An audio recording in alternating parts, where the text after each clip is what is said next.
Shout out to Fry TV now. Fry TV. You guys roasted the hell out of me. You sent a lot of people to me. I really appreciate it. Shout out to the 420 company.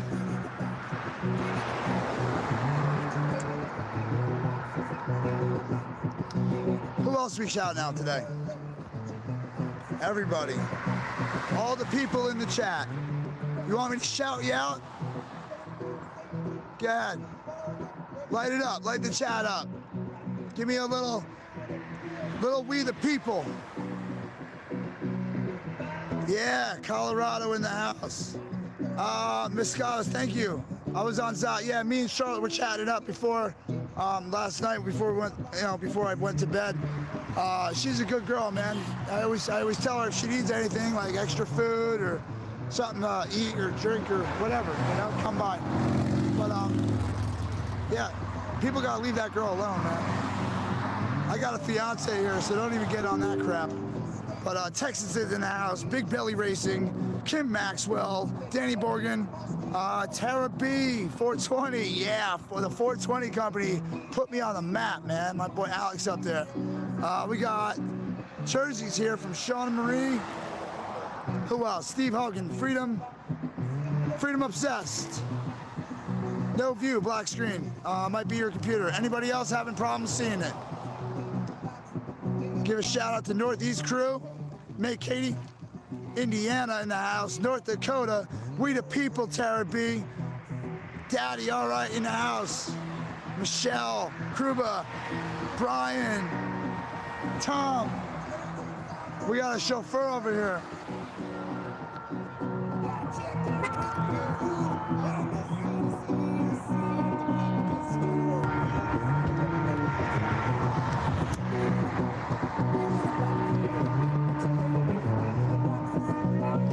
Family's coming home. Sorry, guys. Shout out to Half Baked Broadcasting. All right, please give me a shout out. Logan, hold on. Logan, where's Amy? Wait, Logan, where's Amy?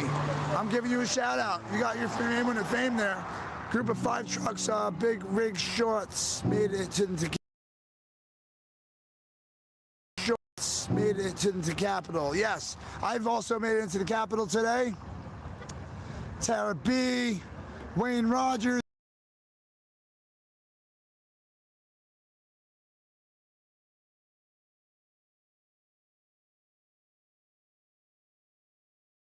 Sam Love, Kim Maxwell, Lookin, Deb, Hinkapus, Colin, Lorianne. I appreciate each and every one of you guys being here. Australia's in the house, Virginia Beach. My parents got married down there. They went there for the honeymoon or something. Long time ago. Colorado in the house, Florida, Polly. We appreciate your love, guys. Looks like the family's rolling in. UK in the house, Canada, upstate New York, Freedom Obsessed, New Jersey, Maryland, New York. Yo, big hearts in the chat for Jersey J, recommending some people over here. I really appreciate that.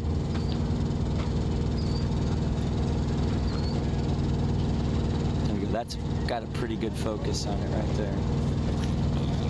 What's up? It's amazing what technology it comes really to. is, dude. It really, You're young, I'm 56. I mean, it's come. I mean, we had box phones.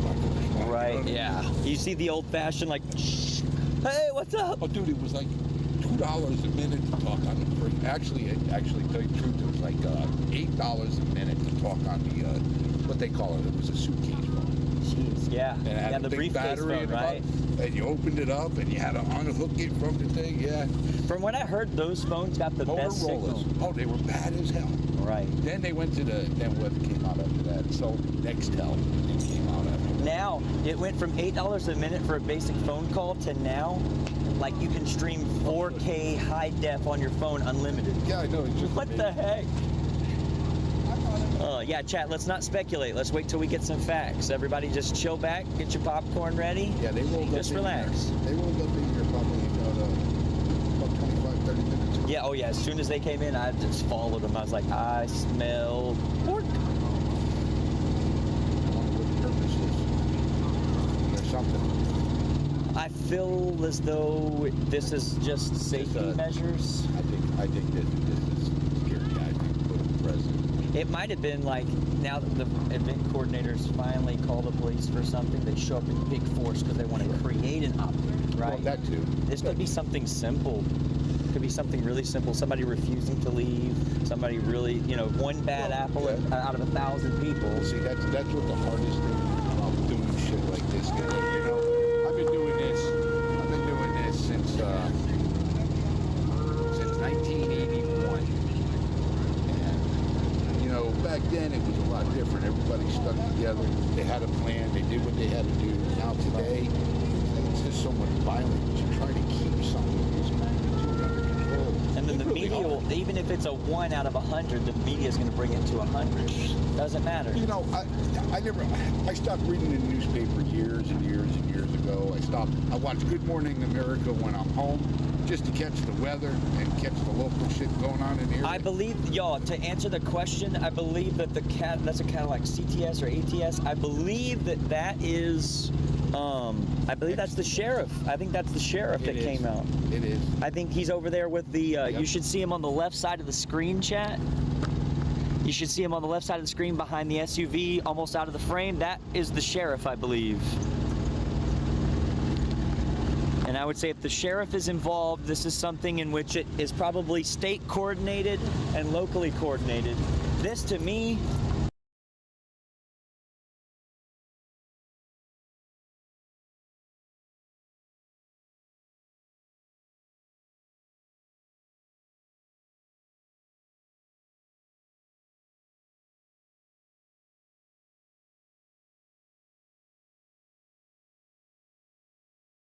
Bless you, Becky. Jiminy, what are you up in PA? Up in Stroudsburg? Up in Poconos there? Don't walk naked into Walmart. Yeah, I don't suggest that either, David. All right, Costa Rica in the house. Shout out to all the truckers from Logan. Tara B says they work for us. Thanks, Missouri.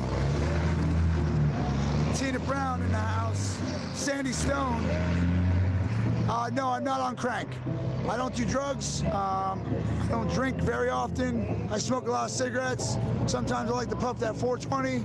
But other than that, no. I just have a lot of energy. I'm a fucking highly motivated individual. I get a lot done. If I did drugs, I'd be dead. I partied hard back in the day, all right? I made my mistakes. I paid for them, trust me. Drugs ain't my thing. I love you, Lorianne. Come down alone for a birthday next week. Listen to me, you won't be alone here. You're gonna celebrate your birthday with everybody. We're gonna sing happy birthday to you on stage.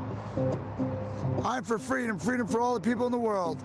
Forever and much more. A wishful thinking, a dream of wishes. Thank you, Pedro. Very much appreciated. I love the kind words. New sub from Maine. Thank you, Haunted. First responder, he was hanging out with me last night. He said something happened the owner didn't like and he called the cops. See? Nothing to get involved with. Yes, Tina Brown says 420 friendly. It's legal, guys. It helps me sleep. I got an appetite. Keeps me actually calmer than this. You're gonna love your birthdays, right? United we stand, says Lorianne. I blew my chauffeur earlier when the convoy was blasting horns by the Capitol. I love you, Taylin. For real, you should come down here right now. There's like 4 or 5 chauffeurs here. We hear the horn all day, all day. Thanks for answering me. No problem, Sandy Stone. I try to get to everybody. My chat is on fire right now, and it's very hard. San Lo, I'm trying, guys. I'm trying.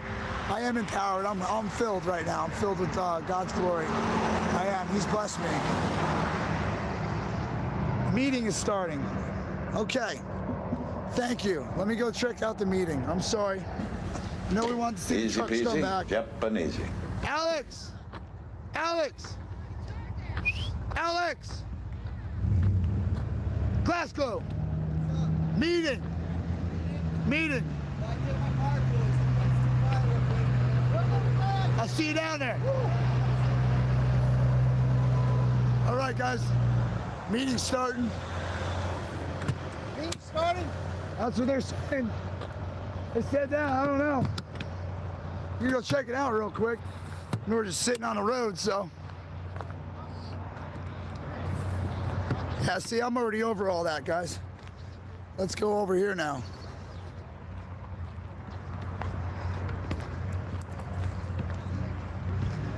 God's Girl in the USA, thank you very much. I appreciate that, guys. Happy Freedom from Big Belly.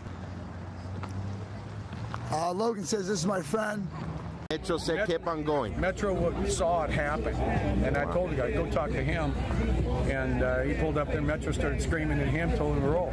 So, and then he's yelling at me to roll, so I just hit fuel. I'm out of here. And I got on the phone to 911, called it all in, gave them the license plate number.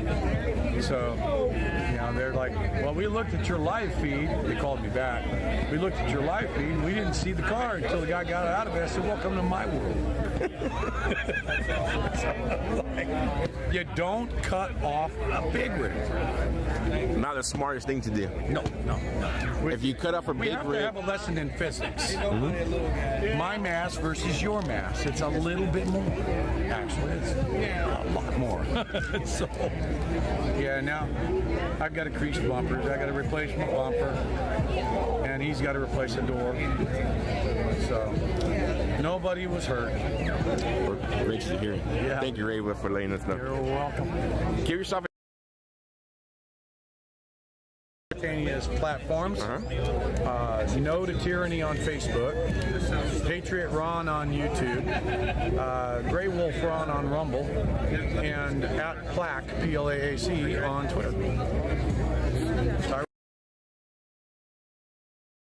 That's it. So, All right. Thank you, Grave. You're welcome. Thank you.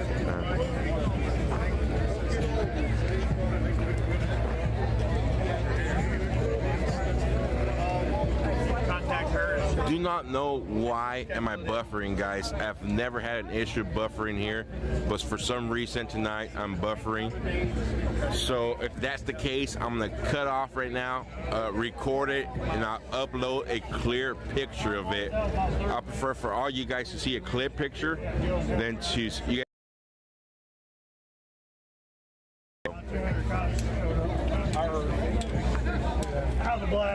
All right, guys, I'm gonna jump off here. It's giving me this signal. Go to the white tent unless they hit sponsors.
Gonna be stability, begging pretty and clean, and take liberty. State by state, shore to shore, people rising more and more. Mothers like to stay out slow, shouting down on the floor. We the people, you got fire. We the people, we the people, you the people.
can handle it when they come back. It's all you.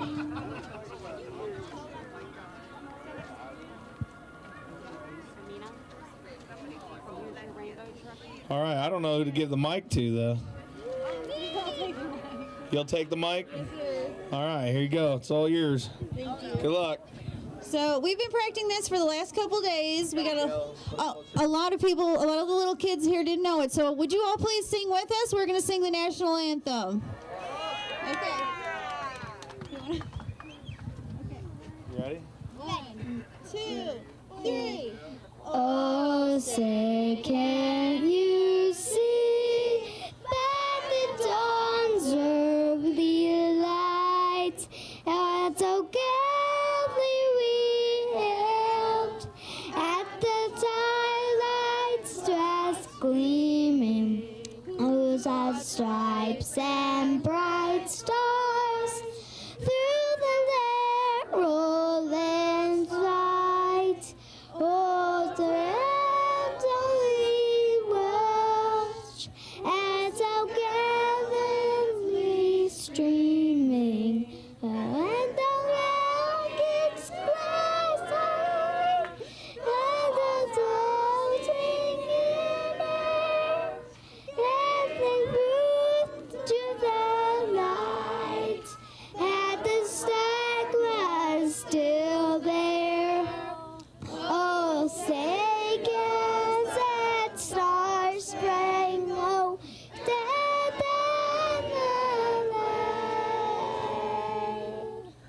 Oh, by the last and all the free, and the love of the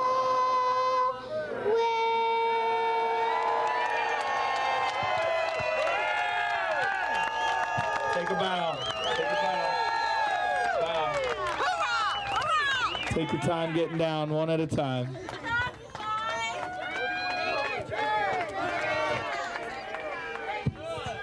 Yeah?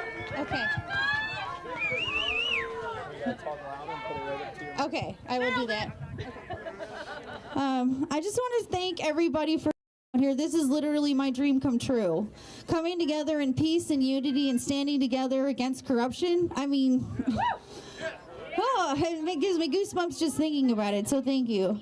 I hope you all will just bend your ear one more minute while I recite a poem that was divinely inspired in 2019 before everything started happening. It would mean a lot to me. I'm sorry, thank you. He's going to stay here with me. This is my son. We the people open our eyes to the symbols and recognize that the time is now to stand and rise. And finally see all the false flag lies that are designed to hypnotize us into a sleepy state of fear, never to appear strong enough to stay clear. Taking out the voices that open up the blinds, dumbing down our unconscious minds, taking away our hereditary knowledge of power, turning our creative juices foul and sour. GMOs, BPA, pharmaceuticals, backwardly engineering a system so toxic and hypoxic, you might ask, how do we stop them? Canada showed us how to stop them. And we followed in suit, and we did an amazing job, and we're doing an amazing job. Thank you so much, all of you.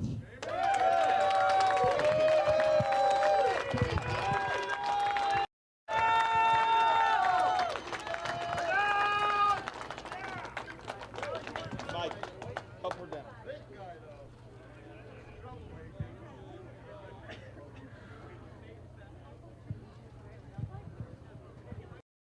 Good evening, everybody. Well, I think they're still scared of us down there in D.C. Nothing apparently changed. In fact, they're making it a little worse, if I would venture to say. That's all right. You know, the media keeps saying stuff. I keep getting calls and texts wanting comments on why we're messing stuff up, and I kindly remind them that that is the D.C. Metro Police Department that is doing so, that the D.C. Metro Police Department continues to put the motorist safety at risk.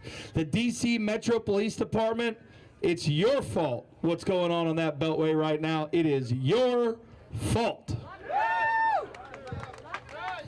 To the men and women behind the badges, still love you and I got your 6. Your leadership just sucks. So I'm going to comment on that for now. I'll let the others tell the other story when it's time for them. Today, finally, I got to shift some gears.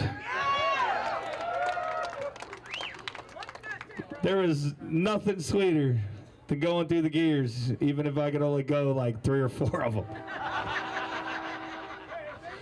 But it sure was nice after I got some fuel today. I broke rank and just kind of headed on down and shifted up, shifted down, shifted up, shifted down. Heard the Jake brake rumble. Boy, it felt good to do a little bit of that. It's been over a month now, I think. Yeah, it's been over a month since I got to shift some gears. So felt good to get back in the truck. Felt good to shift the gears. And, man, I feel like a brand new man today. Here they come. We'll just let them come on in and we'll reconvene. I'll let them come on in. We'll reconvene as soon as they get parked.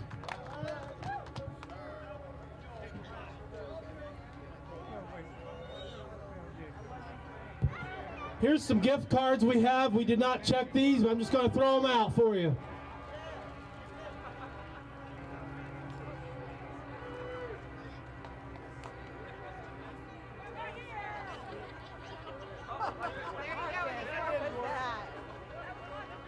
I didn't even have to walk far.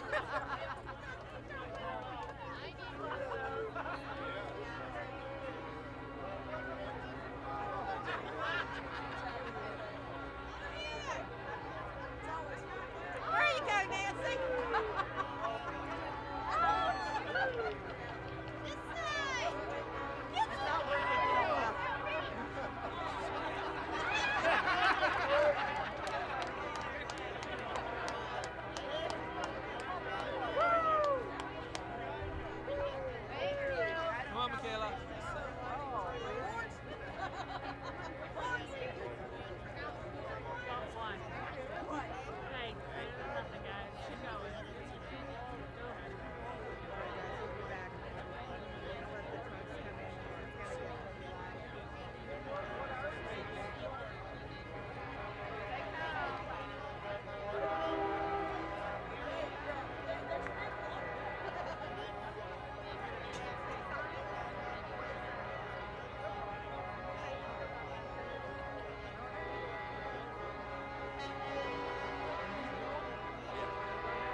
Yeah, buddy.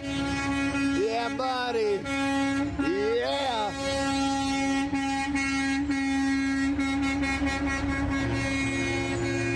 Yeah, look at that beautiful bean footage. Oh, yeah.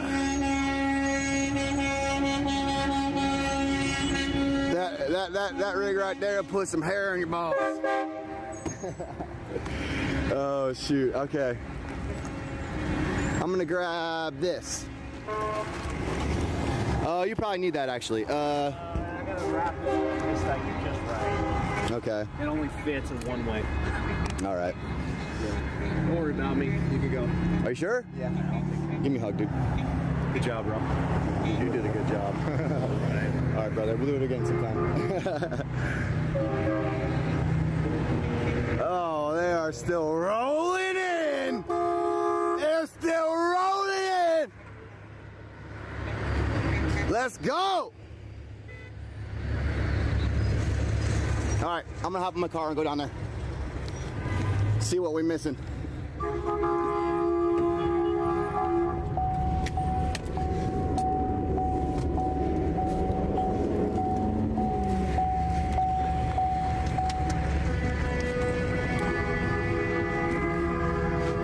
more people joining. But most of the people that are rolling in right now are coming from the Beltway. All right, so we're gonna roll out, Autobots. Here we go.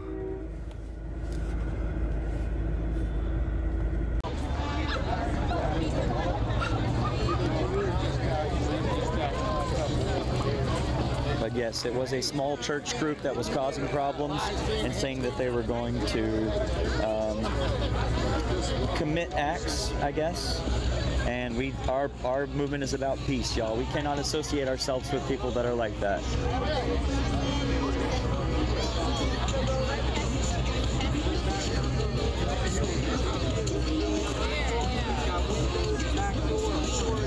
Let's get away from the music. Blah, blah, blah, blah, blah.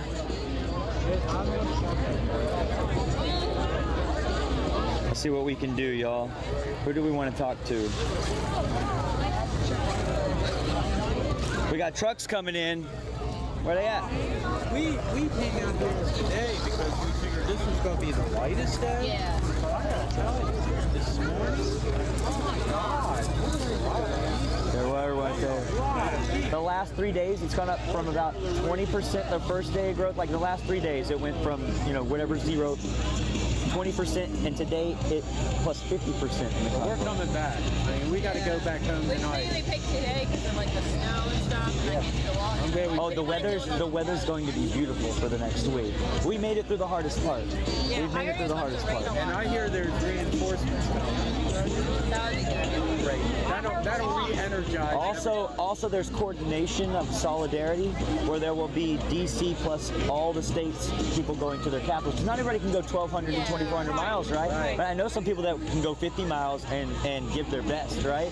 So solidarity, all the states, especially the ones that have the mandates, the things that we're trying to fight against, and we show up strong, and hey, that's how we get things done. Or at least get them to move and inch the goalpost. If we can get them to move from this so-called projected moral that they have. Dog chasing the car. The problem is like people don't realize. Once he catches it, he doesn't know what to do. That'll shake the shit out of it. Well, watch when it turns around and starts running towards him, and he's like, "Oh, snap!" Okay, that's so like my dog. Which streamer are you? I'm Brant for Liberty, by the way. My name is Brant. Yes, sir. I got you on Rumble. Yes, you do. Yes, you would. Yeah, that's my main platform. I had 500,000 views the last month, covering the end of the Ottawa Convoy, the Toronto protests, and then transitioning into this, and then the Ukraine-Russia stuff as well. Well, in the middle of covering day 2 or 3 of the beginning, Adelanto and to Arizona, coincidentally, they took me down for 30 days with no explanation. Right, odd, right? So I packed all my stuff up, drove 29 hours over here. I said, to heck with it. Yeah. They take your livelihood away, they take your passion away, and they only can cancel you if you give up. I'm a living testament. If you give up, I think Rumble is a great. It's the future. It's the future. Once they get the functionality down, they're just working on the MVP right now, right? They want to get the minimum viable product out, something that can guarantee. Yes, Gab is good. I'm going to start working with them as well pretty soon. I But know Getter has live streaming, but I just need to transfer my analytics from. I have 5 million views on Twitch. You know, like. I'm really curious on what's going to happen when Truth Social really goes online. Yeah. And Rumble's supporting that situation because I got a feeling Truth Social are going to invest in Rumble. Right. And it's going to blow up. The conservatives will jump on board, then the independents and the disenfranchised liberals will get on board, and the next thing you know, it'll be a truly free speech platform that's powered by people that are about free speech. See, YouTube is not powered by people that are about free speech. It's just a bunch of self-absorbed talking heads that will just corporate up on a moment's notice. We have an info civil war going on. It's no different now than it was in the old civil war. Not at all. You're totally right. Info instead of cannon. They're just throwing stuff at the wall to see what sticks. Yeah. I think they're in trouble. Well, hey, I appreciate y'all coming out. It was a pleasure meeting y'all. Keep up with. I'm from Houston, Texas originally. I had to go up to Texarkana, then I had to cut through Arkansas, all the way through Tennessee, up through Virginia, slightly through West Virginia, and then we found ourselves here in Maryland. I even found myself in Pennsylvania the other night. Hey, look at at this troublemaker right here. Man, your chat's coming over to me saying, wake Brant up. He's sleeping over there. Oh, goodness. Firefighter. Welcome to Maryland. Thank you very much. I appreciate that. Thank you so much. Thanks for going through PA. Come on, Thank you. PA. And you said Grant for Liberty, right? It's like Grant, but with a B. B-R-A-N-T. Oh, B. I know, I got the hard name. Where's the B again? Just B-R-A-N-T. Brant. Brant. Yeah, Sorry, Brant. this is Illinois. It's okay. It's okay. Brant for Liberty, all together one word. If you Google it, you'll see all my handles everywhere. I love it. I mean, but I think I'm pretty sure if you don't go it or whatever that. Yeah, unfortunately, DuckDuckGo got axed. Really? They're censoring, so. Oh, well, yeah, then we can't be on there. Chat, they're censoring on DuckDuckGo. Yeah, so now you So there we go. Another ssearch engine gets chucked in the trash can. You gotta watch the Joe Rogan. DuckDuckGo's not a search engine. It's just like Google preferred analytics or something. Ooh. Well, the thing is, now they're censoring Russian. Ooh, cringe, chat. Everybody cringe together, collectively cringe. We've been following you. The vibe is so cool here. You just walk up and everybody's so warm, right? And it's so funny, just like us this morning, calling up to people going, "Which stream are you?" "Oh yeah, dude, I've been watching for weeks." Yeah. Right. Yeah. No, and you know what's the really sad part is I have 17,000 followers on Twitch that would love to be a part of this event in their homes. They can't be here they're only here in spirit, and they've just been left out on an island somewhere, right? So much more right on. impressed. I mean, I was What do you think now that when you I saw drive? the drone footage and stuff here. It was impressive. Well, I've been following like all the streams and stuff. I'm driving across the country. When you get here, It's nothing like what could be sent through a telephone. All right, I guess we're just going to keep going. They're all split up today, I guess. We're going to keep on going with this. I know. Yeah, you just got in. There's still many more coming. Yeah. All right, chat. Let's get it. So yeah, today I got to shift gears today, and man, it felt good. I was so excited. I got in the truck, and the best part of it is I got to drive the truck I used to drive all the way out to California and back every single week. So I was pretty excited to be back in there and shifting gears, and I almost forgot how to do it. But I pulled it off and I got it back here. I couldn't believe some of the things I was saying though. But I will say this, for every middle finger I got, We're number one! I got like 10 thumbs up. So I'd say we're still doing something right, and those people there that are giving the middle finger, I love you too. They're just telling you you're number one. You're number one. Today the convoy got split up a little bit. Happens. A lot. But it don't matter. It's kind of better that way, honestly, at this point. Hard to keep track of all of us, isn't it there, DC Metro?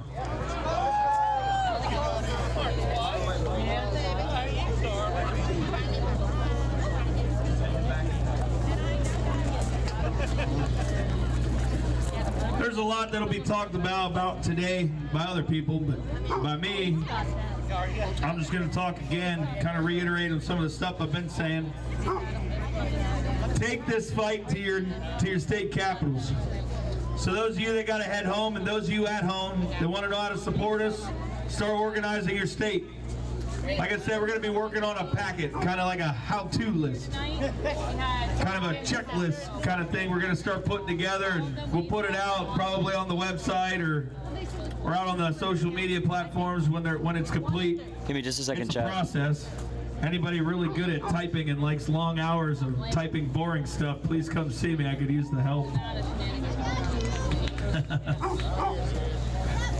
If I'm doing it, it's going to suck. So, Yo, shout out to all the people in Rumble. Much love to y'all. If you're on YouTube or Facebook, hop over to Rumble, give me a sub. That's the backup site just in case. And there's one. Got it. We need a lot of work done, so y'all are going to be able to work together. But I want to reiterate on something very important. It's very crucial in what we're doing that we all continue to stand together. And when they give us a hard time on the road, it's crucial that you know you're not alone. That all of us got your back. That we're right there with you. No comment. Something I want to touch on is a lot of people have been coming up and saying things like, thank you for leading this, thank you for taking charge, thank you for organizing this, and I want to clarify right now very clearly, I am not the only person who put this together. I might be the one that does a lot of talking.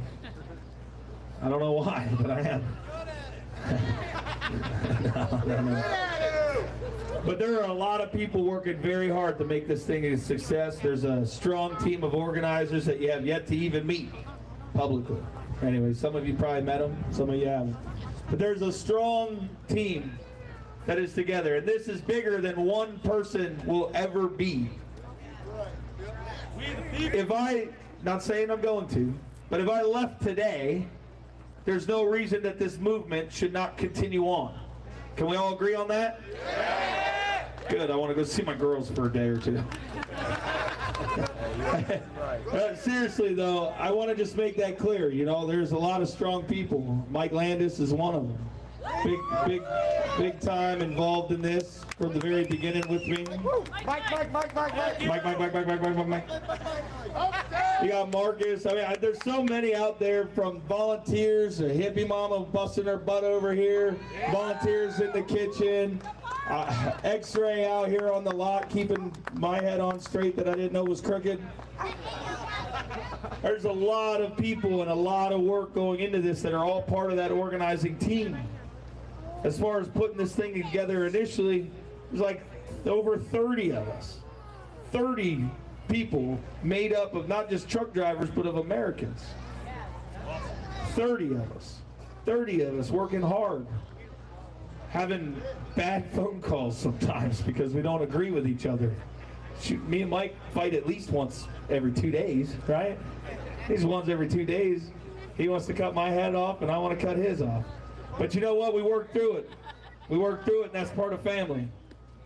Mike and I, for you don't know, we grew up together. I thought I got rid of him forever, but he came back.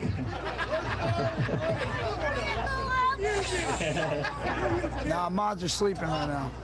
But seriously, no one ever, not one person ever, Big Belly, we're should gonna be try looked you at out.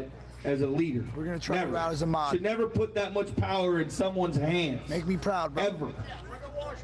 Ever. I just want to clarify that. Is she cold too? It's important that we work as a team. Yeah. It's important that decisions aren't made by just one individual, but that they're made by a collective of folks that want to see this thing continue on and move on, become bigger and better, louder, and prouder. It's important that we do this for the success of this, because there are people that have to come and go. There are people that have to go make some money, but then they come on back. That's just the way it goes. When you're in it for the long haul like this, people will come and people will go, but they'll keep coming back. Thank you, brother. If I walk away, I'm not walking away forever. I'm walking away for a few days to go close my eyes maybe and get a nap, or to spend time with my daughters that are, those of you in India, I think you would have seen how important that my girls are to me. The most important thing in my life. So, you know, if I'm not here for a day or two, don't be alarmed before the rumor mill starts running. Brian left. Okay. I'm going to go see my girls, and I'm planning that. I don't know when yet, but I'm planning that. I need to go spend some time with my daughters. I need to go spend time with that lovely woman of mine. Exactly, refresh. But I promise I will be right back. I will come right back. I don't know when I'm going yet, so don't worry about it. But there is going to be a day where I step away for a day or two to go see them. You deserve it. Yeah, brother. Thank you. He said a week off. Did you hear that? You heard that, right? A week off? A week off. Thanks, man.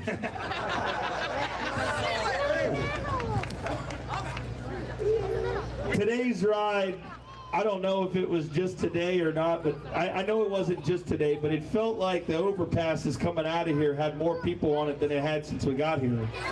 We the people! Yeah, I even saw like a sign up there that was real big, stretched across, that said they work for us. I That was pretty awesome to see. Whoever made that, thank you. They got the message. They're reminding their government that they work for us. Yeah. Anyways, I just wanted to say that I love you all and thank you for the continued support and that this is about everybody. We're all in this together. What is this? Is it St. Patty's Day today? Today's St. Pat. I got a whole pack. Turn this to Mardi Gras. Yeah, there's kids here. I'll throw them out here in a minute. Seriously though, thank you everybody, and it was an amazing time today to be able to actually get into the truck and shift some gears. I'm going to try to do it in a car the next day and then a camper. Who wants to let me drive the camper? Thank you, Belly. Preferably a small one. Anyway, seriously, thank you everybody for the continued support. Thank you for everything you guys have done. There's a lot to go over tonight, a lot to talk about from my understanding. I know I got Dr. Paul Alexander wants to come back up. He says, I got to give him the stage again tonight. He says, give me the mic, give me the mic. We miss it. Yeah. So I'm going to let him come up here. I don't know if it's before or after Mike. Before or after Mike? Mike. You want the mic now, Mike? You're doing good, Belly. Following Paul Alexander's tough, dude. You want to go before him? All right. Anyway, reminder, there's a pig roast going on. Yeah. Oh, and a wedding reception. That's right, somebody got married here today. Congratulations to the bride and groom. You got married at the People's Convoy. That's a wild story right there. That's pretty awesome. I heard. I'm gonna let them talk. Yeah, I know. The doctor gets my stuff cracked all the time, man, with his words. Anyways, again, thank you very much. I love you all. Tomorrow morning, I'll see you here, bright-eyed, bushy-tailed. I need some sleep. It's catching up to me right now. So I need to go get some sleep, rest up, so we're prepared for a big day tomorrow. I'm looking forward to this journey with all of you. We continue to do what we do. God bless y'all. I love you. I can't even. I just love every single one of you. Cool, thank you, everybody. Mike. We had Riga's feed for a little bit there. We were restreaming Riga for a second. I don't have a problem with it. I love this kid. Mike, you know how many times I heard that after that freaking commercial? Mike. Yeah, you're right. It is hump day too, isn't it? Mikey likes it. Maybe that shows my age if I remember that commercial. Look, I didn't even have to flash him. Oh man. So yeah, me and him haven't actually gotten to be able to truck together for a while, so today was fun. You know, that's just what we gauge stuff in life on anymore, is with your buddies from trucking. When's the last time we got to run together? I don't know. So anyway, that's how exciting trucking is sometimes. You gotta be the random scale. What's a scale? I never stop at scales. In fact, I made a meme a couple years ago of my kid riding passenger with me as I was blowing one, and he says, "Dad, the sign said open." I said, "Well, son, the sign is wrong."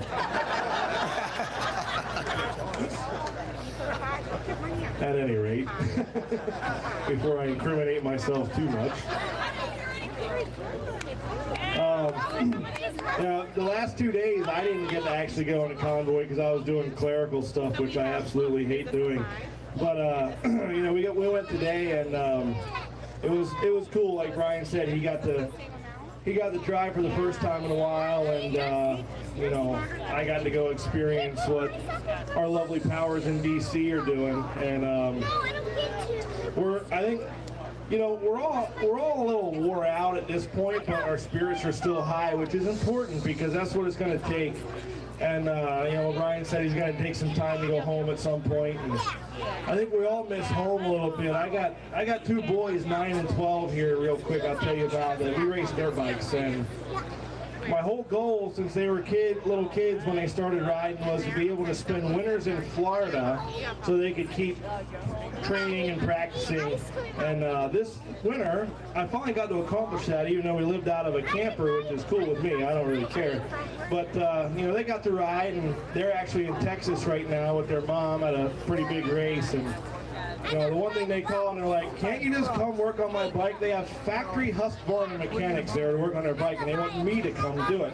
But we're here doing this, so it's a little rough, and I hope he gets a chance to go home and spend some time there. And who knows, maybe one of these days I'm probably on a no-fly list, so I'm going to have to drive to Texas. But you know, it's all good. But I know everybody here has a story like that. Everybody's losing out on something.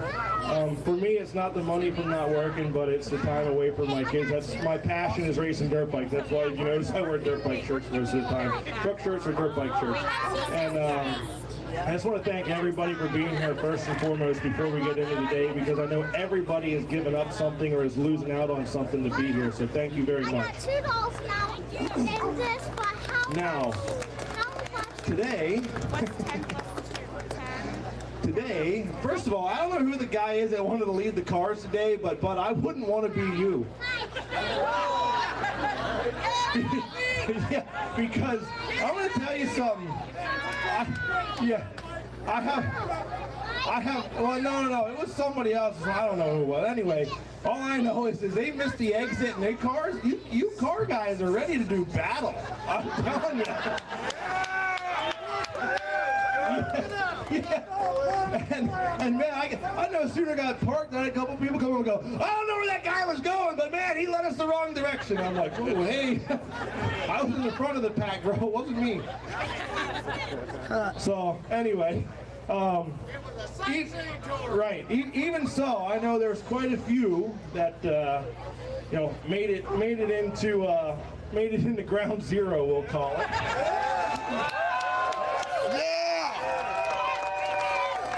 And from the reports that I've had, I was there, boys and girls. Supportive. We all have those people that, you know, want to tell us to get real jobs or something like that, or flip us off. But I give them people the benefit of the doubt because, one, I love haters, and two, they probably don't really know what we're doing because, you know, the mainstream media is trying to make it look like something it's not. So, you know, it's not their fault. We'll just go with that route. Bless their heart.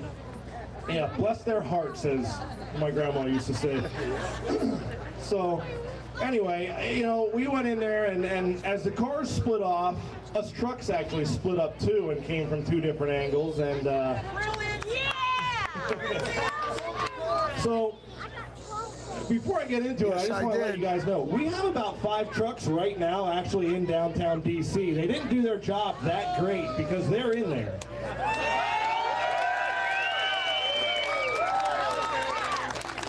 Yeah, DC Metro, step your game up, amateurs.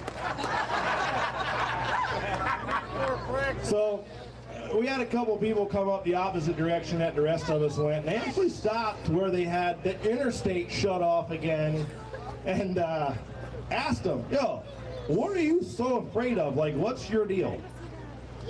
Well, you're not allowed to go into town. Well, what do you mean we're not allowed to go into town? There's no restrictions. Well, legally you are, but we're not supposed to let you. Oh, okay. Boo. Right, yeah, boo. Shout out to Ringwood. So now the legal rules say that we can, but somebody is saying we can't because we're in a truck. A truck, not a car, a truck. Right, yeah, that's racism where I come from. Show the wall! As far as I'm concerned, that's ridiculous. Now, their excuse is they're afraid we're going to just go in there and set up camp like we have here, like they did in Ottawa. Well, I don't know about y'all, but I don't really like living in a swamp. Half-baked, I have a PayPal in my About section. I'm currently taking the money from donations and giving it to a homeless kid tonight. I don't know. At this point, they're probably afraid tonight if I see him. If not tomorrow, I'll deliver it to him. But a lot of the people that are out there that I watched today driving backwards down on-ramps to try and get off the interstate are not impressed. So we're just going to keep doing it. eventually they'll get the hint, or they'll get tired, or they'll foul up or something. I don't know. Or they'll run out of money for overtime. You know, let's raise our taxes to keep paying them or something. Who knows? At any rate, I want to chalk today up as another win because guess what? We had actually quite a number of people downtown with their flags flying, and the cops once again blocked traffic for us. We didn't even have to be the bad guys again. I'm loving this. I don't know. Maybe it's just me, but I don't know. Sometimes I do kind of like to be a villain a little bit, but you know, it's great when someone does it for you and you're still the good guy. 3/4 of the trucks or the cars made it downtown. Yeah, I know. There's a lot of cars that made it downtown, and we had like I said, we have about 4 or 5 trucks that are actually in there. They're probably on their way out right now, but they made it. They went off site and hung out for a while, and they got watched by the cops. And when they left, they split up and ended up in town somehow. Imagine them apples. We got Julius over there. Looking like he did. Ironically, the guys that did it are some of our Polish buddies, and that brings me to another point. You know, a lot of us, myself included, were born here. Our parents were born here, grandparents. We really don't know any better. We love this country, we love everything it stands for, but we don't know any different. So when they take it away, and they only give a little bit back, we don't think it's that big of a deal. But when guys like my Polish buddies over there, or people I know that are actually from Ukraine, or every other part of the world that I know, India and all that other stuff, come up to you and they tell you, hey, this reminds me of what I escaped from, you better start listening. These are people that lived in communism and lived in a place where there was dictators, that you couldn't stand up to the government and fight for your rights like the Constitution allows us. And when they start telling you, hey, I'm starting to have flashbacks, we, the people that have been born and bred here, better start listening to those people because they're not stupid, they lived it, and experience don't lie. They're also some of the first ones to stand up when we do something. I'll work on it though, guys. I'll work on it. I mean, enough watch hours you can throw super chats, but I'm not about that here. The radio stations for DC are going off the chain right now every day because people are just wicked pissed, basically, that they're being kept out of the city, or that restaurants aren't getting their deliveries. I mean, they're keeping everybody out. I seen a guy in a suit get out and yell at a cop today to try to can you bring me a drink? My throat's killing me. I mean, hear this. I don't know who he was or where he was going, but he looked important to me. I don't know. Yeah!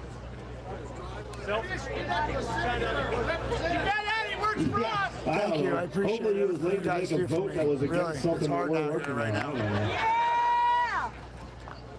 Look, at any rate, I don't know what we're going to do tomorrow yet. We're going to look at the weather. I don't want to put anyone in harm's way with rain coming in and the way people are driving Thank you, around this because, well, they're just in a hurry. But we'll discuss that tomorrow morning here as whether or not we're going to go or not, see what the weather does.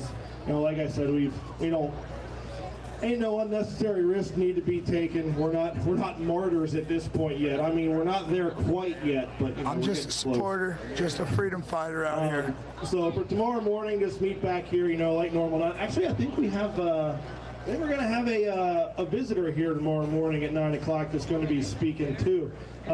So you know, here tomorrow morning at 9 o'clock, and other than that, there's some good food over here, and I think Dr. Lock Them Up has something to say here. But first, we're going mute. Before we get in whole conversation, locking everybody up, I want to keep my stream out. Here that came up 10 hours. earlier. I'm keeping this bitch up. His name is Jimmy Carter, not the Jimmy Carter. Just he said to blame it on his mom. At any rate, he's a Vietnam veteran, and they have a really awesome organization going on here that he came up talking about, which is something they want to do for the family's flag that I have hanging on my trailer there. And I told him I'd give him a couple minutes here to talk about it. So before we get into locking everybody up, we're gonna have a Vietnam veteran say a couple words here. So give this man a round of applause. Thank you for your service.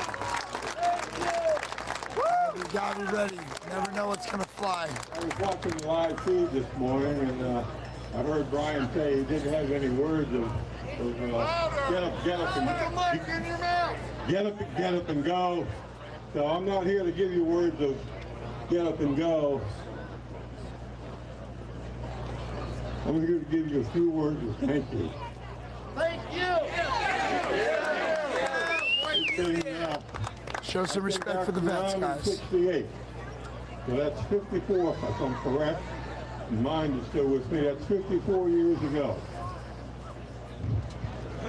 And you people are the first grassroots thank you that I've heard.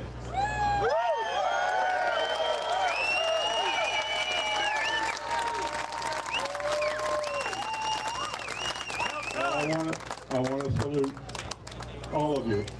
Y'all calm down the chat, man. And I realize that here. I'm on my last decade or two, so it's probably been more years since I left Vietnam than a lot of you guys. I will, Mel Sinclair. I thanked this man personally earlier yesterday. Freedom, once you lose it, it's gone. Do it again, though, for you. And you guys have got to pull us through.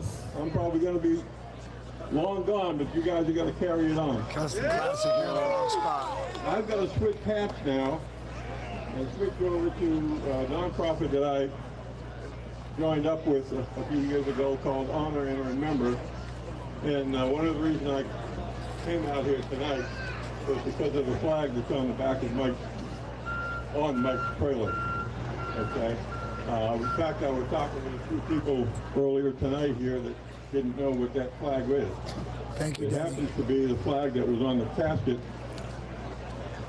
of a gentleman who died in World War II. And the grandson sent it to Mike to put on the back of his truck, or trailer, whatever. And as soon as I heard that, I had to do something.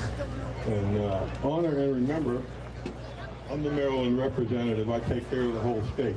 I try to. We cater exclusively to the families of the military fallen. Our founder's son got killed by a sniper in Fallujah, Iraq in 2005, and he was in the dumps for a number of years, and then he founded this organization called Honor and Remember to pay tribute to all of our fallen service members and their families. We're on a national campaign. Matter of fact, it's quite interesting that you all convoyed from California or wherever, all the way here. Back in 2018, we ran from California to Arlington Cemetery. We went through 19 states, 6,300 miles, rain or shine, and we stopped every mile to honor one or more fallen heroes. Wow. We call them out by name, and we called out over 23,000. Wow. By name. By the time we got to Arlington, we had another list of about 15 or 20 that weren't on manifest, so we called them out in Arlington. So, anyway, so I'm here to give Mike one of our regular flags. Can I get somebody to hold this mic for a second?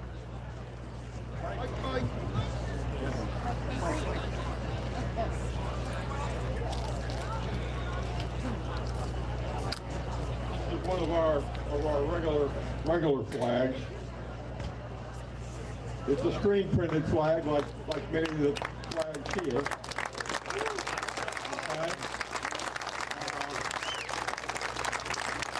It's got a lot of military iconography to it. I don't know if that's a new word or not.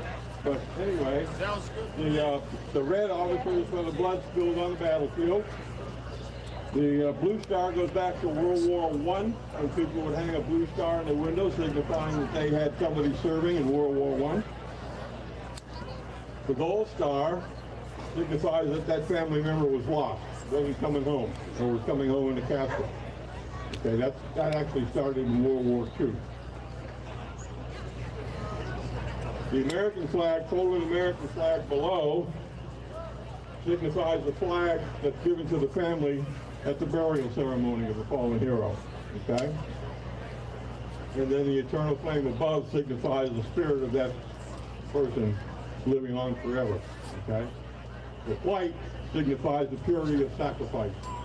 They've done serving a cause bigger than themselves, just like you all are. This is not about, this flag is not about us, it's not about me, it's about the families, it's about the fallen. Just as your convoy here is about the people. Okay? So I'm going to give this to Mike. One more thing is the flags that we present to the families are all custom hand stitched. These are all, we've trademarked the design, and we've only licensed 2 companies in America to make these flags, okay? The ones that we present to the families, there's only 1 company here in the state that's making it. So we keep the quality up.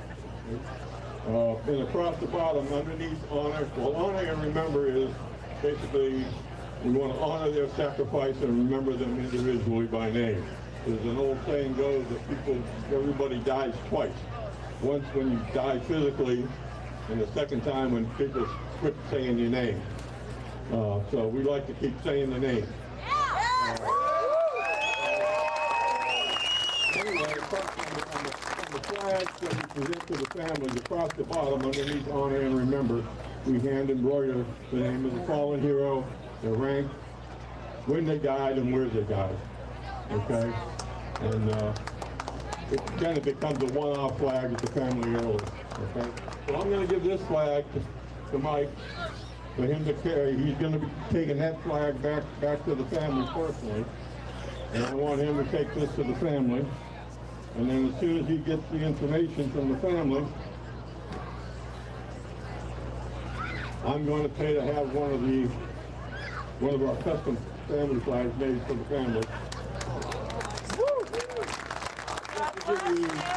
Just to give you an idea, these aren't cheap. This is our standard flag. This 3x5 is $50, okay? Because we're limiting the people who make it. The embroidered flags cost us right now roughly $375 to have made. So, I mean, if y'all want to take up a collection, you're more than welcome to take up a collection. Actually, I was thinking on the way up here, take up a collection and everybody sign it. But that's going to be, it takes us 3 to 4 weeks to get one of the handle books. You take that and you let me know. Okay. Thank you. God bless you people. Thank you. God bless the United States of America.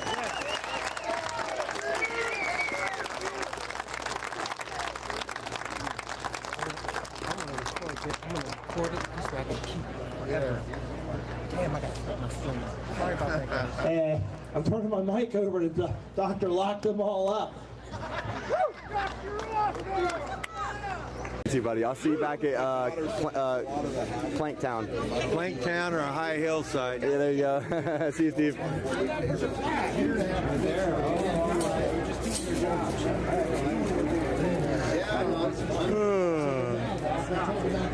need some energy.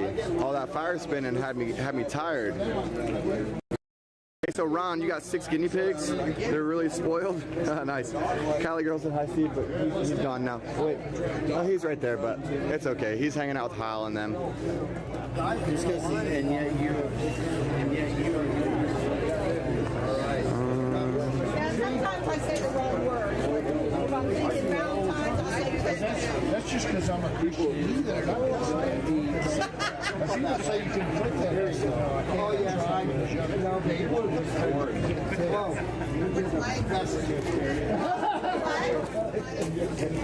My girlfriend. What's up, Hal? Hi.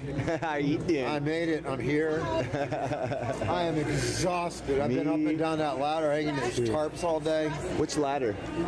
Hanging those tarps. Oh, I'll have to check it out. Hey, so are they racing this weekend, do you know? No. They're not? No, we're here till the 25th. 25th. It's the 26th. It's the 26th. We want, well, just a little bit of rain. Okay. I said something last Saturday, and we got snow. We got 4 inches of snow. It was hot. We got 15 degrees, and we got 30-mile-an-hour winds with 50-mile-an-hour gusts. Oh, yeah. And I don't want to say anything about the weather because, you know, the evil side's looking here, too. And Canada had it worse. We can't complain too much. It's cold. Right, fried potatoes. Yeah, they're way more north, too, and it was a couple months ago. Well, you know, I respect them because only the, like, really, in my opinion, only the truckers could have been the ones that did what they did because it was winter and it was so cold up there here at that time. The People's Convoy. We got cars and campers and it's not like Canada. And we're talking to politicians, and they didn't. Yeah, they're regrouping though. I wish I'm rooting for them. They're the reason why I'm out here. Everything they went through. Well, I appreciate what they did to get this started, and I really do. I'm here. I'm supporting you guys. Everybody here in the convoy. Was you watching the Ottawa protests and stuff? No, I really didn't. I've been working 2 weeks before everybody got here, helping get everything together, picking up supplies, delivering supplies, making care packages. So you was just like, okay, yeah, I've had enough. It doesn't matter what else is going on. I'm coming. I paid off all of my debt. Oh, nice. I have a house paid for. I worked hard enough so I could live to be 100 years old. I died, went to the other side. I saw my real death. Oh, okay. I'm going to die.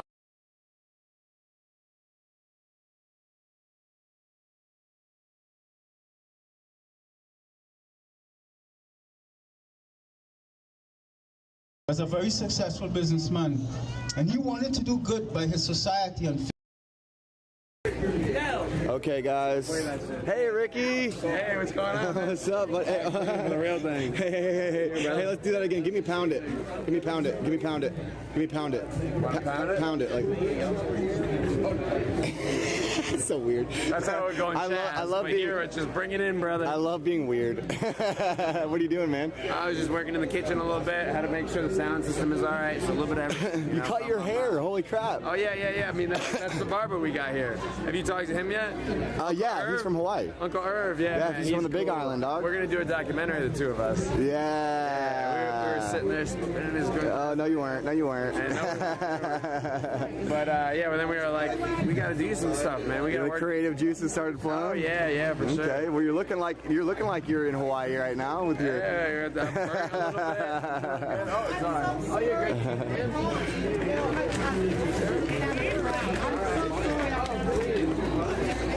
I'm so hungry. We haven't come by camp tonight, and oh yeah, you still up by the hill? Oh yeah, okay. We're over there. Right. We might have lost our anarchist friends. I'll tell you about that when you come to the fire. Okay, when I'm muted or something. Well, I mean, they you know, they had can't really say they had good intentions. I don't really know. They were trying to. I'll tell you later. I'll tell you later. Yeah. We don't need no negativity in the chat. Yeah. They weren't really with the core. There's a couple of people that they weren't here for the right reasons. A couple of them were here just to party and like, yeah. They haven't hung around though, you know, like the people that have been here for like 3 weeks, like 2 weeks, or been on the road for 3-4 weeks. They're holding it down. Hey, how was it today out there? Oh, it was great. We had a police escort. On bikes, right? Huh? On bicycles? Oh, we had them on bikes, but cars, we also had cars. Help you get this wherever you're going. I got you. They shut off all the traffic to where we could just go through with no cars backing us up. That's great. That's good. And the bad cops are the ones that are ordering these other squad cars to block exits. So, hey, I like them blocking. Yeah? You do? Yeah, because then the cars can't get on. Well, then we can't get into D.C. No,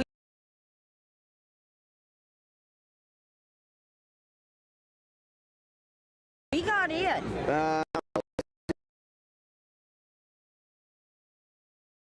grow so much, right? Yeah.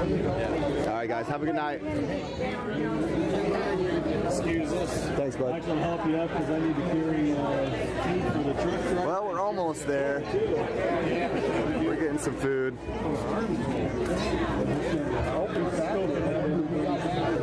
Hey, thank you. I'm going to try and enjoy it. I'm going to try not to stream these people eating, but I do want to showcase their plates. This is the corner of the...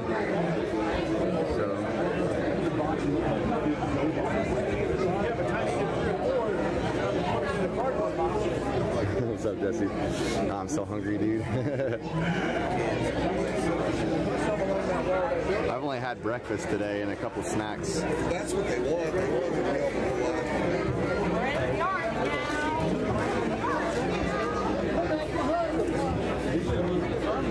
I can't go live. I don't have enough followers.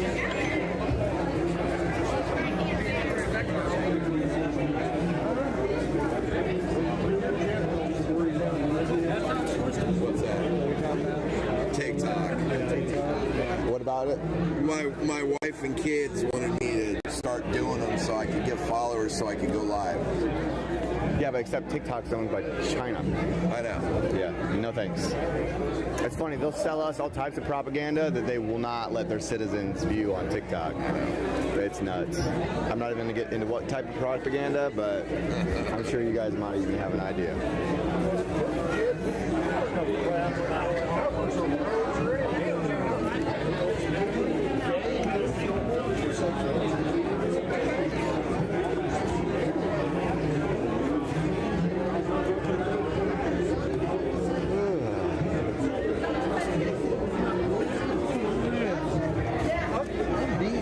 I don't want to like live stream people eating, so you guys are gonna have to look at the wall for a while. Go stand in the corner. Chris, you guys are tell her bad. what we're doing. What are we doing right now? Yep. Lunch line. I confirm. We're in the lunch line. What? Then why are you giving me shit? We're actually in the line to get in the titty bar if you really want to know the truth. Half price nut. They don't know up there yet.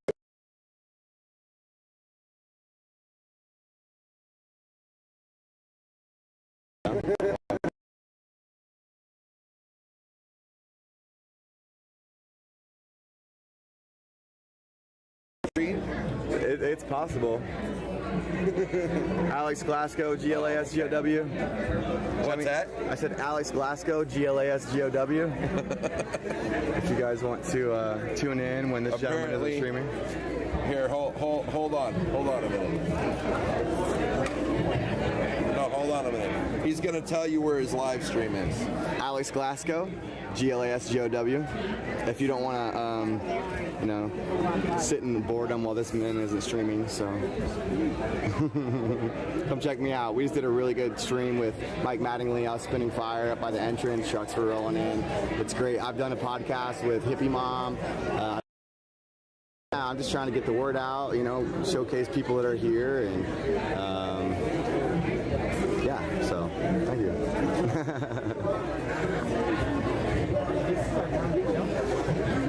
So you guys are both from West Virginia, right? Or Missouri? That's right. That's right. That one lady that had she was a veteran. She was disabled, and she was from West Virginia. And they weren't. Because I wanted to prove to you I'm standing in line. They weren't giving her like VA benefits or nothing. It looks like you're accusing me of being in the steakhouse.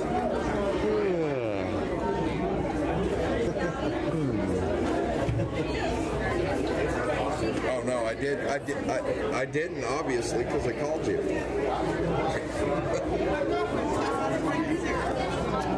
Hey guys, should we take this sign down? All right, fire in the chat and I'll take it down. Fire in the chat, I'll take it down. I'm teasing. I'm gonna leave it up.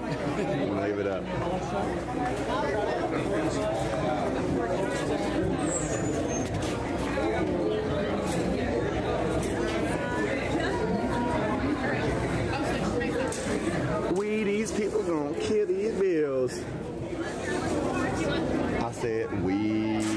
people. I can smell it.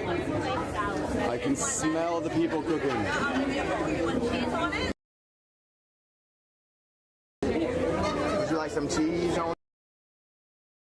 Okay. I love you. I'll call you back in a little bit. I'll be right back.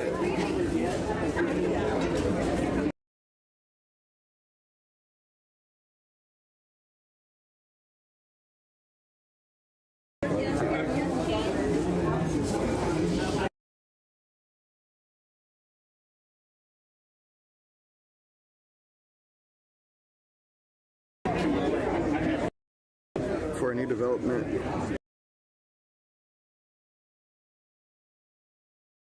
That has a street name, Glasgow. Nice. Church barbecues, family barbecues.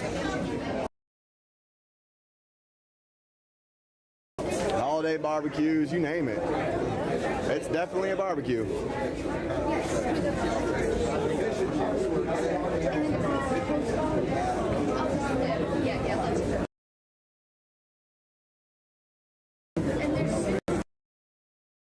Yeah. Did you get there yet? Until I start getting striked.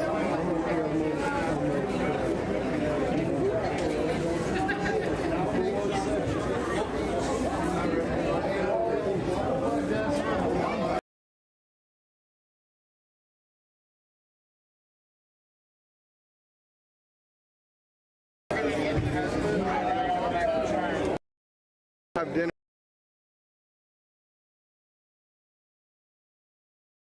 Sorry, I didn't see your message until now, Keely. It's time to eat. I'm gonna keep it running though. I'm gonna eat. It won't take me long to eat. I don't want to end the stream because just starting it back up is lame. Just got to keep going. I got to keep on trucking.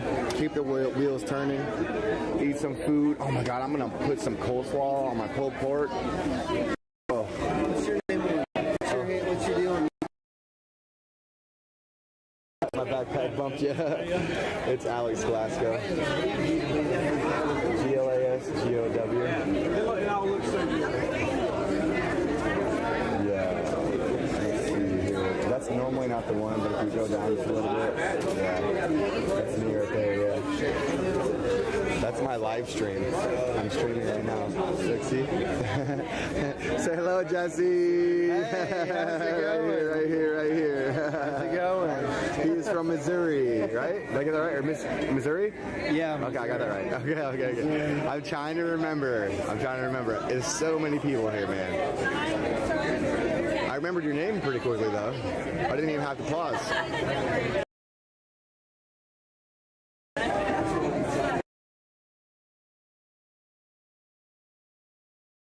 So we just got to do a U-turn, and then we'll be getting food, y'all.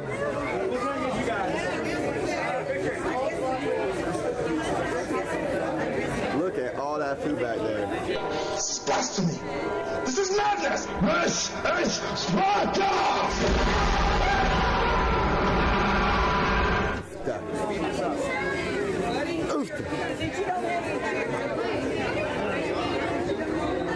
Oh, I didn't even see the dog. I'm gonna take chat off and zoom in on a doggy.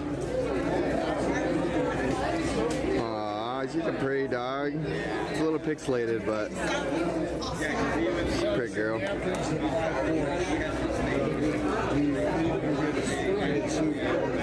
Wait, sued?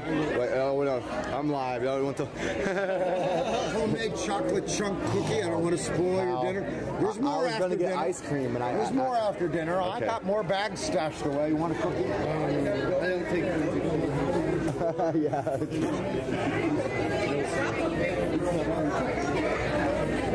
Yeah. Kind of have a thing about it.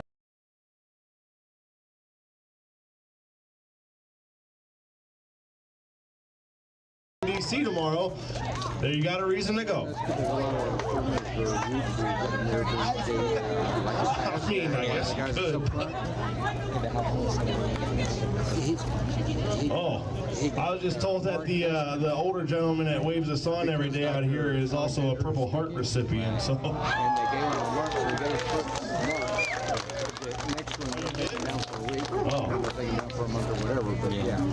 Okay, well, apparently that's taken care of. Only those who Hey, y'all are awesome. I'm going home. Y'all got it from here. I'm with Brian. We're out. No, there's someone else here that wants to make an announcement and say a poem. And before I go, probably part of the reason I'm here is because of that truck that I drive. And if it wasn't for my grandfather, I probably wouldn't have that truck. And today is 14 years to the day since he passed away, so I'm going to go drink a beer. Y'all have a good night. Enjoy. Let's give it up for Mike. How y'all doing this evening? Let me tell you something. I'm loving America more and more. We are so blessed to be in this nation. We're so blessed to be America. I am America. You are America. I'm going to share a poem with y'all. Before I do, I want to make an announcement. How many people had some Chinese food the other day? Y'all remember? Yes. Those lovely people who came over here to feed us some Chinese food, they are back again. And they brought us these beautiful T-shirts with a note from some of the people in their community. They have large and extra large and XS large. They have a little box over there. They're giving these away for free. So please go over and get a T-shirt and thank them for it. They also had several bridges where they had people on the overpass waving at us. And so let's just give it up for them over there. You know, they understand more than we do what it's like to be free. We've been a privileged nation for so many decades and even centuries. So let's just give thanks for what they're doing. I'm going to share a poem with you all. I did a poem the other day that people really enjoyed. I thank God for that, but I was playing music to it. And some of the live streamers were telling me, listen, when you play the music, we got to cut it off. Even though the music is licensed, it gets complicated. So I'm going to do this piece without music. I'm just going to share my heart with this. Journalists, writers, and photographers and videographers do we have out there? They back off like right now. How many people? Wow, that's a lot. I'm all about free speech. Well, let me tell you something. We're coming out with a platform to where you will be able to share your story. And the website, I'm going to put it out. It's going to be more official, but it's called americasconvoy.com. We're going to be coming out with a publication soon, you all, because we're going to record this history. That's what it takes. americasconvoy.com. Go jump on it, check it out, sign up if you want to become a journalist. Take a look at some of the pictures.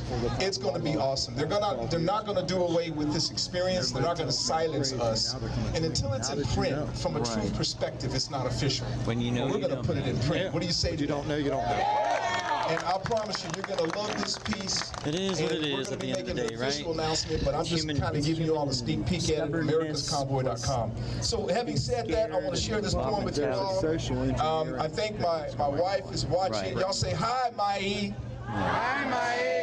What's up, baby? I saw this study where So I'm going to share this poem with you all. It is called in a room, and he's looking at a chair. America, the Beautiful, and they keep asking him, the Bold. I pray you enjoy it. How many legs does the chair have? And he goes, 4. They go, nope. It has 3. He goes, no, it has 4. You're trying to trick me. They go, no. Thank you, God, for your love, 3 for hours your later, faithfulness. The kid gets in and says the chair. Created within the crucible of pain. You know, she's without equal. Created within the crucible of pain, war, and even in the vortex of regret. All such trials to fulfill a divine plan, beyond the scope of the mind of man, known of God before even the world began. Birth within the soul of patriots of old, who suffered and died, some were free, some were bound with cruel chains, sold as slaves from their motherland. Yet in the glorious providence of God, America was birthed. She came forth with lungs full of life, crying, let freedom ring, let freedom ring. It remains her theme. America, the beautiful, the bold, refuses to fold. From her first days till now, she has endured epic wars, endless battles. She prophetically arises, confronts her own mistakes, and remains in the never-ending embrace of the living God. The God of Abraham, of Isaac, and Jacob. The God who called her forth within the hearts and minds of those who deeply desire to worship him from within the deep places of their soul. This then brought the battles and revolutionary war. When conscience was convicted to stand against the tide of the rule of man, songs and poems and countless hymns written in the canons of yesterday, they testify of this truth yet today. It must be that America had to come forth with wars and turmoil, for evil must be challenged, denied the right to pillage the human race and her conscience. America was birthed to answer this call, to first face her own atrocities, would make her strong, would be the overcoming anthem song throughout the ages, and countless pages speaking truth to generations of today, yesterday, and tomorrow. Beautiful and bold for one purpose, for the truth to be told, for the truth to be hurled, for the truth to shine bright upon that city, upon a hill. She will not be silent. She must march toward her prophetic destiny, never fearful or still. America the beautiful, America the bold, revealed in a bill called rights, declared on a paper called independence, standing against every institution that challenges her constitution. We who are alive must ever arise. We today must be like our forefathers of yesterday, defend her, speak truth for her, and honor the God who brought her forth. For we are America. We are the beautiful. We are the bold. We are a nation who will engage and declare, America, bless God. For we know that it is God we ask to bless America, to be continued as a beautiful and bold nation. We are beautiful. We are bold. We are America. Hallelujah. No, again, William Owens, americaspoet.com. Continue to pray for me as I fearlessly embrace the mandate he has on my life. And I want you to know that you're not here by coincidence. You're not here by accident. You are here by divine providence. Y'all have a blessed evening, and never be afraid, because his love is perfect. I'm going to be here. I'm going to be here. I'm going to be here. Bless you all.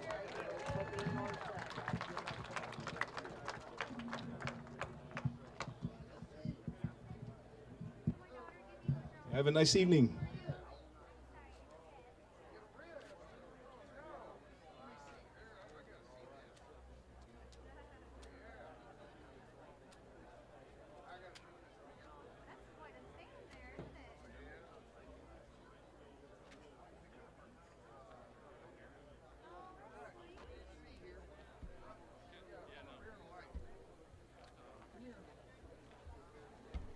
You holding it for me? There we go. Look at that. Just a little bit. There we go. Well, thank you very much. Did you spell it right? Did gruesome, really brutality. Yeah, you did. S-A-S-N-A-K. Very good. Well, thank you very much. I appreciate that. You want to say hi to anybody? Yeah.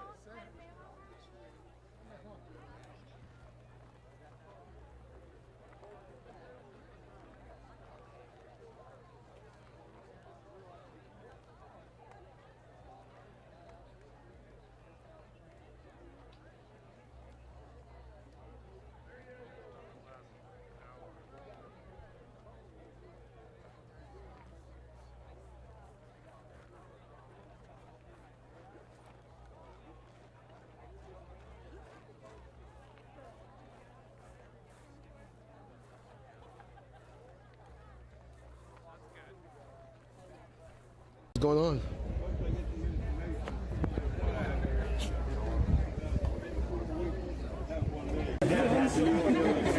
Thank you.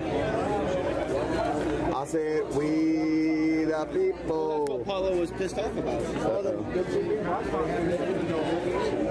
He gets out the passenger.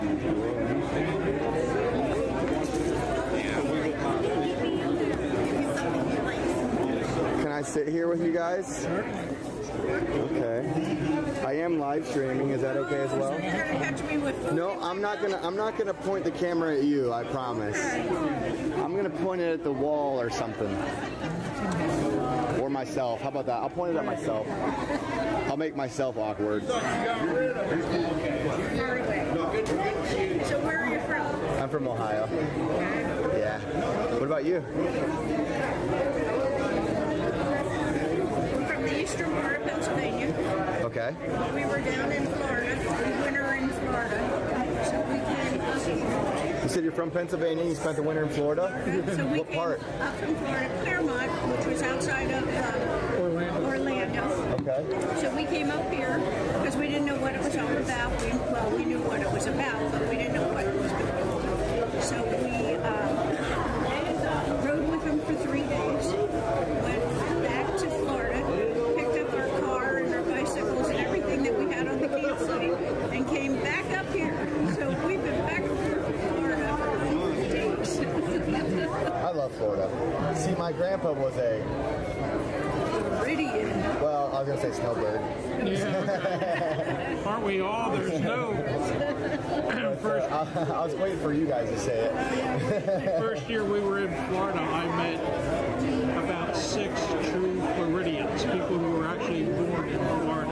Okay. Everybody else's orientation was snowbirds. Until they got there, and that's where they stayed. Let me get something to drink from somewhere and stuff. I'll be right back.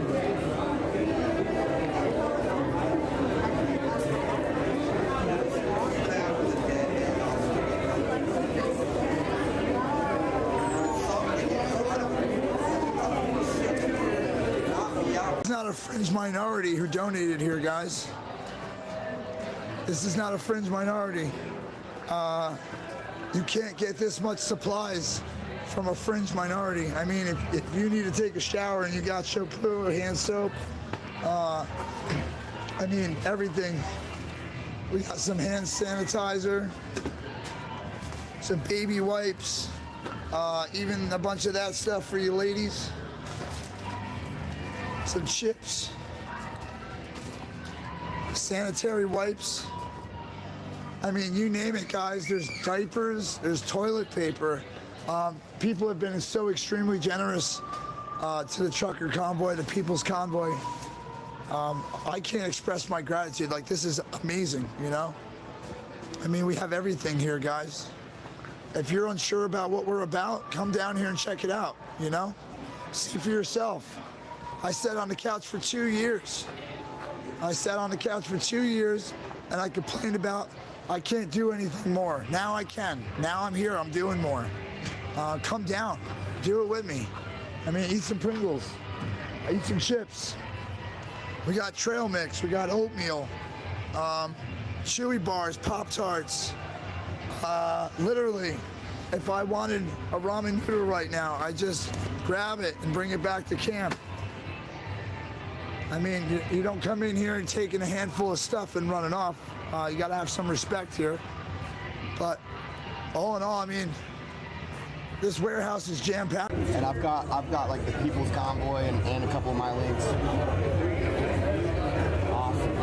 In case people are interested in donating from home. So are you somebody that we should rep? If you'd like to. It's like supporting the local people, right? Yeah, you gotta support the people that support the convoy, right? Right. So what do you go under? My name is Alex Glasgow. Alex Glasgow. Oh, that's easy enough to remember. I was gonna say, maybe when you're done, go ahead and eat and stuff, and you can pull out the phone and we'll get that taken care of. We left our phones back charged. They go down fast when you're on there. Trying to listen to everything that's going on. Yeah, I agree.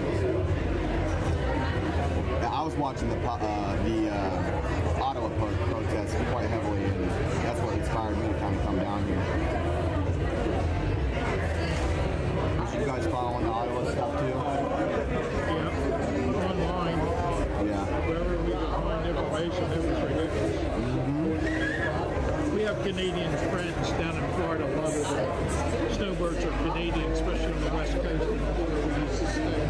The majority of the time was down to the Venice area. Okay.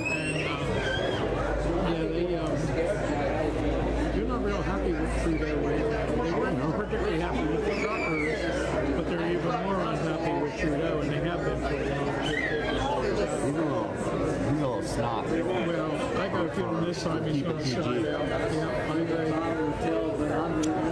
I agree. But it's a shame. Sorry guys, I don't want to like be awkward eating. Anyways, what was you saying? I said he's apt to lose this election. I mean, I think he's... I hope he does. No, he only got in because of his wife. Yeah. And his pretty little blue eyes. Right. And at first he was just a clown, and then he turned serious the wrong way with these people. And Canadians still turning back on Canadians. No, not when you're their leader. And it's not like the U.S. We have a number of split up states, blue states. But what they have up there is they have British Columbia, they have Quebec, so they have these zones and right. So they're not really, they don't feel like they're united. And particularly British Columbia. I can see that. The people from British Columbia hating the country. But actually not. So does Trudeau like? Is he like over all the precincts or whatever? Yes. Okay. Yeah, he's like the prime minister for the whole country.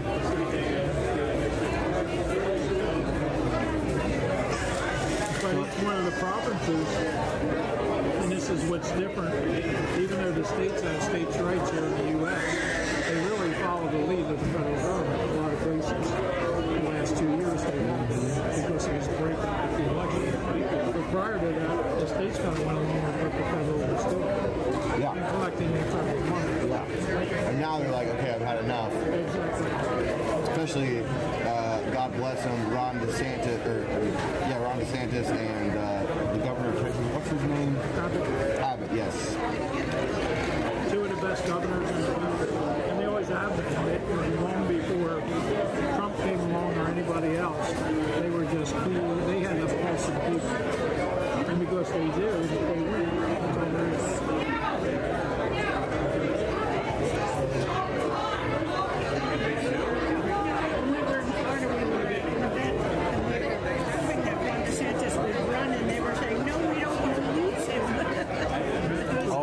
For president, you know what I was kind of thinking is maybe like Trump and DeSantis could do together and just overwhelm the competition. Just overwhelm them. Because there's a lot of, how do we put this, malicious / dark forces. I'm gonna lack for words for it. I'm trying to like articulate it for YouTube, but it's bad people doing bad things, and it's gonna take unity to get through it. It's unfortunate. We're all hoping that this comes to a peaceful solution and a turnover starting in 2022. But if it doesn't, we're not going to be able to wait till 2024 to see what happens. This action that we're doing now has got to multiply tenfold over. It's just going to get bigger and bigger and bigger. I'm amazed how many people are oblivious to really what's going on and why the truckers are doing it. Yeah, it is. It's crazy. Did you guys know what they have to do to cross the border? To come down here? Yeah. Or to go to Canada. Come here. You know what they have to do? The testing for one thing. Testing. They have to be in full vaccine compliance. Oh, yeah, okay. So what that means is, yes, the testing, all the boosters, the vaccine, and this is the kicker, digital ID. Digital ID, which would be the start of an online social credit score system like China has to control their citizens online. And they can just like exercise you from society if you don't have a good social credit score. Yeah, 2 years ago, because of one of the Canadian guys, he was always digging me about Trump. And I back. So then I started digging in on Trudeau. And when I started searching out Trudeau's background, he's really in bed with China. Oh, yeah. He wanted to, his military, to conduct maneuvers with the China military. He was going to bring China in to do a joint venture, a joint maneuvering of both militaries together. And if it hadn't been for the strong generals in Canada, that would have happened. But the generals were the ones that stopped it. Good. And that was only it's their job to. They're to protect enemies. What? This is the ice cream truck that everyone was talking about before. I don't want to get the kid in there because I didn't get permission for that. So. Thanks, Big Belly Racing. I appreciate it.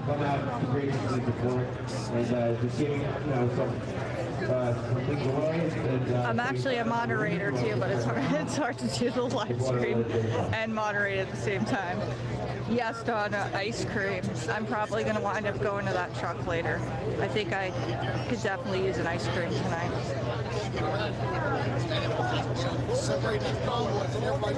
We get a lot of food trucks in here. Last weekend we had a funnel cake truck. Now I didn't eat any of the funnel cake, but I heard it was really good.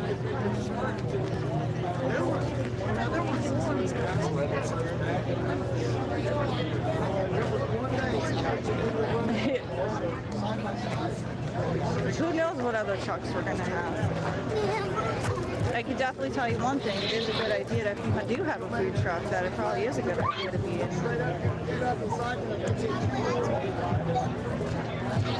Lorraine, yeah, the Chinese food I think they're having again tomorrow night. They just had it the other night. Willie will definitely do that for you. It's actually pretty warm out here. I have a light jacket on, so I don't have I'm not bundled up in like 4 layers, so I can say that I'm actually enjoying the weather now.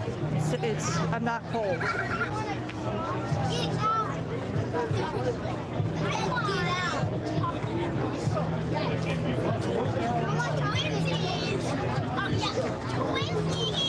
Yeah, we have a lot of stuff in here. It's easier to moderate from a laptop or something.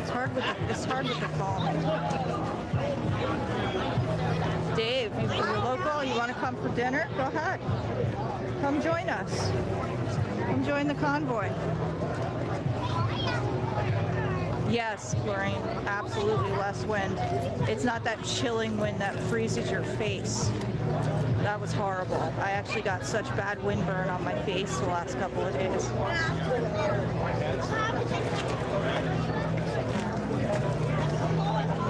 The line seems to be moving pretty quickly, so. By the time I got up there, yeah, I just picked up the last coach. Well, like there's a camper was going the other way. Chat, engage with them, let them know what's going on. So it's pretty cool.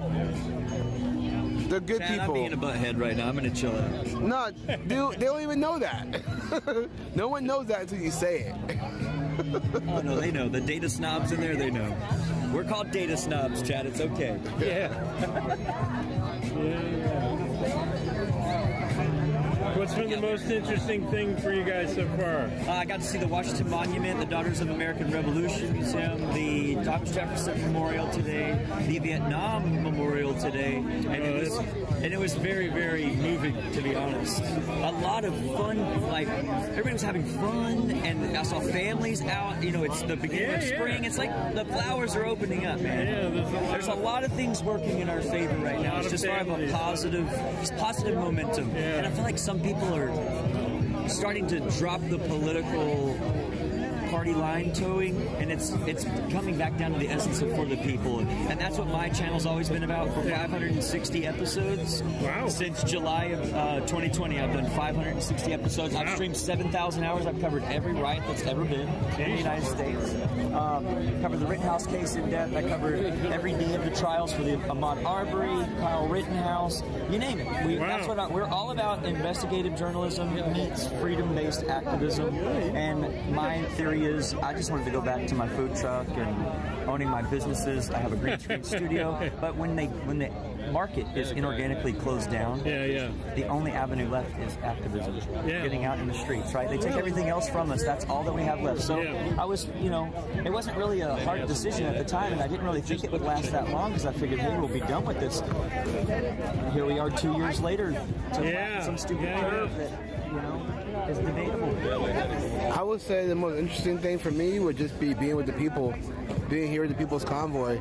This, in the moment right now, what we're seeing, people, family, friends, someone got married today. That was cool. Congratulations to them. That's awesome. So that's my biggest interest in being here. Just be with the people at the People's Convoy. So God bless them all. Yeah, right. And so I think it's interesting you talk about dropping sort of the political right, left, whatever, the agenda. It's just interesting to see people.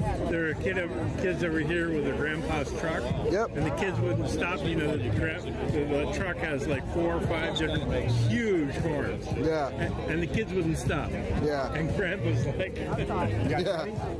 let's go. Not gonna eat here? Oh, I'm gonna try some of that pork. Oh, we're gonna go out and sit down and eat. Oh, I can come back for you. I know. Are you going up there, up to the restaurant? I don't know. I'm gonna try to finish. Yeah, I'm gonna try to finish. All right, we'll come back. Oh, that's what you guys are up there, right?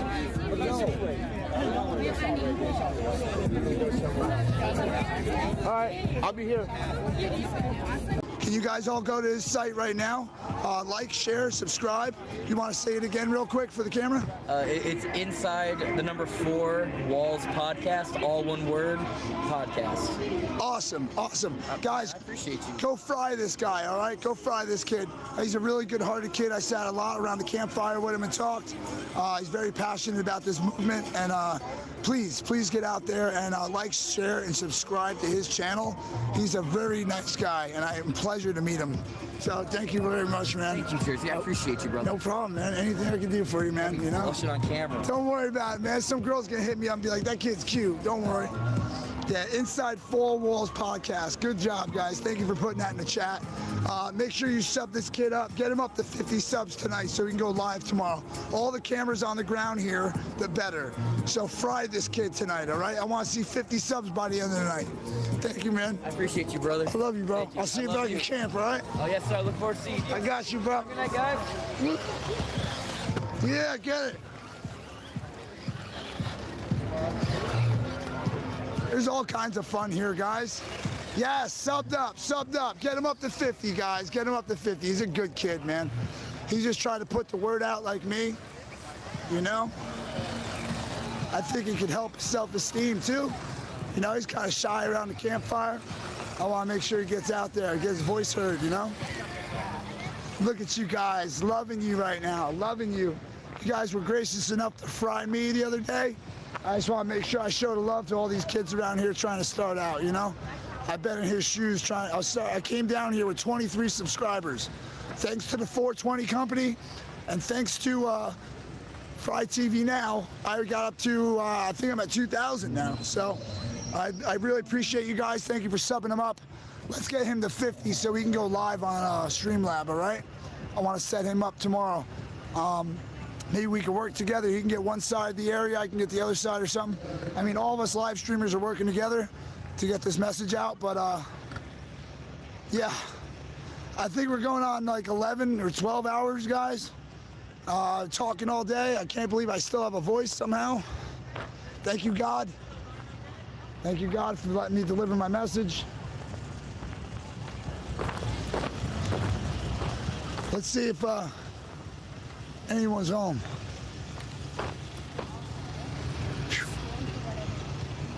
Hi. Do you remember me?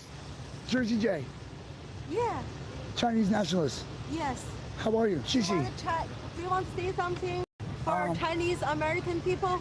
Absolutely. All nationwide. Wait, Absolutely. tell us what's your name from and then. Sure. My name's Jersey J. I'm from New Jersey in America. Oh, wait a second. Too fast. Okay. Wait a second. 1, 2. Hi. I'm Jersey J. I'm from Jersey, New Jersey in America here. And I just like to say the support I'm getting from these Chinese nationalists over here is amazing. I really love you guys. I wish you the best of luck. I pray for you every day. Anyone in China under that kind of iron fist, really, if you can get out and come here, you're more than welcome. We love you here. So I'm so happy I get to talk to people and meet people like this young lady right here. And I wish you guys all the best of luck. Please, you can do this too. You could fight back. You know, all you got to do is just get together, organize, get some supplies together. You don't have to fight physically. You can sit there on the road. You can do anything, but you can raise your voice, raise your voices. You have to get that out there, guys, all right? All around the world, stand up for your rights. You have human rights. No one deserves to push you down. So that's my message to you guys. All right, so I love you all. I hope you all stay safe. And check out my YouTube channel, Jersey J on YouTube. All right, guys. Thank you. Thank you. No problem. Yeah. Have a great night. Yeah, thank you so much. No problem. Oh, I love you. Just give me your. Sure. Wait a second. Oh, not now, Heather. Wait, Heather, one second. Wait. Yeah. Your date. Your phone number. It's 97. Oh, hold on. 97.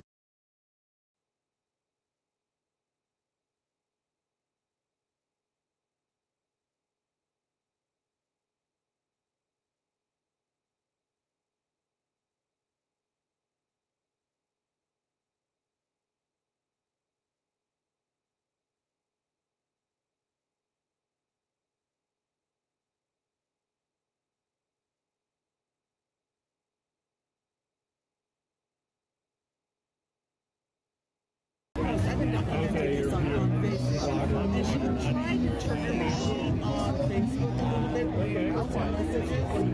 I didn't respond in the way that she would like. I just responded to the news. And she's doing something real, like helping the people in the country. And I go, this is, I just texted back and I said, this is real. Then I didn't hear from her.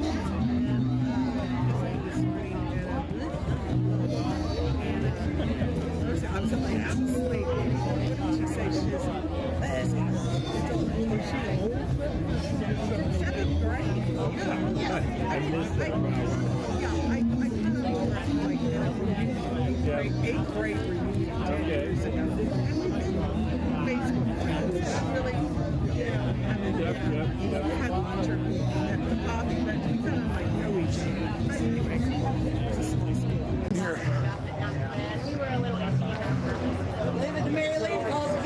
Let's see what happens here. So I waited I said we put 4 anchors in my shoulder. All right, guys. Trying to locate my fiance so I can get some dinner. I'm hoping she's around. Jersey Jen, you still online somewhere? I lost my girlfriend and the food. I messed up. Oh, right there. All right. Awesome. What's up, Mr. American? I changed it. Did you really? Yes, I rewrote it. Now I'm just... Oh, hey, there he is. Patriotic American Hal. Can I have this now? Yes, I rewrote it. Awesome. So that you make sure that's upside down. Oh. Yeah, but that's right side up.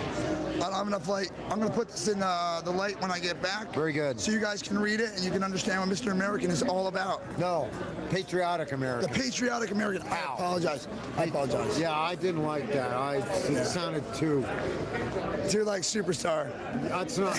No, you're a very low-key guy. Patriotic American, yes. I love you, brother. God bless. Thank you for being here. Yeah, there's a lot of love out here. Oh, man, all day. You see the victory we had today? Yeah. I was in that truck, man. I was in one of the first trucks in D.C. today. Yeah. It felt so good. It felt so good. We made some steps. They saw us. We made some noise. So well, the woke media still is calling it the convoy. They were calling it the trucker convoy, and I gave them hell. Yeah. I said it's called the People's Convoy. Yep. We're representing and they refused everybody. to call it the People's Convoy on the radio. Because that's inspiring. So they said, well, the trucks in a car convoy. Now they just call it the convoy. Last night I called the station manager, WTOP. When you call there, it says, say your name and push pound. Yeah. I said, God.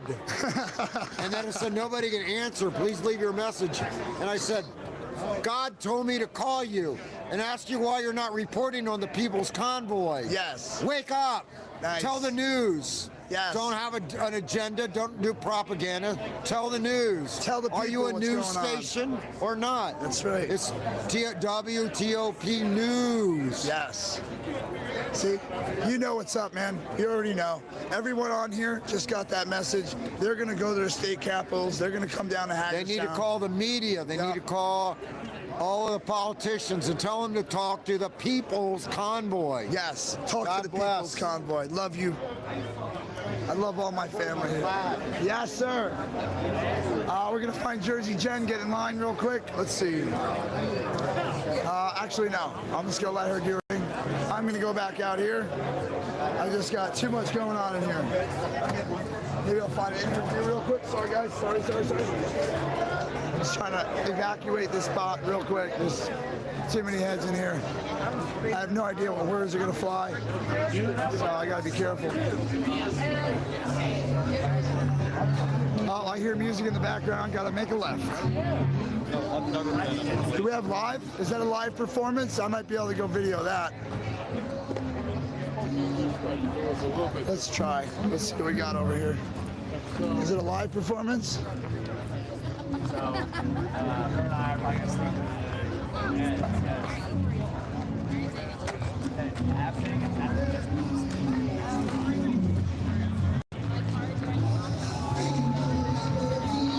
You got a live performance going on?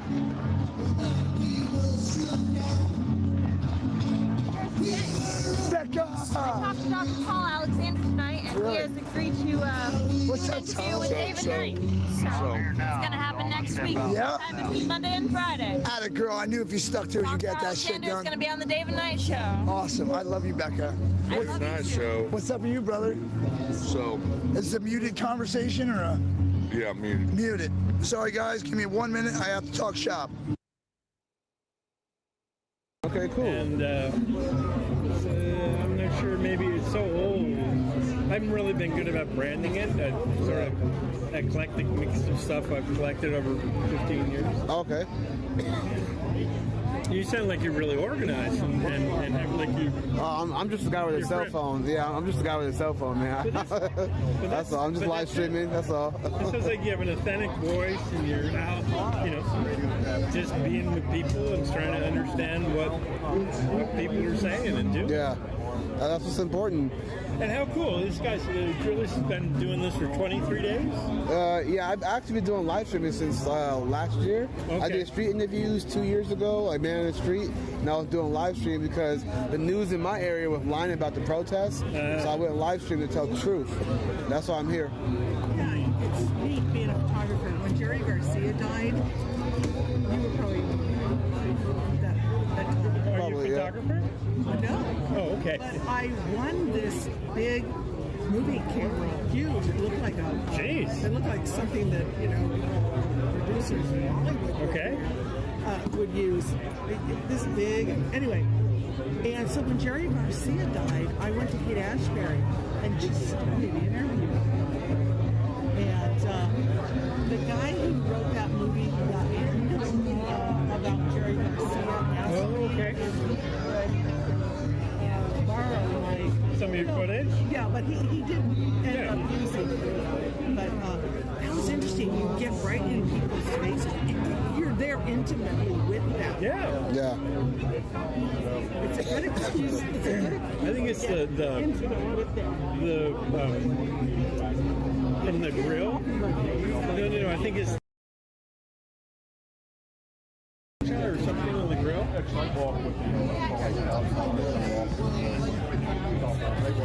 And do you still have your camera? I gave it to my grandson. Okay. Okay. It's a VHS. It's not always on. Yeah. The jet on the way back. But it was fun. Yeah. We see them attacking on site. Or just to listen and document it, But we were talking before, the idea that much of the news that we see is filtered, right? I mean, they're different filters for different points of view, but I find it more interesting to go out and just understand myself. Yeah, I just feel I don't do any editing. Cool footage. Yeah, I started going to China as a photojournalist in the 1980s. All right, guys, just to give you guys a little update. I'm waiting in line for tonight's dinner. I figure I want to try it. Josh and Brent, love and peace, my man. God bless. Love and peace. Josh and Brent went out to eat. I'm here still at the Convoy. I wanted to try the food tonight. They were making pig, I guess, barbecue pig. So I wanted to try it and really, you know, eat with the folks and chill with the folks. You know what I mean? Particular fact has been sitting in my wife's nightstand drawer. June. Rewind the video. Rewind it back like 5 minutes and you'll see it. Like 5-10 minutes and you'll see it. After he bombed Pearl Harbor, he served. You know, that's been successful. With the brain, try to enslave, cradle and grave, yeah, we do not consent. We will not comply, destroy the proof, bury the youth, try to hide and censor truth, yeah, we do not consent. We will not comply, yeah, law of exclusion, based on illusion, must have forgot about the Constitution, we do not consent. We will not comply. Me too, Willie, I'm dancing. I said capital to capital, state by state. Got a lot of freedoms that the coming to take. A death to religion and a personal belief. Taking from the sin, there will be no relief. Yes, civil liberties are under attack. Where in the world are the Democrats? No senator, assemblyman, or governor. They all bow down to farmer and they follow the herd. They bow down to farmer and they follow the herd. They bow down to farmer and they follow the herd. But we do not consent. We will not comply. We do not consent. Coming to get my food. I'm hungry as hell. Yeah, all races, colors, and creeds cannot put us on our knees. Yeah, we do not consent. We will not comply. Your mandatory bigotry don't tread on me with your tear but me. Yeah, we do not consent. We will not comply.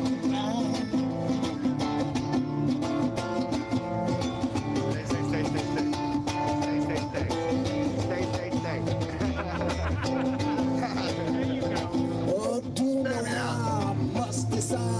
All them animals on the farm. Yeah, we do not consent. We will not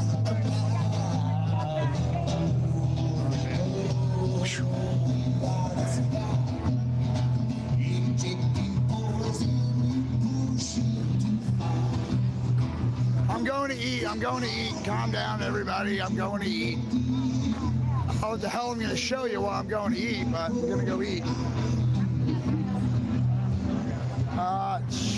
I'd leave my camera out here, but I kind of want it close in case I got to respond to you guys. It's like somebody else is driving the bus. Sazak getting some pork. Hey, bro. Hold on, let me. Right, hey, you saw that charisma. Hey, check your sub count. Dude, I just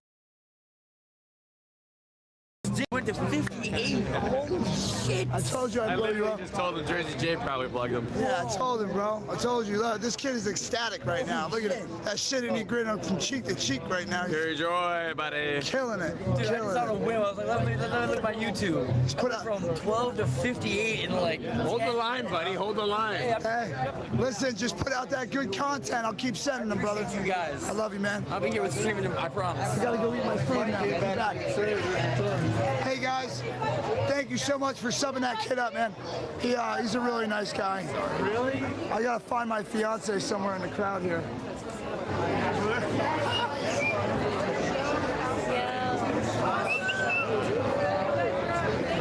Man, don't you hate it when they don't come when you call them? Nah, I'm just joking, guys. There was one lady who was just finished up with a committee on writing defense contracts and stuff.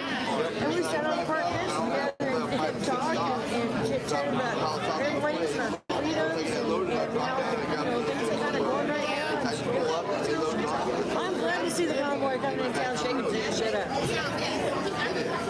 got it. What I can stand down there and totally I don't ever have to Oh yeah. I tell you about it all the time.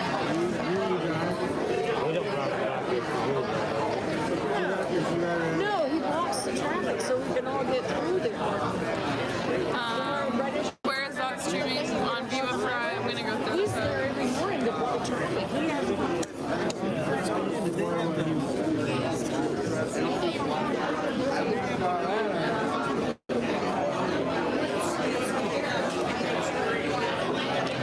So yeah, Zot is over on Viva Fry. Oh my gosh, hold on, let me fix this. Sorry.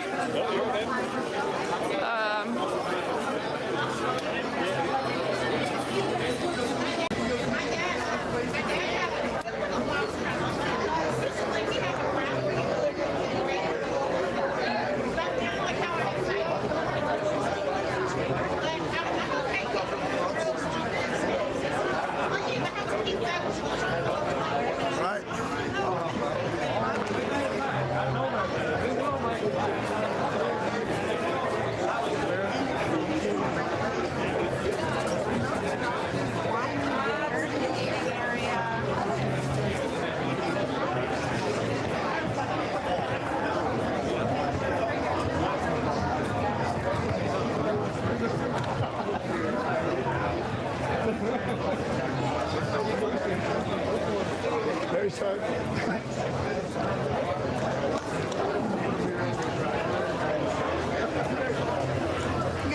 Sorry, yeah. I'm working and eating at the same time, so I gotta... get up and No. I'm good. I'm gonna sit on that side.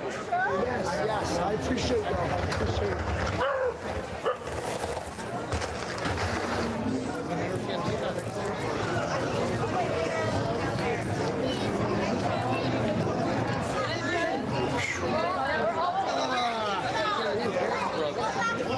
I'm broken, man. I'm broken.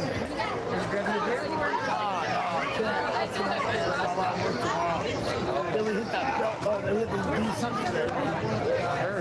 DC. Hey guys, do me a favor. Give me like 20 minutes, 15 minutes. I just want to slam some food down for the first time today, all right? Not trying to be rude, but I got to eat, you know? It's been like, what are we working on, like 12 freaking hours I've been live? 12 hours, man. I got 12-hour live going. This dude needs to get a little bit more sleep and more food. Yeah. But enjoy, guys. You're going to watch the line for a minute. Let everybody... Oh my Lord.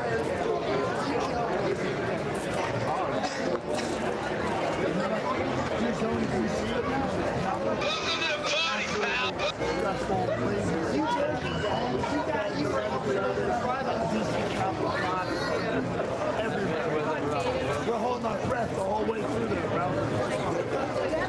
That's why I didn't go there. Yeah, I fucking puckered up when they turned us towards the Capitol. I'm like, it's a fucking trap. I'm like, I knew it. Turned towards the Capitol. I'm like, I don't know. We can't go that way. I'm like, it's it, man. We're going in right now. We're gonna pull into the White House garage. It's all part of the plan, folks. I figured, bro. Chew out or something. It's like they say something like chew out or something like that. It's like wait a minute, something like that? Hold on, what? Motorcycles dump his bike in front of the truck. Everybody got to park their motorcycle in the freeway. Semi-truck is gonna die. So he wanted to get right with Jesus real quick. And a point with God. Were the trucks still rolling when you did that? Police officer. He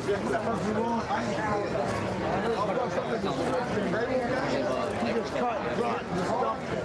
Got a ticket and shit. All the trucks, everybody stopped when that happened. They all stopped together because they were trying to wave them on and talk to them, let's go. They're like, no, everyone's staying together. That's what we came here for, bro. I pissed everybody off. Okay, we're getting here. Are you in the black car? No, ma'am. I just got in the black car.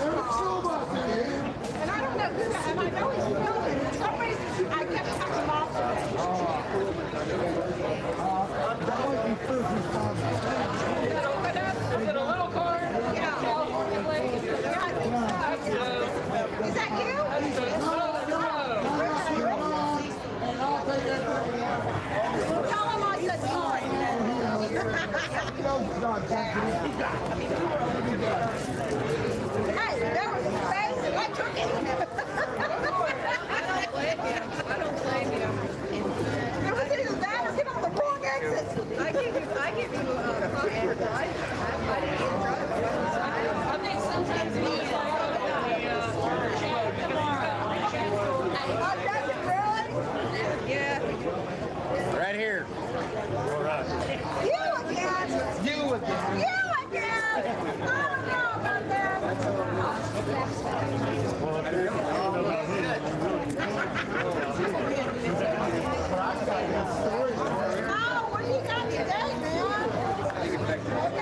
My viewers are like, did you get the Wi-Fi? Yeah, I got that. Thank you.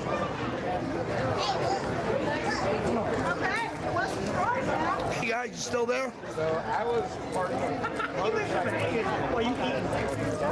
I'm eating pulled pork. A 5-star New York restaurant chef cooked me pulled pork tonight.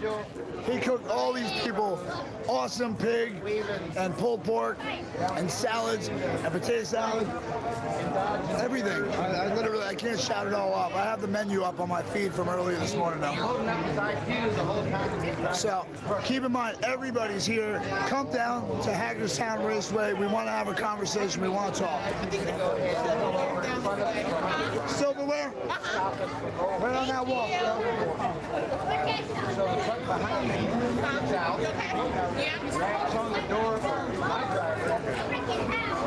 They both get out, raps on the truck door. He gets out, and the truck is like him. He gets out. I don't know where to go now. Yeah, it's over here. I'll give you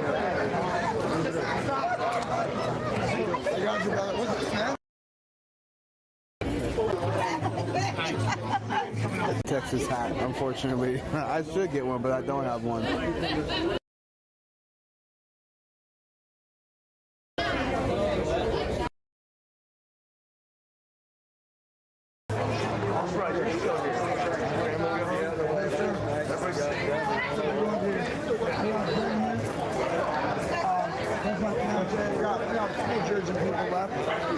But all in all, I got more people coming down. And then we got 200 people just watching the line right now. It's fun. I'm going to convince all 200 people to come down here and hang out. I got to motivate them. You're gonna have to hear this guy's story. Get it on live stream. Yeah, I'm telling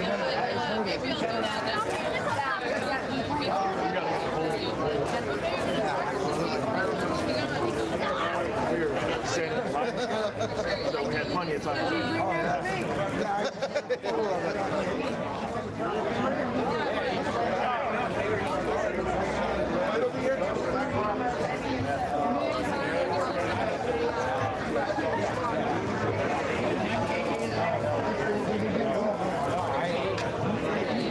After a while, okay? Okay, yeah, I'll come see you. I just now started the story and I want to go ahead and finish it. Okay, yeah, of course. You'll catch the middle of it kind of thing, so. Okay, I'll come back and get it later. I'll see you after a while. Yeah, take care.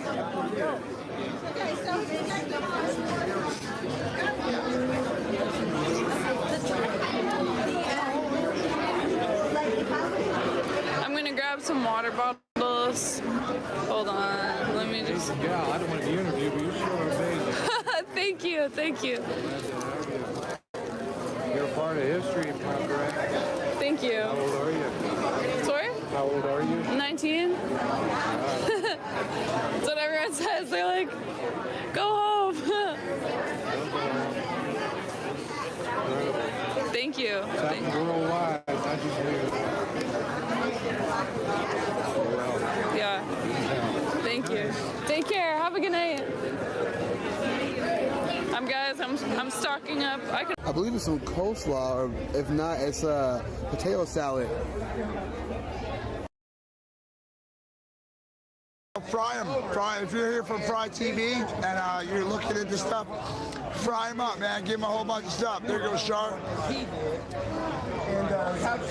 But yeah, definitely sub that kid up to high hell, man. He's awesome. He just just wants to get involved, you know. He wants to do something. He's got abilities. Trying to keep him from, you know, getting bored and stagnant here. So, no, you don't have to register. You just show up. You show up, you pop your tent up, you hold a flag, you scream for freedom, and you're part of the family. If you have bad intentions, you will be dealt with. Security's hard here. They will take care of you. So. What's up, man? What's going on, brother? I'm trying, yeah. It's the first time I sat down besides being in the truck. And, yeah, dude, and then on top of it, first time eating. So it's like, I think I got a 12-hour live stream going right now. I've been out here 12 hours. So we got the whole ride from the morning meeting all the way to DC, all the way back here. Killing it today, man. What are we up to, chat? 2,000 subs? Yeah, I got 2,000 now. I had 1,000 or 1,500 yesterday or something. Bryce, thank you. I appreciate that comment, man. That's pretty cool.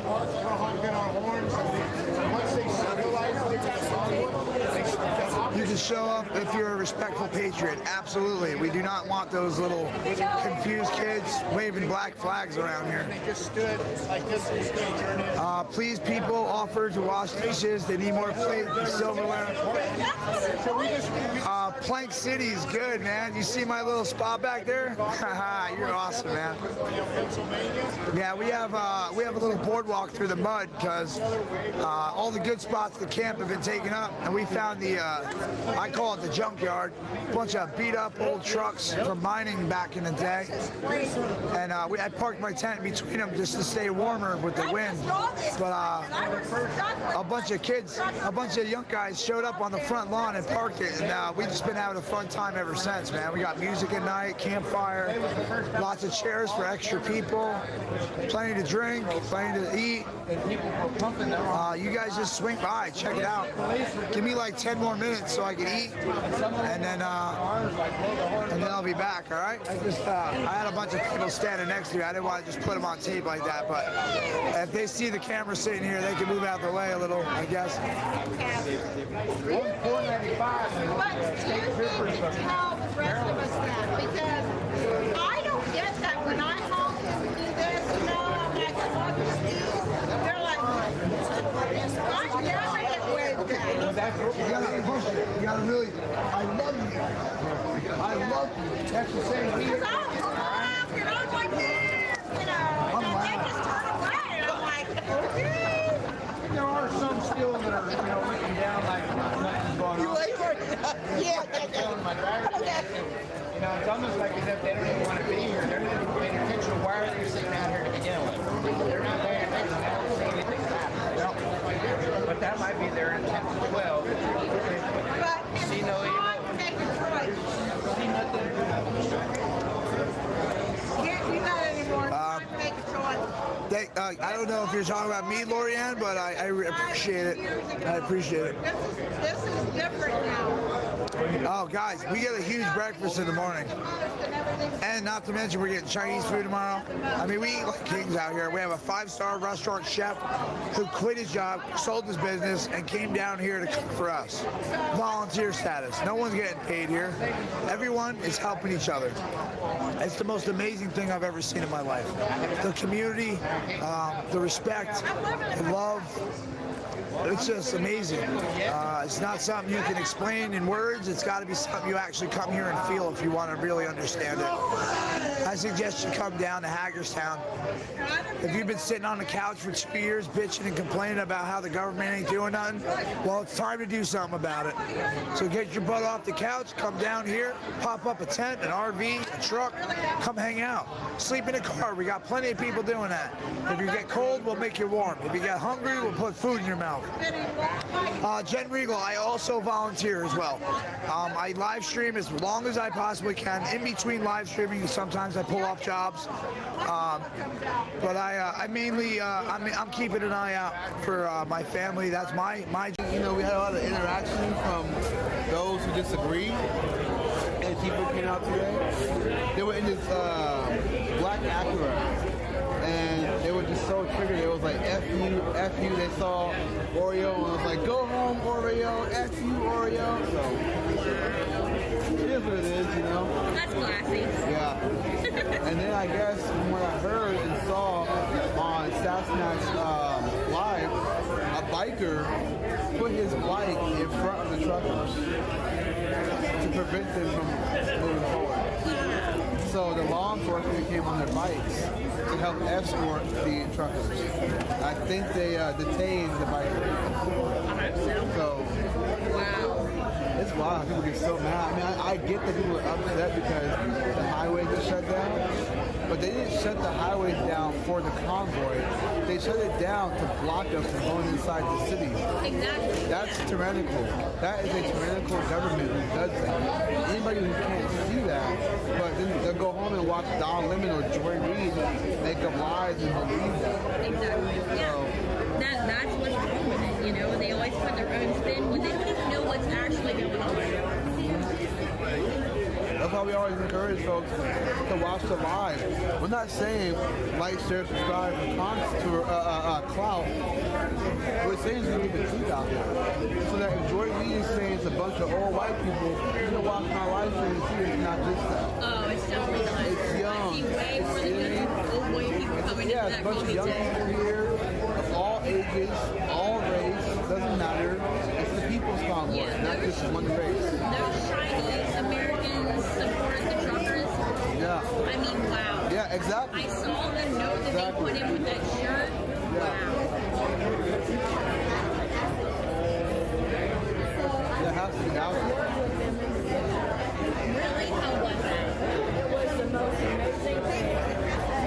Absolutely. It wasn't like they were Asian, they were us.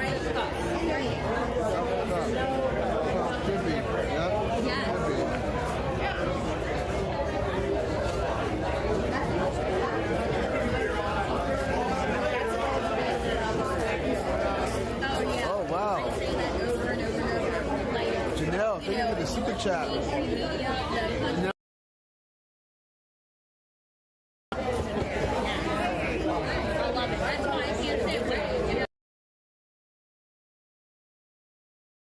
Oh man, buffering now.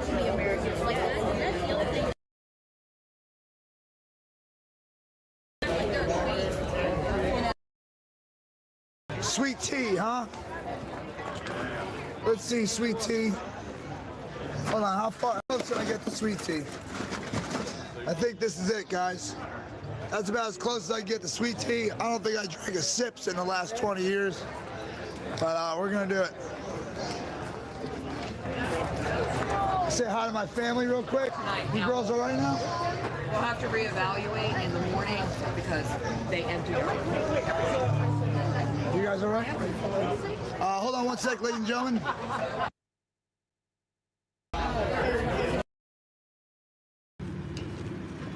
Imagine if I left my keys in there. Need parking brake. Okay, you guys said you're in. Okay, cool. Let me read Janelle's super chat. Thank you for all your hard work and for the truth. My family and I are still watching since day one. God bless. My mom is responding well to the chemo and feels a little stronger today. I hope she feels like, I really feel like these live streams help her. Right on. God bless your mom. God bless. They gave me a super chat of $50.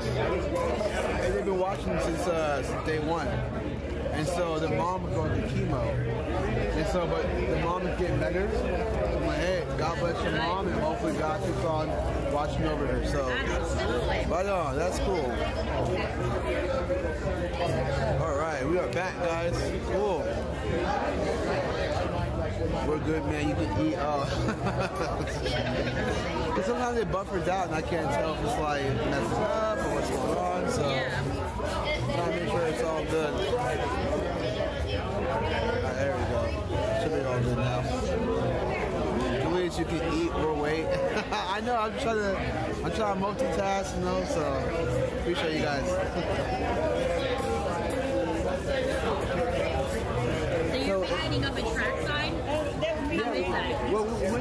night, I don't think did I get food there? I'm trying to think.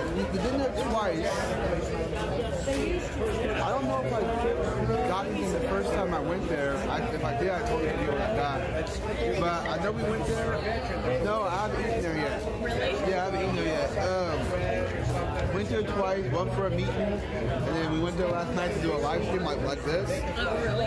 Yeah, they got food, but I haven't got anything to eat. I know that their wings look good.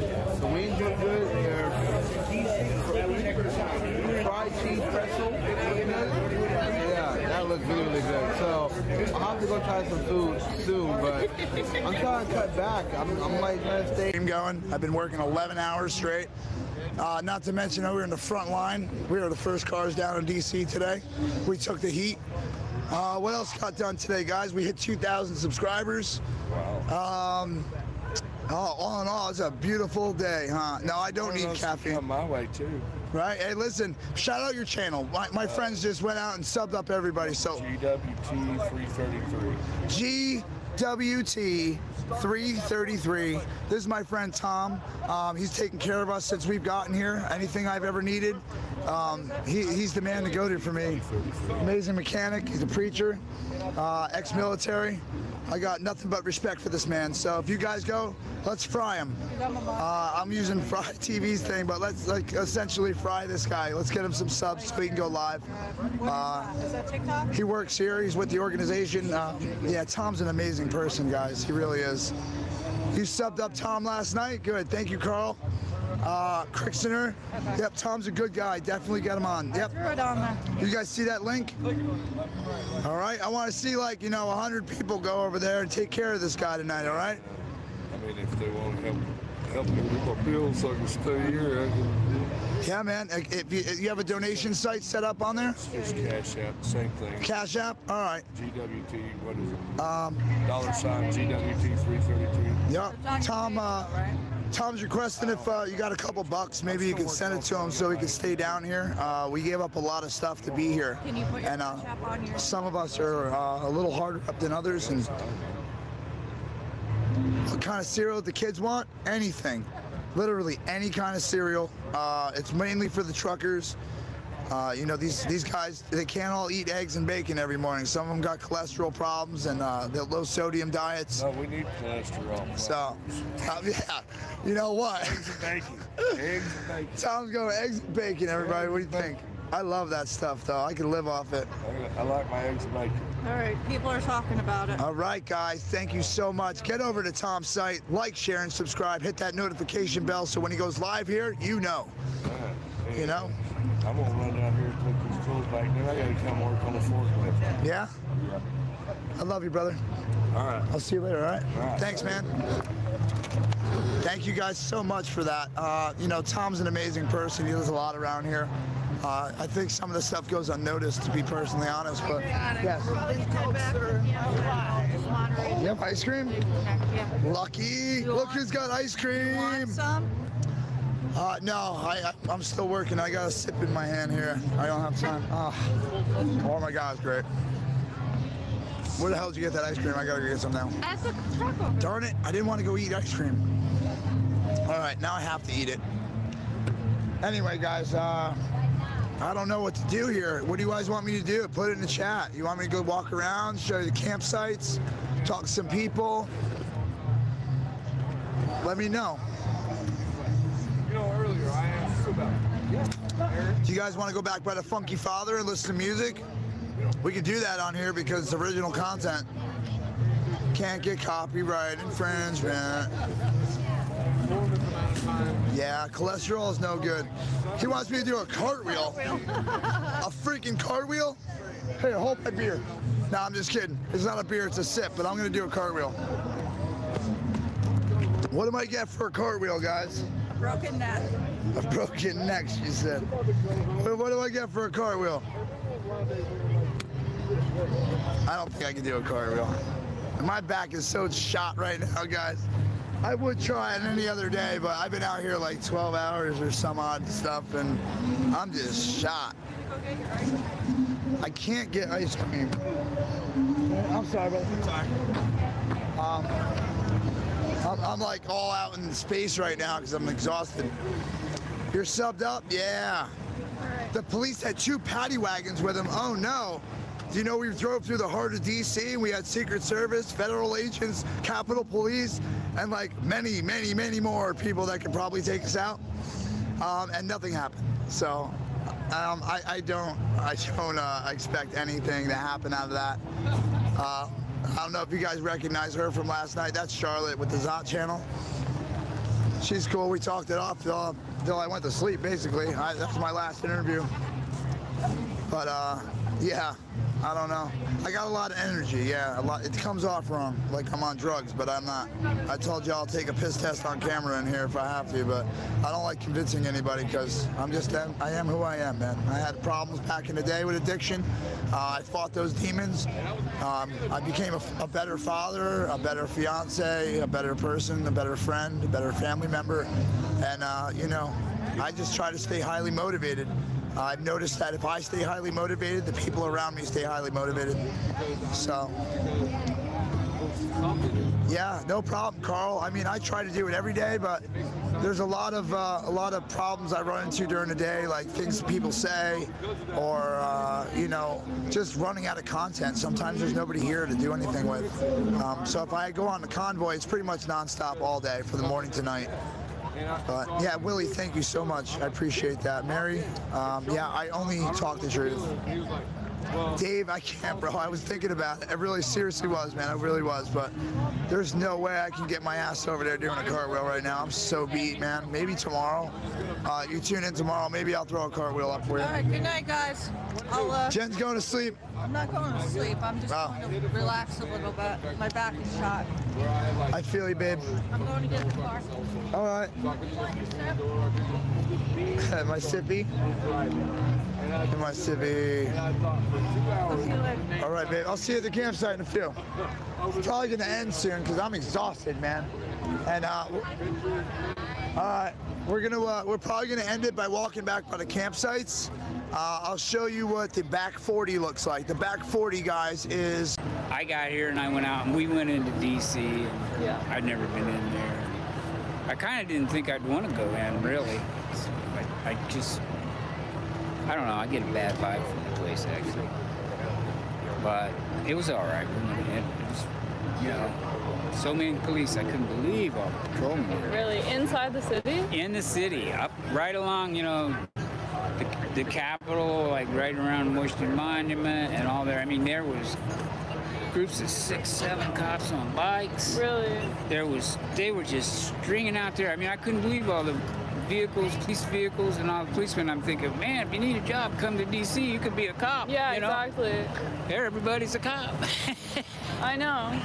Did you see what happened with the bike on the road? No, I wasn't live streaming while we were in town. I probably should have been. Mm-hmm. Did anybody catch that on live stream? I think Saznak did. I didn't watch the live stream yet, but that's what a bunch of people were saying, that they came over from him and someone had laid their bike in the middle of the road.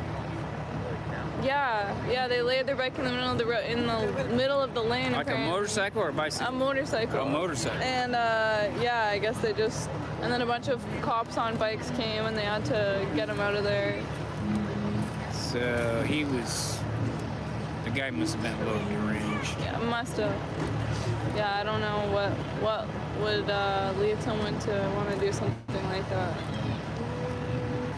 But I also heard in the cities they were trying to get people to take the flags off their cars. Did that happen to you? That didn't happen to us. The guy I was riding with had a really pretty large flag on the back of his pickup. And nobody ever said anything to us about it. That's good. Yeah, and it was a little chaotic down there, but he actually had been to DC before quite a few times. He actually kind of knew his way around a little bit. Oh, yeah? So I really felt lucky about that. Yeah, that's good. And everything did get we'd get separated, then we'd find each other again, and then all of a sudden, some of them were going that way, and we're going that way. Yeah. It was like, had to get back out of there. But it went a lot smoother than I expected, actually. And the police were just there. They were just there, you know, observing, I guess. But, I mean, nobody was going to cause any trouble. I don't know what they think we're going to do. Yeah, I don't know why they. How many cars actually made it out into the city? I can only guess. I mean, I know the ones that I saw in that group, there must have been at least probably a total of 25 or 30, but I think there might have been other groups that have more, you know, because we did get split up a little. Right. You know, and then because we actually saw one group, then we went ahead to catch up with another group, so I really don't know. It's funny because when we got back here, it took a long time for a lot of others to come back. So. Yeah, I know. They were even just coming back before the meeting started. That's what I heard. They were rolling in. That was the bobtails most. Yeah. They're the ones that got, I guess, waylaid by that whole incident. Yeah, exactly. I mean, there was, even I was going through and I was like, I think the third truck.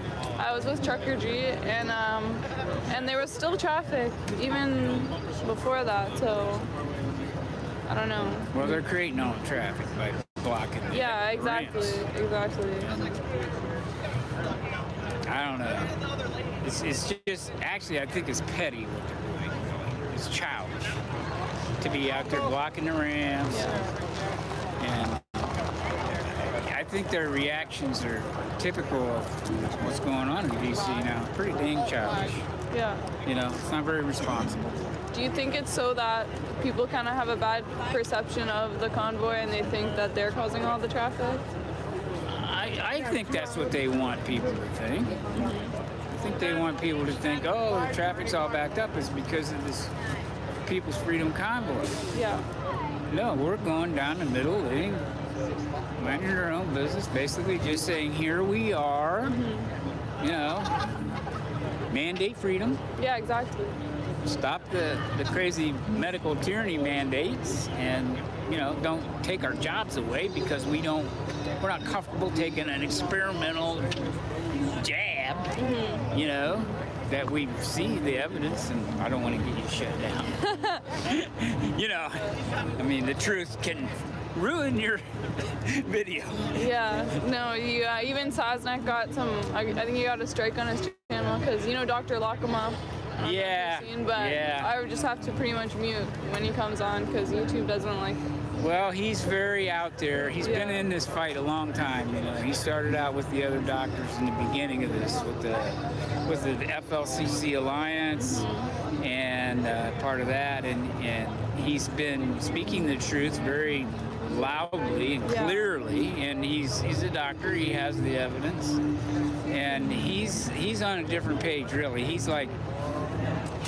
When we came along, those doctors, when this convoy came along, those doctors had already been screaming their brains out trying to get people to realize what the narrative is here. Yeah. And again, I don't want to say too much.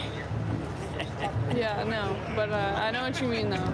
And so when we came along, he was like, wow, here's a platform, here's a group of people that can get it and can actually spread it. Yeah, exactly. You know, the concepts. Yeah. So... Yeah, and then this is the first time I've done anything like this. I'm usually just a watcher. Right. But I was just sitting there at home. I was like, well, I have a wood burner, and I was looking at the weather, and I go, well, my house is not going to freeze if I quit burning wood. Yeah. I'm out of here. I'm not going to be happy. I'm going to be disappointed with myself if I don't go. Yeah. You know, and be a part of it. And I wanted to see you, you know, I wanted to say thank you and just give you a lot of encouragement. Thank you. And, you know, I think everybody's a little concerned that one morning when I didn't show up. You didn't show up. I was very concerned. Yeah. You know, and you know the whole story. You know, I was thinking, well, did her brakes fail? Is she in the hospital? Yeah, you know? no, I know. I got people all riled up because there was someone who came up to me, I guess the other night, and he's like, oh, you should go. And everyone's like, oh, something happened to her. And yeah, but I appreciate the concern, people looking after her. Yeah. I mean, I just feel like I want to give you my phone number or something. Say if you ever need any help, you know, if I can, I'll help you. Yeah. You know, and that's the kind of support I feel towards you. And isn't it beautiful that just somebody that is just willing to go around and talk to people and ask people, why are you here? Yeah. What do you think? You know, what's your life been like? And what is your life like? Who are you? What kind of person are you? And for us to just see, hey man, we're all in a way one. Yeah.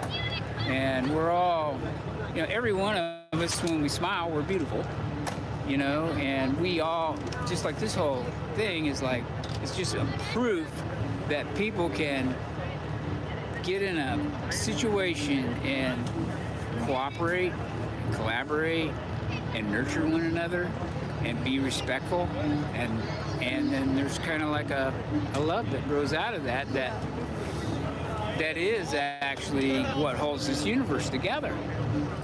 Yeah. You know? And maybe it'll create. One time I was in Durango, Colorado, and this girl walks up to me and she was videoing, you know, and she said, What do you think the world needs now? Humanity. What does humanity need most in this world? And I said, well, that's easy. Yeah. We need a quantum leap in spiritual awareness. And she just gave me a great big hug. She said, what's your name? I said, John. She said, oh, I love you, John. That's awesome. But yeah, that's what we need. And this is the kind of a thing that if you're here, you get that. You do get a little more spiritual awareness. We need a huge leap. We got to realize that we're part of the whole planet, the whole everything, the microbiome, the plants, the animals. We're all part of God's living creation. And it was actually created to harmonize and balance and work together and help. The more nurturing, the more we help one another, the more every single part of the whole living thing thrives, and it creates it creates actually abundance. Yeah. And it feeds itself. It strengthens itself. And the one reason I think that's being pushed down is when you have that kind of abundance, freedom comes right with it. Right. You have what you need. Yeah. And you have enough, you have more than what you need. You can actually share it. You can go like, yeah, here, take this, you know, what do you need? I've got plenty. Yeah, exactly. And it's like you and that's the only thing that is our really worth. Our worth isn't how much money or something we got hide in our pocket or something. Our worth is what we have to give and share with all forms of life.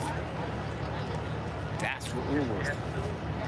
You know, and that is the value of life. And so our value system has just been really, really hidden from us, and we've been brainwashed into thinking that maybe $1 or a gold coin or something is valuable. Yeah. You know, no, it's our caring for one another in all forms of life that is the value. Agreed. And that's universal. I know that. Yeah. Well, people aren't, you know, they're not very powerful if they're caring about their whole life, they're striving to get money, they don't care about anyone else. Well, yeah, they get distracted. Yeah. And they don't even have time to care. It's like, oh, I'm running on this treadmill, I'm trying to make this goal, and I've got this priority, or, you know, I want to have so many dollars where I retire, or I want to get, you know, whatever the goal is. And I'm not saying those are terrible goals. I'm not saying they're terrible people. They're very distracted, and they miss the actual wealth of life. Yeah. And it's sad. You know? And I'm glad that I'm not perfect, you know, but I'm happy to. It gives me a lot of peace and comfort to know in my heart that my worth and your worth, and when I see people like you are just giving, you know, you just walk around, you just do it, you know. It comes natural to you, obviously. And there's others. A lot of people here. You know, this is like you're in a huge group of people, and any one of them could be your best friend. Yeah. I just met a young man, and he told me that he's just gotten here. He's been here for 2 days, and he said it's like he's getting his personality back. And Really? he said it's the first time since he was a little boy that he felt like he was somewhere where he belonged. Really? Yeah, it was really powerful. He said, you know, like my depression is lifting. He said, I'm so happy to be here. And it's having that kind of effect on people. Yeah. That's amazing. And I knew that's why I had to be here, because I was feeling that at home, you know. Oh my God, when they were singing "Oh Canada," when they came from across the West, and there's people were out on the streets, you know, the Hutterites out there with their children, you know, and everybody giving and singing "Oh Canada," I would just break into tears. I love that song; it's so beautiful. And they were singing it with such heart, you know, and it was like it was giving all those people. It's like the people around the world that are going, oh God, just if you could tell me how I could help, you know, and they don't know. They want to help, but they don't know what to do. And something comes along of grassroots, honest effort to make a positive change, and people just go, wow, that's, you know, they want to give. They've been like longing to be a part of something, to give. Yeah. You know? Yeah, exactly. Yeah. And I mean, that's why we have all these volunteers, people lining up to sign up to help. It's amazing. You don't really see that anywhere else. Mm-mm. No, you don't. I've never seen it. I've never seen something like this. Yeah. Same way in Canada, you know. And it's really, really, it's just horrible what that government did. And again, I don't want to get shut down. Hi, Klaus Schwab. your little students there in Canada really did a bad thing, but I'm sure you're happy with that. Mm-hmm. But, you know, we know. It's like, we know, and I think they know we know, and then the more of us that are actually trying to share this, the more people will know. Yeah. You know? Exactly. And I think things are turning. We still got a long way to go. And like one guy at home, he said, I told him I was coming here, and he said, well, when's it going to be over? I said, never. Yeah. You know, if you have freedom, there's a responsibility to work to keep your freedom every day. Yeah. It's never over. Yeah. I think Ben Franklin's, when he walked out of the Constitutional Convention or whatever, when they signed the thing, and a lady outside said, well, what do we have? Do we have do we have a monarchy, or do we have a republic? And he said, you've got a republic if you can keep it. Mm-hmm. And we've lost ours. We got to get it back. Agreed. If we don't, we're done. Yeah. It'll be totalitarianism. People think that's crazy, but you know, I think North Korea and China are the model. Yeah. Well, sorry. I hope we can do something before then. Yeah. And whatever else happens, an experience like this is super valuable for us who are here, and for the other people who are watching. This has to happen. There's certain things that have to happen for other things to happen. There has to be like it's just like a natural process. It's like if you're growing healthy soil, you've got to get certain organisms to help one another, and certain fungi to help one another, and pretty soon they build some strength. And I'm into regenerative agriculture too. Right. And that's another perfect example of God's balance and harmony, that if you just get in step with it and nurture it, it just creates that abundance that allows freedom.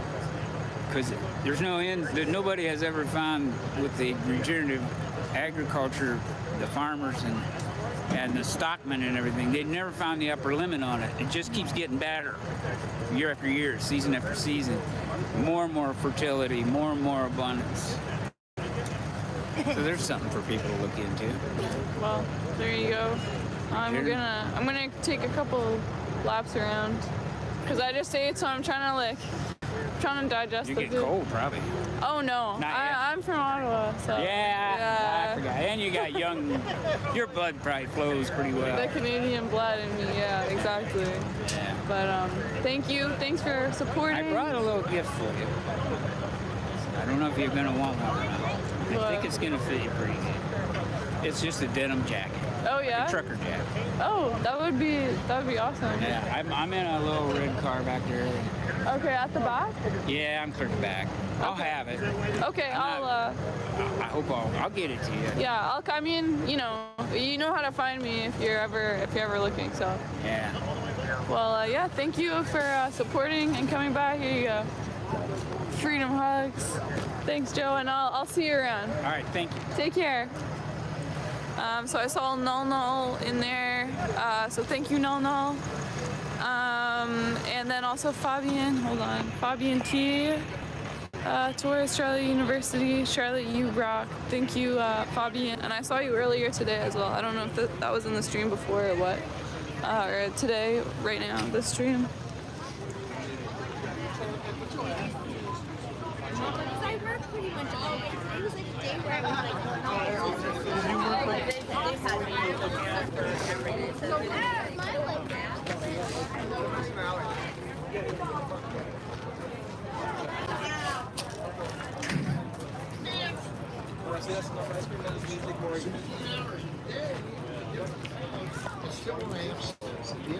Right. Yeah. Still got They were using it to host down. There's still cases of it over here. There you go. I thought you only had 3 hours to drive back. I'm like, hey, I got this. I don't know if you guys saw the cat there, but that's the old raceway cat, speedway cat. And it does get a little chillier over here because way over at the back there's a river. So at night the wind kind of gets up on it. Hi, I heard my name. How's... Oh yeah. Thank you. What are you guys' names? I'm Sophia. Yeah, and I'm Isis. Isis. Yes. And Aaron, Sophia, Isis. It's good to meet you guys. Good to meet you too. When do you guys come down here? So we live in Maryland, like an hour and a half away. Okay. DC. So I was actually watching you all. Well, no, I was watching Trucker G earlier, and then I was watching Sasmac, and he was like coming by my exit, and I was like, I gotta get out there. Oh yeah. We just got on the Beltway and fell in love and kept going. Really? What do you? Catch the convoy because they usually pass our exits. So we'll try, I'll take a lunch break and step out and try to just, Oh yeah. wave. She'll do the same thing. And you said you were close to DC. Did they block the exits near you? No, because I'm in Maryland. Oh, okay. Right off the Beltway. Okay. Yes, but yeah, our exit wasn't closed, and I haven't been in DC in probably a year. Oh yeah, I refuse to go to DC. Really? You don't like it? I think it's so cool coming here. I'm 16 hours away. I'm from Iowa. You wouldn't like DC. Oh no, I already know I don't like DC. That's the swamp. That's the swamp. When people say drain the swamp, that's the swamp. I go through there. Yeah. What do you mean? How do you mean swamp? So I would say DC, I would interpret DC as the brain of Satan. Meaning that is where, and I know they have other places where they get together and they come up with these horrible policies and laws and rules and mandates. But DC is one of the focal points of where they conduct their evil business. You can say stuff like that, but it's once you start talking about a lot of that stuff. But I mean, it's been overrun by people who have an agenda, right? To completely alter our existence as humans. A lot of not just here, but humanity. Yeah, And it's just bad energy. It is. I worked down there for so many years, and it wasn't like that always. Yeah. Really? We grew up in, I would say, Prince George's County, DC area. And when we were young, kids, DC was a beautiful place. It was beautiful. It was very rich in culture, and it was very, it was always diverse, but it was a sense of family, I would say. Now DC is just the libs came in, they took over, they just ruined it. Yeah, they priced everybody out. You can't afford it. I mean, even if you make $100,000, you can't live comfortably in DC. So they made it so that the average person wouldn't even be able to live there. So now it's just elitist. I don't even know how you guys live in a big city. Well, we don't live in DC. We live in the Prince George's County area. So I'm that's close enough. It is. It's still kind of the same thing. And it's ridiculous. It's ridiculous. It's overrun by Democrats. It's $1,500 a month, and I'm not even in the city. Democrats run DC. Democrats run, a lot of Maryland. So yeah, You don't really have people who agree with what we're doing. You have more people who agree with the agenda to force us to do things that we don't feel comfortable doing. And that kind of, it wasn't always, that's what I mean when I say it wasn't like that. Like you had, DC was filled with people who was willing to take a stand. And now it's just not. It's just not. And we feel a little lonely. Yeah, it is. It's lonely. It's depressing. Yeah. It's depressing. And I feel like coming here, it's comforting. Like I was telling her on the way here, I'm like, I'm going to be so sad when you guys leave. Because it's such a dark energy in this area. So when you have people who think like you right in your backyard, it gives you like, peace. It gives you peace of mind. It's like a sense of unity. Yeah. Yeah. So, I don't know. Do a lot of your like friends and family kind of agree with this? So many friends, girl. Really? Me and my mom got into it the other day about it. She Really? came over to, I have a newborn. Well, he's not a newborn. He's 7 months now.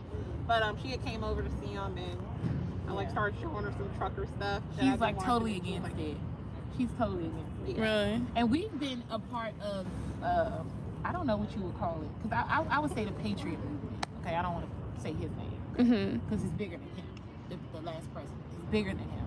He spearheaded it, but we took it to another level. Yeah. But we went to rallies, and like people who look like us, black people, were like, oh hell, like what are y'all doing? And it's like we wanted to get, well, first of all, we wanted to go because we saw that his policies and the things that he was putting in place aligned with our, our lifestyle. And he was putting things in place that we would benefit from. So I'm like, yeah, we're gonna go. Like, let's go. Yeah. So I didn't want to go off of what fake news was saying. I wanted to see it for myself. Yeah, and I think the reality is that most black people come from conservative values. Yeah. So I don't get why a lot of black people are like, oh no, anti this, and like a lot of the culture and it used to be. I can't say now. You lying now. Yeah. Because they're trying to turn us. Where they come from? Yeah, but if you look historically, black people had really like strong family values, very Christian rooted values and belief systems, and now it's just like completely. You still had that in the South. Yeah, you do, and a lot of black people in the South are, conservative still, but up here, oh no, you got Chicago, BLM, same way. overrun with BLM, overrun with Antifa, and we try to tell people who look like us that movement is not your movement. Yeah. That's not your movement. It's a whole organization. Yeah, I mean, we already know GS. I'm not going to say his name because I don't want to get her channel messed up. You know who I'm talking about. Can I say it? George. Okay. Honestly, you can say names. I don't think they're George gonna. Soros funded BLM. He Okay. funds Antifa. So Allegedly. He funds these movements, and it's sad because a lot of us don't do our research Right. and looking into where, tracking the money. Right. So that's not a movement for us. That's not a movement for justice. That's a movement to cause chaos and division and spread hatred. Yeah, I don't know where the whole defund the police thing came from. It came from them. It came from the Democrats because they want crime. Yeah, but I'm saying, like, I feel like they're trying to put it like black people want the police to be defunded. Yeah, and you'll be surprised. A lot of black people are like, hell no. We need We want as many police as we can get. It's little girls and little boys 2 years old getting shot while they're sleeping. Yeah, in Chicago. In You think Chicago, Chicago even in needs- DC now, it's a lot of crimes happening involving children. Black women, I feel, are super unprotected. We're getting killed left and right in the city. We need the police to protect us. Yeah. So I don't agree with that agenda at all. Yeah. I feel like it was just a way to. But the fake news will make it seem like, oh, this is the mentality of black people, like they speak for black people. And it's like, no. Do you feel like mainstream media has sort of made this movement out to be something that it's not, like saying that racist, misogynist? Oh yeah, that's why I was like, we're going to be here as much as we can. I mean, it's an hour-and-a-half drive. I wasn't planning to come this way, but it was like just being on the highway, so other people can see it's not what the news is trying to say. Like, it's a bunch of old white men in trucks, ready to like spit on. Like, that's not the case at all. It's a bunch of people out here, all types of different races, that just genuinely love our country. Yeah. And I've personally been affected by COVID. I was laid off twice when this crap happened. I got pregnant. I had to be in the hospital during COVID. I wasn't even allowed to walk the hallways. I had to basically go back home in labor, and then my water broke and I went to the hospital. Really? I was forced to have a COVID test even though I had no symptoms. I felt like it was an invasive test. But they said I had to have that in order to have my sister in the room with me when I gave birth. Yeah, because we don't agree with the forced testing, the forced masking, any of it. Yeah, if I don't have any symptoms, I feel like I'm fine. But I guess, you know, that's a whole nother story. And then my grandmother, she's in a nursing home on life support right now, and I can only visit her once a week, and I have to get COVID tested, and it's only for 30 minutes. And really, before, you know, she was on life support, you know, she would beg me to not leave her. And, you know, what do you say to somebody when you're, you know, they're coming to tell you you have to leave, you know, and it's only been 30 minutes. And before that, I could only see her through a window, if that. Really? I think that's the saddest part about this is what it's done to the elderly, children. Yeah. And for me, I feel like that's what this is about. Everything that we've been through since, what, March of 2020? Yeah. It's completely destroyed our way of life and our way of living. And I know it's so many people in the nursing home, and I used to work in the nursing home, and those people, that's all they look forward to is when you can come visit them. And when you take that away from them, they're done. Yeah. They fall into a deep depression. She has advanced dementia. Yeah. She can't breathe on her own anymore. Well, see, you know, that's what happens. To me, that's crazy because, like, you know, in Iowa, we don't have those problems. See? Like, See? we, you know, it's very open in Iowa. Yeah. So did they try to do it? During the COVID thing, you had a little bit of it. I mean, yeah, you had a lot of nurses and stuff like that getting canned because they wouldn't get vaccinated or stuff like that. But now you don't have none of that. I mean, yeah, I still can't. you know, I still can't see my grandma, and it's only. you don't even have people wearing masks that work at gas stations or nothing. Yeah. It's all opened up. I mean, Yeah. you know. It's like when we went to Myrtle Beach 2021, right? Yeah. That's a red state, I would say. No, that was 2020. Okay. Was it 2020? Yeah, we didn't go. Okay. So when we coming from here to go there, it was like completely different. They still were kind of wearing them, but it wasn't like forced. Yeah. So I think it's just like I said, it's the mindset. In this area, they don't think like that. They believe that this is necessary, that this works. This works. And it's okay if they do, but don't force it No, on yeah. someone. Right. They believe it, and you better believe it. And Yeah. if you don't believe it, you're crazy. Yeah, I was You're a pregnant during conspiracy COVID, theorist. so of course I wore a mask most of the time, you know, when I was out in like grocery stores around crowded places, because I wanted to protect myself, you know, from any type of virus, not just COVID. But to be forced to do it, no, absolutely not, absolutely not. And I'm here. I've been fighting since I found out I was pregnant with my child. I didn't even know if he was gonna make it because I had my placenta had a tear in it, and they said it was 50% that I could miscarry him. And I was just like, I'm gonna still get out here and fight because she was at the rallies pregnant. Really? Yeah, I was literally like, could have had a miscarriage, but I was like, I'm getting out here for my baby, you know, because if not, who This is will, the you know? United States of America, This damn makes it. His mama was a fighter. Are you sort of scared for his future if we keep on going down this path? Oh yeah, when I first saw him, I was scared because I'm like, what have I done? I brought him into this world, you know, and now I'm scared because we all have to leave one day, you know. Luckily, I have my niece. I have my niece, so you know he won't be alone. But it's scary. It's scary knowing what type of world he'll be brought up in. You know, so far all he's seen is people in masks. And I feel like that's not a future for him. You know, he shouldn't have to see people wearing masks all the time. Yeah. When he was first born, because I was in the hospital with her, and this is when I just was like, I'm done. I mean, I've been done, okay? But this was when I'm like, wow, this is sick. This is sicker than what I thought it could be. Her fiance was holding his son for the first time. Yeah. And this lady in the hospital said, sir, then this is his first time seeing his father. Yeah. And she said, sir, can you pull up your mask? Wow. And I said, oh, hell no.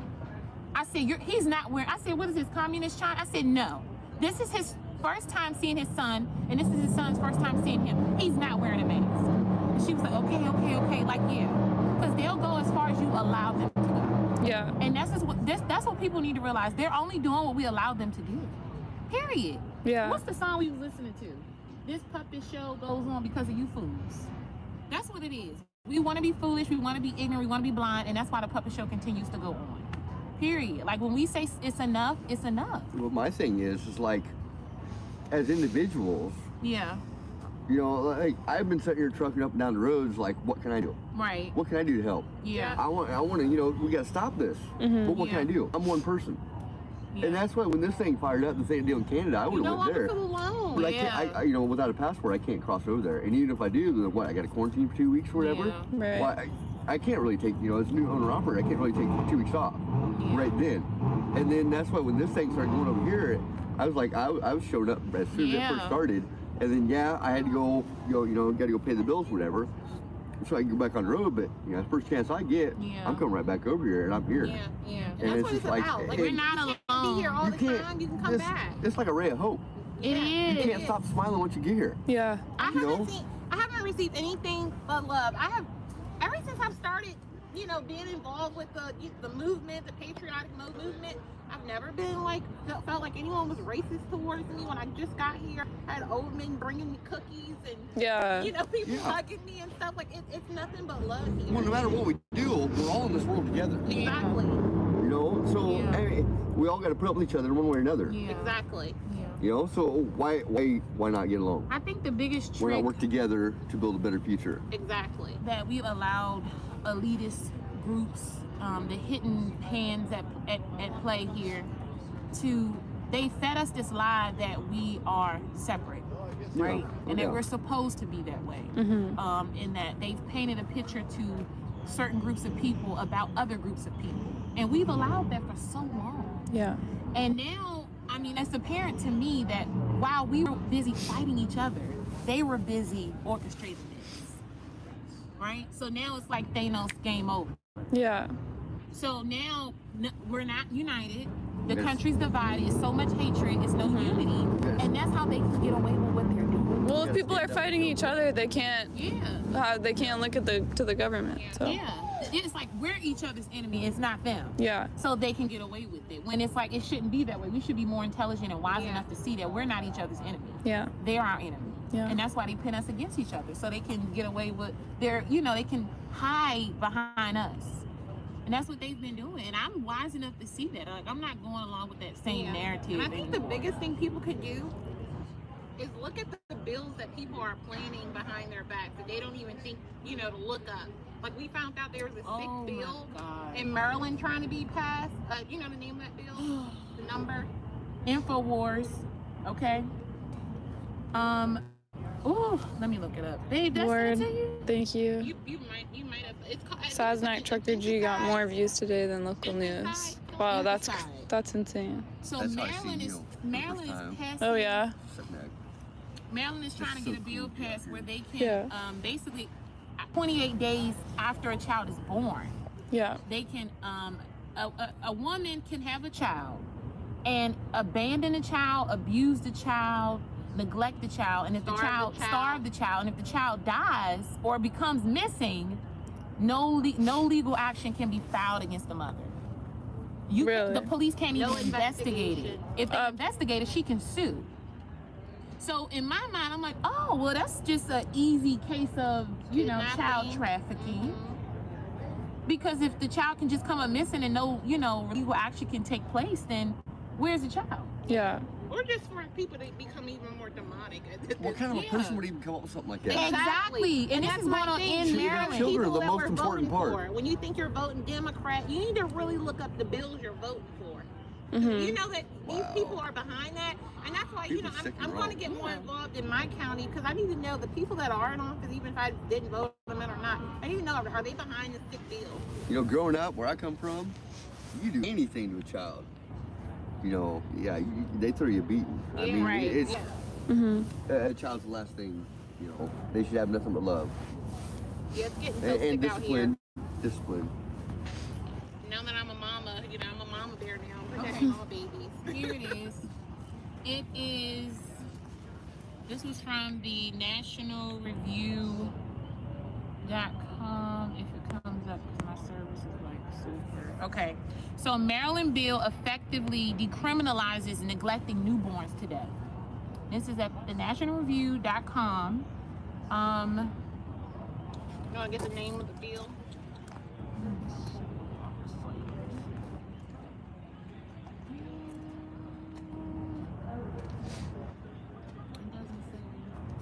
It just femicide. First, it reiterates current law that deprives fetuses of all rights, meaning that they could be subjects of live experimentation when that is technically. Yeah, just tell them to look up the deal. What's it called? Infanticide. Yeah. Okay, but it also effectively decriminalizes death by neglect. So, like I said, if the baby dies, she won't be held liable for the first 28 days of life without regard to abortion. If no investigation can be conducted, what else can it be called?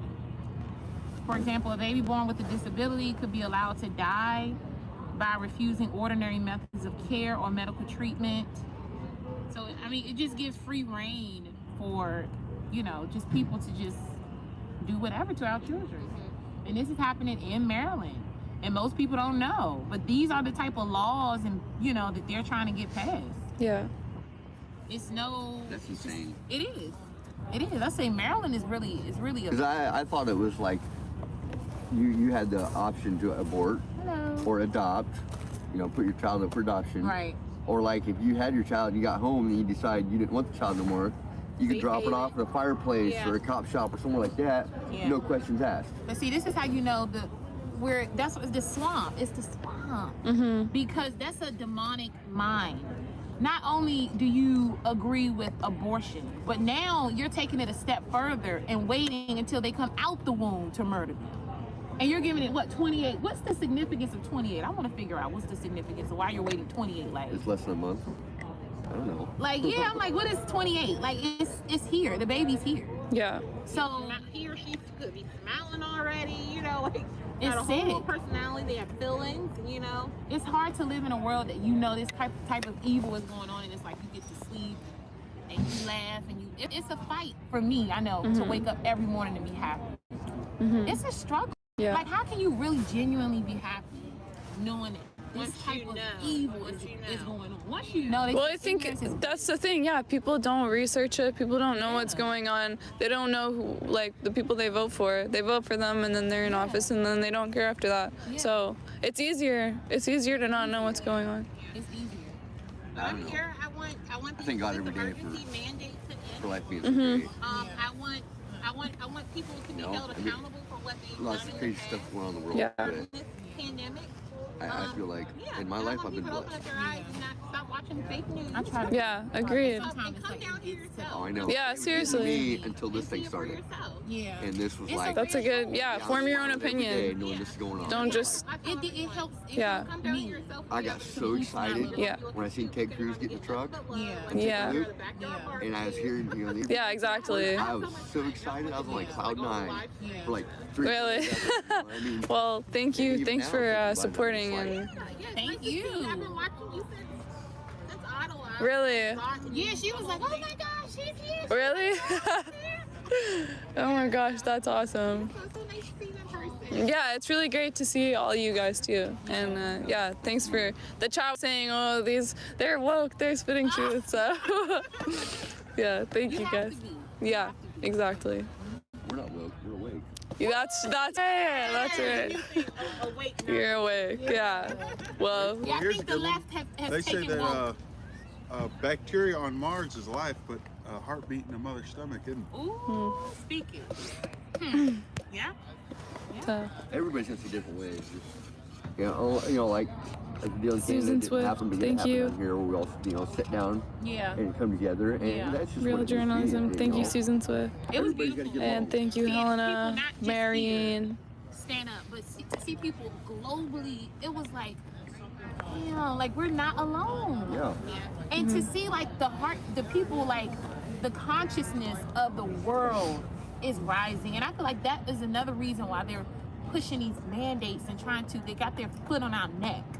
Because they know like the spirit of humanity is like, it's elevating. At least we're lucky, and we got a thing called a constitution. Yeah, that's right. They don't obviously they don't care about it. They don't care about it. How long do you think this thing is gonna go for? I think it should go as long as it needs to go. Right. I think we need truckers. And We DH. need to go make money. And not just truckers, we need everybody. Yeah. Everybody. People who have been, I told a friend of mine, I said, people who have received the juice, right? I know a lot of people personally who didn't want the juice, okay? They thought, hey, I'm not getting it, and that's my choice, right? And I know a lot of people said that this current administration wouldn't mandate the juice. So he mandated the juice, even though he said he wouldn't, he did. Yeah. I know a lot of people who got it who didn't want to get it. Right. But they thought they had to get it because they wanted to keep their job. So I didn't get the juice. But if you got the juice and you didn't want to get it, you should be more pissed off than me. You should be here. Yeah. This is not about because you got it and I didn't. Yeah. If you didn't want to get it and you got it because you were threatened with your job, you were threatened with your children not being able to go to school, you were threatened that you couldn't, go visit your mom in a nursing home, or you couldn't give birth in a hospital, you couldn't get a surgery because you didn't get the juice, you should be pissed off. Yeah. It's a pretty You should be fired up. And the people who didn't get it, but were told, oh, if you don't get it, you're crazy, you're a conspiracy theorist, you're not going to be able to travel. Don Lemon said we shouldn't even go to the grocery store if we don't get the juice. Yeah, I'm so tired of seeing people comment on, the different articles that's being posted about us, whatever. But I'm so tired of people commenting and saying, oh, you had a choice. It's like, for me, that just shows the personality of that person commenting. Like, you're evil if you think, like, I had a choice to not work. Yeah. Or not go to a grocery store, not take my child to a movie theater, things they're accustomed to. Because I didn't want something that injected in my body. And I've never had a vaccine my entire life. So I don't even know how my body would react to something like that. I would actually be scared of it. Right. And I don't want it, and I'm not going to get it, and I want to be able to still live my life normally. Right. And if you're against that, I think you're an evil person. I'm not. It's not. It's good versus evil. It's not about race. What it's about at this point. That's been a lie. It's not about race. It's about good versus evil. I know evil people in every race. Oh yeah. And that's what we're seeing now. It's not about that. It's about the people who vibrate on the frequency that you vibrate on, who have the same type of mindset and mentality that you have. Those are your people. That is your tribe, regardless of how they look. You can look like me and not think like me, and be a complete enemy to me and my beliefs and my values. You're not my family. You're not my brother, my sister. No.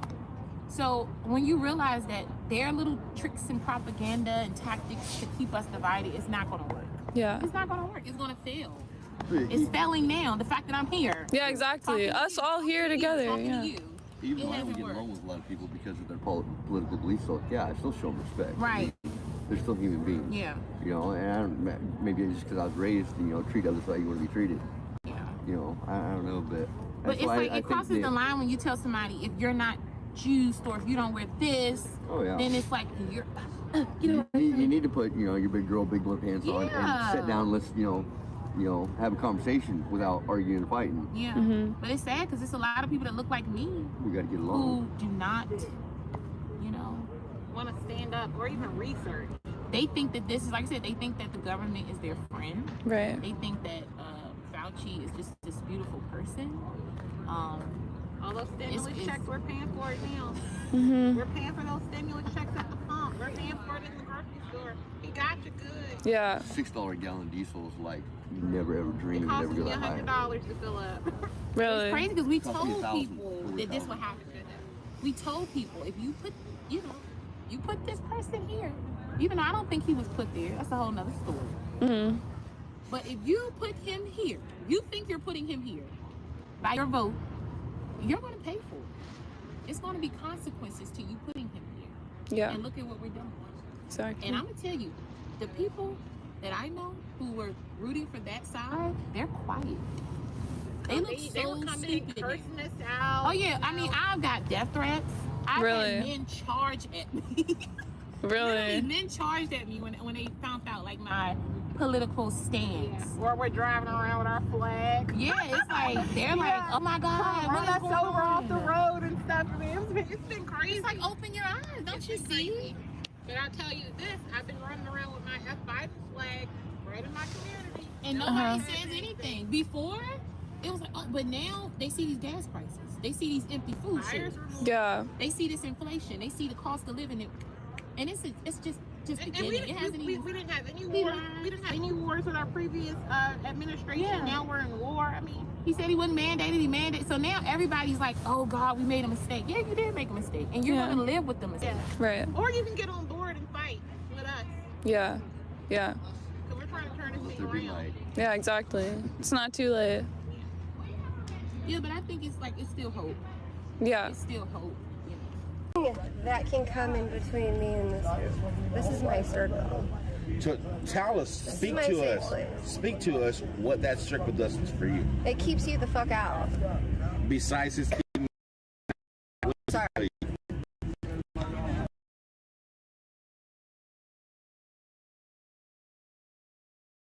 A sport, and all of a sudden you like accidentally like knock yourself. You're like, oh, that happens, and it helps you feel alive. Every once in a while, you might knock yourself silly, or you might knock someone else. It's doing for me. I'm keeping you away from me. So that's what it's doing for you. So I want to get to the bottom of it. What's kind of like her safe space is doing for you? It's like she can be alone and meditate. Yeah. Hear from her. Yeah. Like I said, this is my hoop. This is my circle. You can't come in between this. I love to have fun with my hoop because it was the way that I learned how to be my true self. I lost weight. It was super cool. That's how I did it. But when it comes to like, performance and stuff, sometimes creepers come up on you. And sometimes they might accidentally get whacked hard. And it's a good tool. It's a good tool to help you be yourself, who you are, in your space, but also keep people out. You know what I mean? So you have this developed. So if I was to come up to you this much, what would you do? Nothing. I'm a first-degree black belt as well, so okay. Tell him about the flow state. He's gonna edit this. Tell him about the flow state. Did you sign the waiver about editing? Wait, what? I will never edit none of my videos. So whatever's recording right now. Oh shoot, I didn't know. That's what's gonna go live. I hope so. So I mean, whatever he's stating, disregard that. No. I need to shut up then. Whatever he wants to say. But just tell me what you want to know. Like, I'll let you guys talk then. What I'm trying to do, I'm stretching out to you. Sorry. I want to know what you're doing out here and get the truth of it. My question might come across sometimes as a harsh question. No. I understand. That does not mean I'm coming from the left side or from the right side. We want to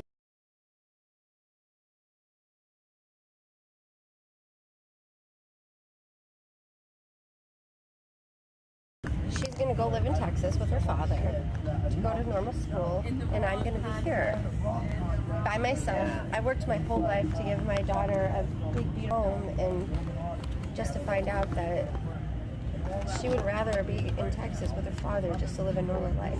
So you work this hard, you fight, and when it comes down to it, the ultimate reason why I'm here is because regardless of what. I'm like, put that dang phone away. It's family time. None of that. Yeah. That is what I don't like, and that's the way it's going. Yeah. It's going that way. So I'm like, if we can exist without that, I would be happy. I know obviously everybody wouldn't agree with that. Grid, I think that power grid is going to go down one day. And I feel like that would keep us connected. That would bring us back to the way, I guess we probably used to be. Mm-hmm. And I feel like they can program us more with technology. Like they can put whatever propaganda they want out through the phone, through TV, and people will just believe it. They're not going to talk like we're talking. They're just going to believe whatever Don and Anderson Cooper said. So it's like, if they can weaponize technology, I don't even want it. It's already weaponized. Exactly. So I would like to live that. I love the Amish. I have so much love for the Amish. Like, I love the Amish. I got a lot of respect for them too. Oh my God. Like, they're just so peaceful. I listen to them every week. Just look at her. Come on, the best. Thanks, Viva. Yeah. I love them. All the handcrafted stuff you get. Yeah. Oh man. They have some amazing It's furniture. that personal touch to everything. Yeah. You don't have that anymore. Yeah, my grandfather, he made our beds and stuff. You know, handmade our bed. I was just Thank you, telling her, Faith Ann. My grandfather, he made our bed like himself. And that was the most comfortable bed I've ever had to this day. It's the bed he made. He couldn't even read. He couldn't read. I remember she kept saying he couldn't read. But he knew how to build. He was a builder. Yep. So those skills, those fundamental skills that men used to have, they don't have anymore. They don't have. It's all about technology, advancement of that. It's not about the skill set anymore. Well, not over here. In Iowa. I mean, you know. Everything's better where he is. No, I mean, I'm not saying that. Well, you know, field of dreams to heaven, so, you know. But no, I mean, you know, like my son growing up, I would constantly teach him how to work on stuff, you know, hands-on stuff. So now, when he was looking at going to college, I'm like, you know, if you want to work, you know, look at a trade school, learn a career. You know, as like electricians make really good money. Oh yeah. Piper steam fitters, stuff like that. So then he took it another step further, and he's like, all right, Zot did good. But I'm gonna be an engineer of it. Yeah. Viva, how did Zot do? Trying to put the trade schools back into schools. Good old Trump. president. See? Democrats took all that stuff out your schools, okay? Trump was trying to, I remember that. I remember that was a big, like, oh wow, like we need that. Yeah. Especially in the black community, we need trade schools. Because everybody doesn't want to go to college. And then that's fine if you don't. But like I said, you still need life skills. Yeah. And how many people do you know that went and got a college education? Yeah, it's kind of useless these days. I think it's a scam, but that's me, okay? I think if you go for something like, okay, like what I always say, like a marine biologist, like, I think that's me. Doctors. I think certain things, but when you go for like, oh, I'm going for like communications, like what? What is that? I'm going for like sociology, maybe like English, like what is that? Like, can you really use that in real I think time? it's kind of like, you know, you're 18 and it's like enforced on you, like, oh, you have to go to university, and community college is kind of like frowned upon, and you're like, oh, well, I guess I'll just pick something easy, but really you're wasting your time, so it's better not to, not to mention. A lot of people on YouTube that I see, like millennials, they're pissed. Yeah. Because now they're like entrepreneurs, and they have all this student loan debt, and they're like, I shouldn't even have went, but I went because my parents forced me to go. Exactly. So it's just the programming. It's just the program. I told my daughter, I was like, you need to think of what you really want to do for the rest of your life first. Yeah. Like, I'm not pushing college on you because I didn't go to college. Yeah. You know, but I've always believed if you work hard enough, you'll always get somewhere. Yeah. And that's true. It's, you know, like, I didn't have a college degree. I got a GED. Yeah. But yet I own my own business. That's right. I run my own truck. Yeah. You know, it's just. It's a way for them to like force you to move in the direction that they want you to go and work the jobs they built for you to work. Like they I know, what was it, Reagan? When he was in office, he kind of like shut down all the factories in South Carolina. So I know like a lot of people who weren't college educated, they were still able to live beautiful lives and make, you know, a good living because they had factory jobs and stuff like that. But when they closed it down, it's like they didn't have anything. Right. So many small towns just disappeared because of what Reaganomics they call it? Like when he just shut down the factories and sent them overseas, okay? Sent all of our industrial factory jobs to other countries for you know, cheaper wages and stuff like that. I know Trump was trying to bring all of that back. He was trying to bring all of that back. Yeah, we definitely like the trades is it's a necessity. I feel like you don't even have to worry about going to beg for a job because you know you have a skill set. You can create your job and you can employ other people. And that's what they don't want. They want us completely dependent upon them. They want to take and strip all of our skills away, you know, just the ability to think for ourselves. They want to take all of that away and want us completely dependent on them. Yeah. So I know for me as a black person, that's why I voted for Trump. And I don't, you know, I would do it again. I would do it again. I see what this country's going. I'm just glad that I know how to stock my own freezer and catch my own food. Yeah. Because once these fuel prices catch up to I keep telling her we may end up living in a tent. She keep laughing at me. No, I'm like, girl, we gonna be in the woods. Okay. I know how to build log cabins. Yeah. We about to get a bike. Yeah, exactly. Start fishing, hunting, I'm gonna let the people who voted for Biden pay for the over the TV. I just can't see it yet. I'm gonna get a bike and I'm gonna have, don't blame me, I voted for Trump. I want to fly. South Carolina, I'm gonna fifth wheel and live my life, you know. But she's all like, hey, I want I may end up leaving because it's like this. I've known this place. Like I used to live in South Carolina. It wasn't that long, but I do have roots there, family there. I love South Carolina, but I've only really known this area. But this area is not conducive to how I am now. It's just not. It's overrun by people who are just completely just lost. It's completely asleep. I think a lot of these states are just like, I talked to another trucker that was from Oregon, and he said, you know, the only part of Oregon that's blue is Portland. Yeah. The rest of it's all red, but there's just so many people concentrated right there, and that's what a lot of these places are, like your big cities where everybody's living in their own little world, and they're not seeing what's going on. I mean, your real blue collar, you know, people that build the country, whatever, they see it. Yeah. I think my generation is waking up though. Like I'm 29. Yeah. And I know a lot of the people who are like more like leaning towards, and I'm not aligned with any party per se. I would never in my life, I've never voted for a Democrat. The first person I ever voted for was Trump. And I'm very proud to say that. I'm glad I never voted for a Democrat. But no matter what, I would never ever vote for a Democrat. And I will only vote for a Republican president if his policies or her policies align with what I would like to see. Not just like me individually, but as a collective. Like if they're leading, you know, the country in a positive direction, I will vote for them. Right.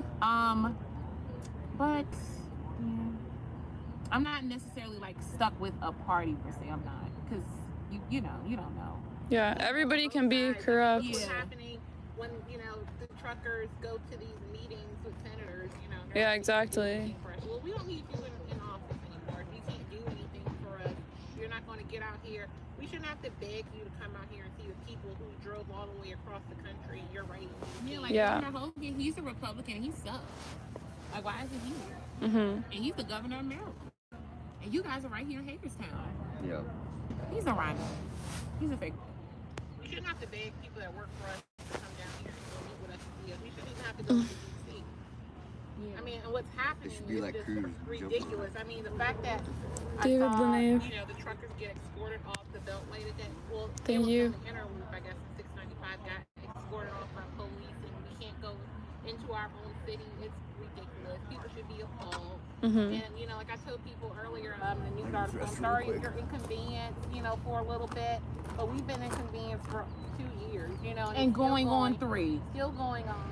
You know, and I'm like, as long as I can't see my grandmother, as long as my child has to walk around and see all these people in masks every day, Yeah. I keep getting out here. I'm being this convoy over and over and over. So, Yeah. I would never, I couldn't live with myself if I left this planet and I know I didn't take a stand and fight. Because I see what the direction is going. Like, I don't know, maybe other people don't see it, but it's like it's going in a dark dystopian direction. Yeah. I mean, it's probably going to be unrecognizable by the time my daughter's my age. She's 7 now. I can't imagine how it's going to look when she's 29. And like in school, does she have to wear a mask? Okay. She's homeschooled, and I don't see me ever putting her in school. I've never wanted to put her in school unless I lived in maybe a certain area. Maybe I would have put her in like a private school or something. But now with COVID, you know what? I watched a documentary on. It wasn't on InfoWars. It was like on his other channel, Band Video. Alex Jones made the documentary about the mask, and it was so emotional. Like I literally was sitting in my chair and I was just crying. Yeah. Because it was so sad to see that. Damn, like we really let this happen. We really masked our kids. Like it's one thing for us as adults to be like, okay, I'll wear them, but for you to force your children to wear a mask. The documentary touched on so much, but when it got to that part, I was like, oh my God, it was too much. Because it showed that this is what we allowed to happen. Yeah. We could have easily took our kids. I mean, it wouldn't have been easy. It's not easy for me. But our little girl, she's a freedom fighter. Yeah. She was like, I'm not wearing a mask. You know, we were like, put the mask on so we go in the grocery store. She's like, I'm not wearing really? it. You know, so school wasn't going to be for her. So she's been homeschooled this whole time, and she loves it. And so many resources out here where she can meet other people. Yeah. You know, we can meet other families that's homeschooling, so she won't feel like she's missing out on stuff. It's a challenge, but it's you know, it's necessary because of the time that we're living in. The time that we're living in dictates that she doesn't go to school. Yeah. I'm not putting a mask on my daughter. I'm not. And then the education she's going to learn, she's not going to be learning that she's a victim of something, because she's not. Yeah, oh yeah, don't even get on that. Yeah, like we come from a strong woman. You know, my grandmother, she didn't go to college, but she got a really good job. She was from worked her butt off. Tuckertown. She was from Tuckertown. Yeah. Tuckertown is in South Carolina, and she lived in a hut. Yeah, like she lived in a hut. Yeah, it was like a wooden cottage or something. She walked to school, but when she got of age, she came to DC. She got a good job, and she bought two houses. She worked 2 jobs. She was a single mother. And she worked 2 jobs all her life, up until she got sick. She had 2 houses paid off. She bought acres of land. 5 acres of land. You know, and so that's the lineage I come from. She owned a home. Yeah. She owned her. She had a was it a double wide? Double wide trailer in South Carolina. She did this as a black woman in the 60s when it was, you know, when it was what? It was so bad. It was so bad. It was racial. She was able to accomplish all of this then. Yeah. No resources, no wealth, none of that. She did it on her own. This is where we come from. I'm no victim. Yeah. No victim over here. So I don't agree with that. And I don't agree with us teaching our children that, because it debilitates them and gives them a reason to look at themselves put themselves in a position where they're inferior or they're not good enough or somebody's out to get them. Yeah. It handicaps them. So no, I would never. Yeah. I would never put her in school as long as they're going to be teaching her that she's a victim, she's not good enough, and everybody's out to get her. Yeah. And she doesn't have a shot in this country. She's going to have it harder. No, I'm not putting her in that. She's not going to have it hard. Only thing she knows is that she's American. Yeah, and she loves being an American. Period. Does she know about this? Is she like happy you guys are down here? She can't come. Really? She came down 2 weeks ago. She was here.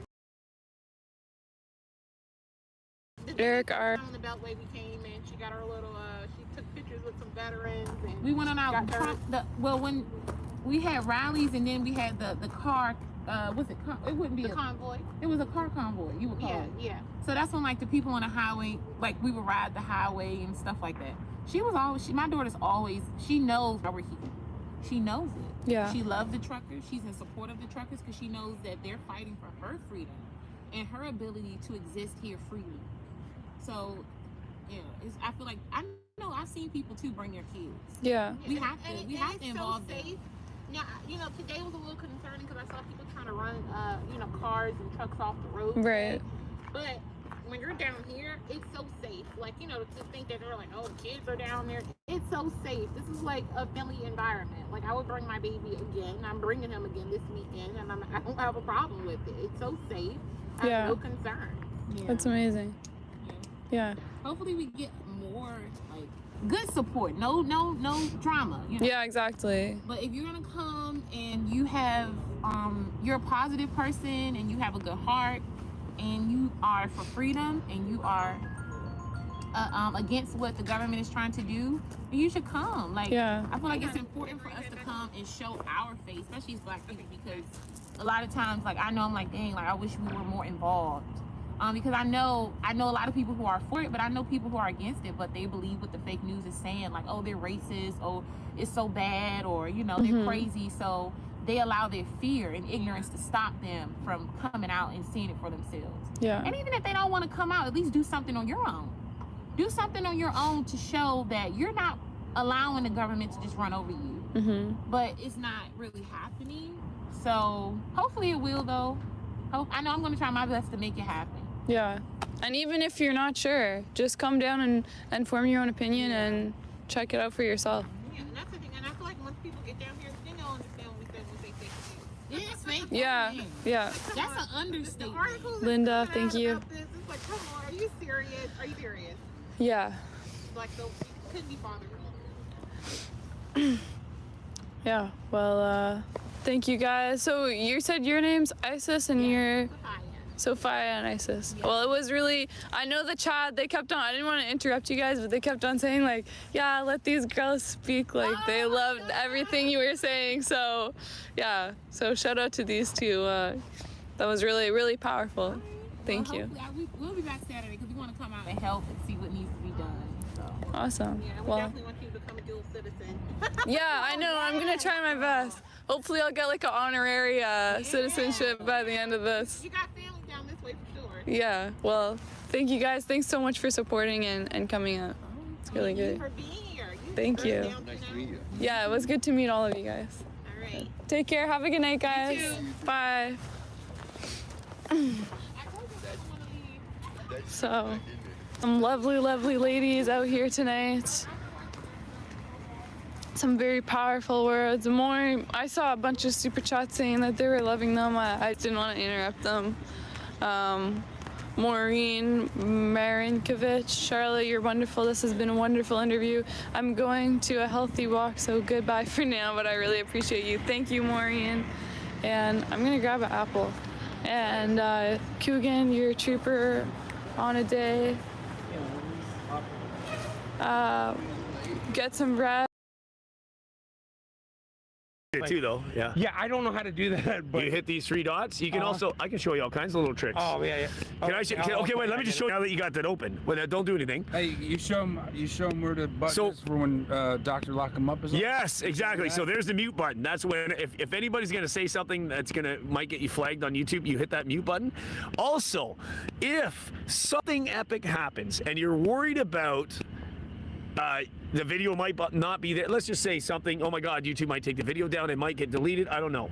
If something happens and you want to save the last 5 minutes, like if something epic happens, you're like, oh my God, as long as within that 5 minutes you click these dots and you hit save highlight, it'll automatically deposit 5 minutes of that video into your unlisted in your videos. Oh, wow. So you already got a clip of that. Now you can't. So if I did that, I got 12 hours on here. First of all, it's not going to save the stream anymore. Second of all, it's too hard to pull that video down to take a clip out.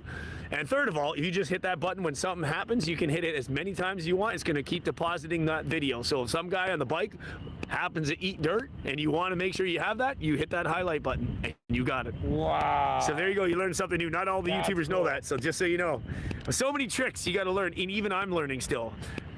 That's awesome. Yeah, I learned that from another YouTuber. It was actually a cool little trick. I literally know 0 point shit, but I'm getting there. Did you just start doing this? Yeah, just recently, 3 weeks ago? Yeah. The guy that's on his motorcycle. The truck in front of the motorcycle gets out of his vehicle as well. Well, one of the guys reaches over and grabs the key out of the guy's bike because he wants his bike, and he tosses it over across one lane up against the Jersey wall of the bridge, the outside edge of the bridge. And when he did that, well, he reached out and grabbed the guy's shirt and tried to pull him towards him. Well, the guy backed up, and when he did, he fell off his bicycle, off his motorcycle. When he fell off the motorcycle, 2 of the guys grabbed the motorcycle and threw it up against the Jersey wall on the side of the road. They walked in front of a car and threw it up against the Jersey wall, while the other 2 guys held the guy on the ground. Well, then the cops came over from DC Metro. Right. Well, technically, they were out of their jurisdiction. Hey, how's it going? Pretty good. Pretty good. Sazna. I wasn't involved, but I was there on the motorcycle incident. You did it. I saw it. He was on the bike. So anyway, so they're holding him down, and he's telling them he's going to whoop their ass because he's a vet and he's going to take them all on. Well, 2 of them dropped him on the ground, told him they weren't going to let him up until he calmed down. Well, he finally decided to calm down, so they get off of him. Well, that's when the DC Metro on their motorcycles came up the shoulder, and they came to confront or find out what was going on because the CBs were calling for the police. We need the police. We need the police down here, and we were telling them exactly where it was. Well, when they get over there, the guy's complaining to them, telling them everything that happened. And the DC Metro tells them, well, I'm sorry, but it's out of our jurisdiction because they were over halfway across the bridge back into Virginia. Really? Yeah, so they were like, we're out of our jurisdiction. So they lined him up on his bike, on his motorcycle, and the motorcycle cop in front of him, motorcycle cop behind him, and they rode him off the bridge like that into DC. Really? They just like... No, they escorted him. Wow. One motorcycle in front of him, one motorcycle behind him while he rode his motorcycle. And they had him get off the freeway on one of the exits they had blocked off, and he stood there and watched the rest of the convoy walk by or drive by. Really? Yeah, and he was, man, you can see, I got a picture of him, he's sitting there, he's all kinds of pissed off, and it was funny as hell. And I'm blowing the horn at him, man. Really? And he was like, everybody was. And it was hilarious though, man. And the dude thought he was a badass. Well, they showed him. Did he say anything to you guys? Yeah, he was cussing us all. Really? Yeah, he was screaming foul language at us, holding the bird up the whole time. Really? Yeah, he was being totally nasty. Being totally nasty. So what did he think he was going to accomplish? Just, he was going to stop He was him? going to be able to stop us, but A motorcycle ain't gonna stop It's a much. bike. A motorcycle ain't gonna stop much. Yeah. As the truckers were saying over the radio, hey, let's play like we're really in Convoy right now. Just roll right over the bike. Wow. Like they did. If anybody's ever seen the movie Convoy, yeah, the truckers rode over the motorcycle one time in the movie The Convoy. Yeah, that's everybody keeps mentioning the rubber ducky or whatever. Yeah. Oh, yeah. 10-4 rubber ducky. Yeah. 10-4 rubber ducky. That's exactly right. That's exactly the movie. So who'd you ride with? I can't say. Oh, right, yeah, I think you said. Yeah. I could show you when we go through back across the bobtails. I can show you who it was, but I can't tell you. Right. It's all good. I get it. We all understand why, right? Yeah. Include what you said happened after that then. So like riding through DC and the reactions you get from DC. So that was the most exciting part because I've been in the Convoy 5 times. Today made my 5th turn to ride the Convoy with the people. Normally I'm driving my own vehicle, but today I rode with a trucker. Yeah. And every time I've gone through, the most I've ever gotten were a middle finger. Very few people waving. And today was the first time that I've ridden through DC where the people were actually, the cops were even pumping their arms for us to blow the horns at them. And they're waving, they're giving us thumbs ups, they're giving us peace signs, and they were doing all kinds of stuff today like I had never seen before. Granted, I had not ridden with any of the truckers before, but we've been part of the convoy because it is a people's convoy, not a truckers convoy. And today, cameras filming were out everywhere by the thousands as we drove through all that major traffic through DC. People were standing up on the balconies of the apartment complexes on the high-rises alongside 695, waving their flags and waving their hands and giving us thumbs ups and giving us peace signs and all kinds of fun stuff. And this is the first time that I've seen that many people involved with our convoy the way they did today. I mean, it is the first time. It was incredible to see. It was a sight to see, believe me, it was a sight to see. So the people that have been asleep and not really knowing what we're doing or not knowing, you know, as we drive through DC, what exactly is going on, more people are starting to wake up and starting to film us as we're coming through. Yeah. And so we're getting notoriety because those people aren't just going to keep that film to themselves. They're probably going to be showing it to their fans and their family members and stuff like that. Yeah. So it's pretty cool to see people that are really starting to understand. And again, I heard another trucker today talking to one of the female driver in her vehicle, and she asked us point blank, just exactly what is this that's going on. And as we explained to them, they tell us that they have no idea that this is even happening around here. They have gotten no information whatsoever from the mainstream media. And but the word's starting to get out. Yeah. People are starting to see we're here. And I honestly believe the Great Awakening is happening. And it's going to get even more interesting as this continues for weeks to come, months to come, however long it takes. Yeah. Here we are. Yeah. And we're having lots of fun. Exactly. And we're eating good. And we're eating really good. Yeah. Especially having a chef here that has volunteered his time to make sure that our food is good. You know, because that pulled pork, that pig that they roasted overnight was excellent this evening. Yeah, it was really good. It really was. I didn't get any of the chicken because I was one of the last ones to get my plate. Oh, really? I didn't get any of the chicken, but I mean, the pulled pork was excellent. It was so flavorful, it was unreal. And I've really enjoyed myself being here. Yes, and I'm glad I still haven't made it back home, though I need to. Granted, I only live an hour away, so it's not too bad. But, but I'm enjoying myself here, and these people, you know, this is nothing but love here. You know, they were talking about the Summer of Love over the 2020 BLM Antifa thing that was going on in downtown DC and everywhere around the United States. That's where they were burning all the buildings down and whatnot.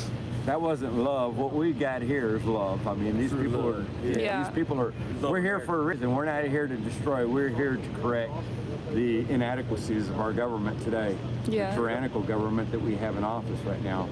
The Biden regime, as I call them, you know, there's no administration there. That's nothing but a regime. So This is definitely phenomenal. It is history in the making. Yeah, it's something People to don't realize see. it. My children, I think, are starting to finally wake up. I think they're finally starting to see the reality of what's really going on. They don't even realize their freedoms are being taken away, and yet we understand. Most Americans don't, because they don't understand what freedom is. Exactly. Because like we were talking about earlier, it's the schools. The schools are not teaching what our children need to learn. Yeah. What the Constitution's about, what this country's about. They're teaching our children to hate their country, because this is about breaking down America so that they can build up a new world system. And that's the world government. But I had something to add. Were you done? Yeah. So I had something to add. So he was talking about different people, like, asking questions. Right. So I rode into DC with the cars today, four-wheelers, and we went in Route 66, and we were just getting into town, hit a red light, so some of the convoys, get split up, and so it's right near the National Mall area, and a woman, pulls up beside me, rolls her window down, and she's like, can you help me understand something? What is this all about? And I was like, yeah, sure. Look at the side of my truck. You see that? It says, cancel the emergency powers. The Emergency Powers Act is the act that they enacted during the beginning of COVID, which is what has canceled our constitutional rights. Basically has suspended the Constitution. So what we're doing here is we're demanding they cancel that act so that we can have our freedom back, because this is about freedom. It's not about just mandates. The mandates are all part of it, but it's about getting rid of this. Basically, I mean, I don't know if I heard it's constitutional what they did, but I don't know. Yeah. To me, it's way overdue. If there was a reason to really enact these emergency powers, we're 2 years into this now. So and there obviously is no more virus. I mean, so, time to give up the power. They have the power struggle. It's a power stranglehold they have on America. Yeah. So what we need is our freedom back, and Agreed. stop the corrupt politicians from doing what they're doing. And they're just going to taking us to war now. Right. It's all set up. So, and then, so a whole bunch of us were, so everything, once we got into DC, right? Pretty much everybody got Ferris split Bueller. up. So then everyone's just on our own, rolling around, maybe a couple cars here and there together. It was really hard to stay together because of all the traffic lights and the crosswalks and stuff. Even when you got a green light, you can't go. Anyway, but we were raising a ruckus as far as beeping horns and waving and people yelling stuff. But there was a lot of middle fingers, and there were a lot of people saying derogatory terms. And anytime I heard anything like that, I would just bellow out, freedom! Yeah. And pretty much shut them up. But I ended up I was on, before I knew it, I was crossing the bridge going to Arlington. And I ended up going into the cemetery then. And I'm a veteran, a Marine Corps veteran. And I have friends that died over in Iraq. Right. So I wanted to go see their grave.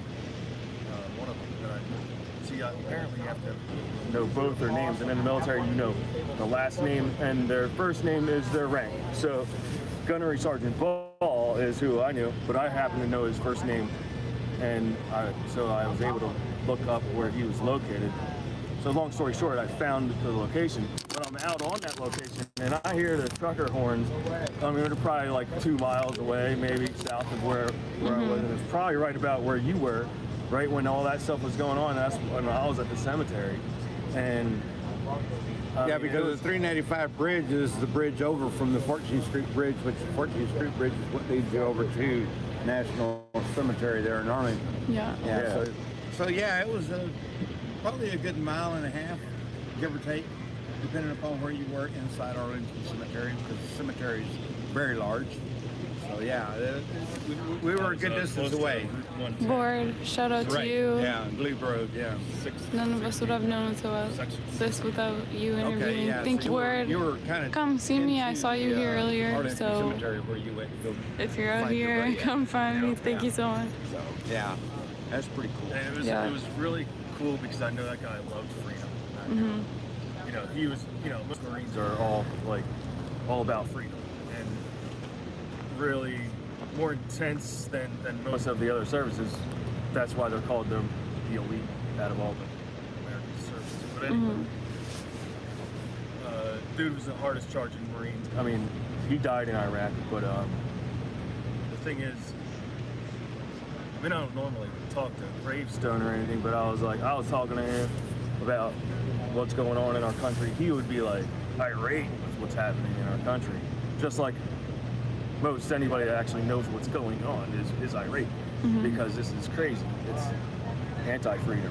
And anyway, so I was basically saying, you hear them friggin' horns over there? Because it was loud. I mean, you could hear it throughout, probably the whole graveyard could hear them. Anybody who was in the graveyard could hear the horns from the traffic jam that this guy was part of. The biker over there, I guess. And well, maybe it's the police too, because they're blocking off the exits so that nobody can get off and go into the city as far as from the highway, right? Yeah. Were you, because you rode in the truck today too, Charlotte, did you get the convoy or the escort out of DC like we did? No, I was like right up at the front, so I didn't get any. I just heard about it on the radio. Through before any of the things that happened where I was. Yeah, we were like on the way out when we were hearing about it. I wasn't that far behind you guys because we were probably, I don't know, 13 to 15 vehicles behind the lead because we could see the front end of the convoy from where we were. Yeah. But I believe you guys were able to get through, but after that motorcycle incident had occurred, the cops came swooping in, headed southbound in the northbound lanes, and approximately 15 to 30 vehicles. I don't want to say exactly because it's kind of hard to count that many vehicles all at once, but also a number, and I'm going to say approximately 50 bicycle cops came racing down. Yeah, that's what I heard. Between the truckers and telling us to keep moving down the road, and then there was foot patrol that came down on the opposite side. They were in the southbound lanes, headed southbound on foot, as they had approximately 10 to 15 vehicles block off the rest of 395 as it was coming out of DC. So yeah, there was, if I had to guess, there was over 100, 150 cops that came up, that showed up at that incident. Wow. After the incident had occurred, but they showed up, and then they winded up escorting us all the way out of DC, or through DC and out of DC, down 295, all the way to the 495 Beltway. So yeah, that was pretty cool that we actually got an escort like we've been requesting. Yeah. And it wasn't just by one police vehicle, it was probably by 100, 150 police vehicles that were involved. Wow. And they were all, the good part about it was that the majority of these cops were holding up thumbs ups and waving at us, and even pumping their arms, asking us to blow the horns as they were leading us out of town, as they were ushering us out of town. Yeah. Even though we slow rolled at approximately 15 miles an hour coming out of DC, which is even cooler because they're trying to get us to hustle up the road, and we're just slow rolling. I mean, everybody kind of set their cruise. Well, can't set cruise at 15, but everybody kind of set its gear and maintain that 15 mile an hour speed limit without even having to speed up and or slow down much. Yeah. So that was even cooler to have all those cops escort us through town and out of there. And like I said, people were up on the buildings, they were on their balconies, they were in their vehicles, and people were just holding up flags every which way we looked and giving us thumbs ups and peace signs and waving. Yeah. And very appreciative, and it was really cool to see the young children in the back seats of their parents' vehicles as they were pumping their fists, asking us to blow the horns. That's awesome. And I think I winded up with a blister on my fingers. I blew the horn so much today. The driver told me, he said, "This is going to be your duty. You get to blow the horn today." I've never had anybody blow the horn for me, and my hands are tired. I was like, all right, cool. I didn't realize how tired he actually meant because I was doing it for 6 hours today. Yeah. That was pretty cool. Yeah. We wound up making an 8.5-hour trip today. Wow. That's how long it took us to get in and out of DC. From the moment we left Hagerstown Speedway to the moment we got back to Hagerstown Speedway, I think it was 8 hours and 37 minutes. Wow. Yeah, so yeah, we had a great time though. Yeah. We had a great time. Yeah, for sure. Fun. That's. Did you see any of the helicopters flying? Oh yeah, those I filmed them. The chopper came so close to me that I actually heard him with our windows Don, rolled up thank in the you. air Thanks blowing. for being a platform And, for people to speak freedom. I actually heard him, and I rolled the window down, and I looked up, and he was like right there, 200, 300 feet above our heads. You know, he was so close to us. How many did you see? We were How on the many overpass. different helicopters? Well, I saw throughout the day, I think I saw 3 different choppers, though they all looked the same, but they were all Metro PD choppers. They were all police choppers. They weren't news. There was no news coverage that I could see in the air I didn't anywhere. see nothing like that either. Yeah, it was nothing but police I choppers saw that were at in the least air. 4 different police helicopters in the air at once from Arlington. And also, I just gave the story that I told you earlier. I know, no, listen, catch another Yeah. I'd just like to let you know that you have people in Troy, New York. Mike Hayes in Troy, New York. Get that wagon fixed and unbroken and stuff so you can get down here. And keep enjoying the convoy. Yeah, exactly. God bless you guys. Thank you. Have a good night. I'm sorry, I didn't mean to interrupt. But No. you are doing a good job. Thank you. Everywhere, you're covering good stuff. Thank you. Thanks for the support. Take care, man. Have a good night. So anyway, I'm done. No, but that is. Helicopters are a key part of this. So there's at least 4 different helicopters, and I got film on it from my phone. Actually, I got it on me, but so I was actually watching some of the ceremonies that were going on, the aerial ceremonies. Because, like I said, I was in the military, and I was watching them do their drill and everything. I was actually filming it. So I was like at the top of the hill, looking down like towards the direction where you guys were, because I just kind of walked after I was done at the grave there. I was kind of like, I was on my way out, and then I was like, well, maybe I'll walk to the top of this hill and see if I can see where you guys are at. And then when I did that, then I could see like 2 different details of basically silent drill team, color guards, or a combination of the 2. But they had horse-drawn like wagons that were bringing caskets out and stuff. So this was something that was.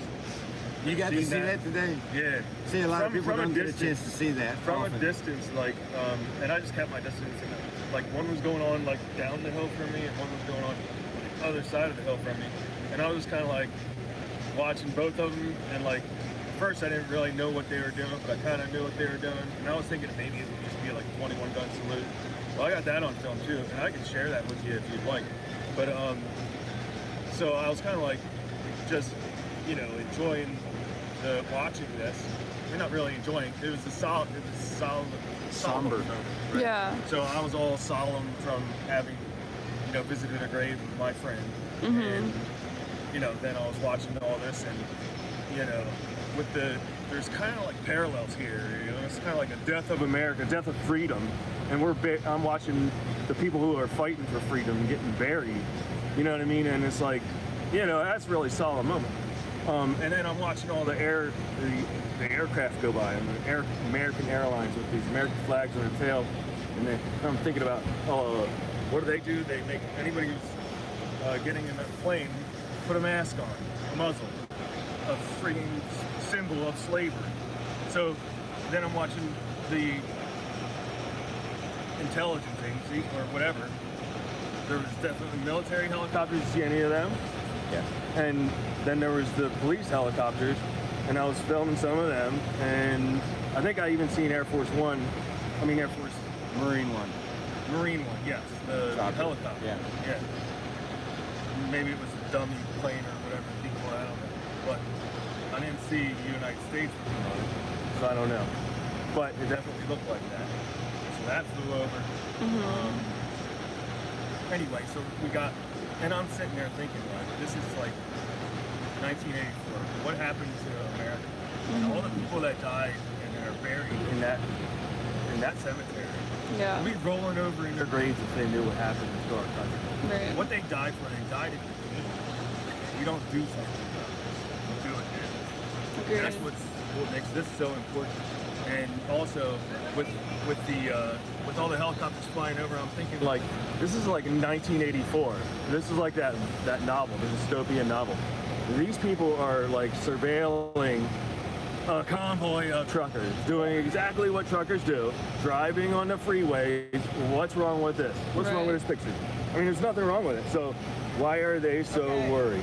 It doesn't make any sense. If anybody doesn't, their power, that's what the problem is. If anybody doesn't understand the two references, or the reference that he made there twice was to the George Orwell book, 1984.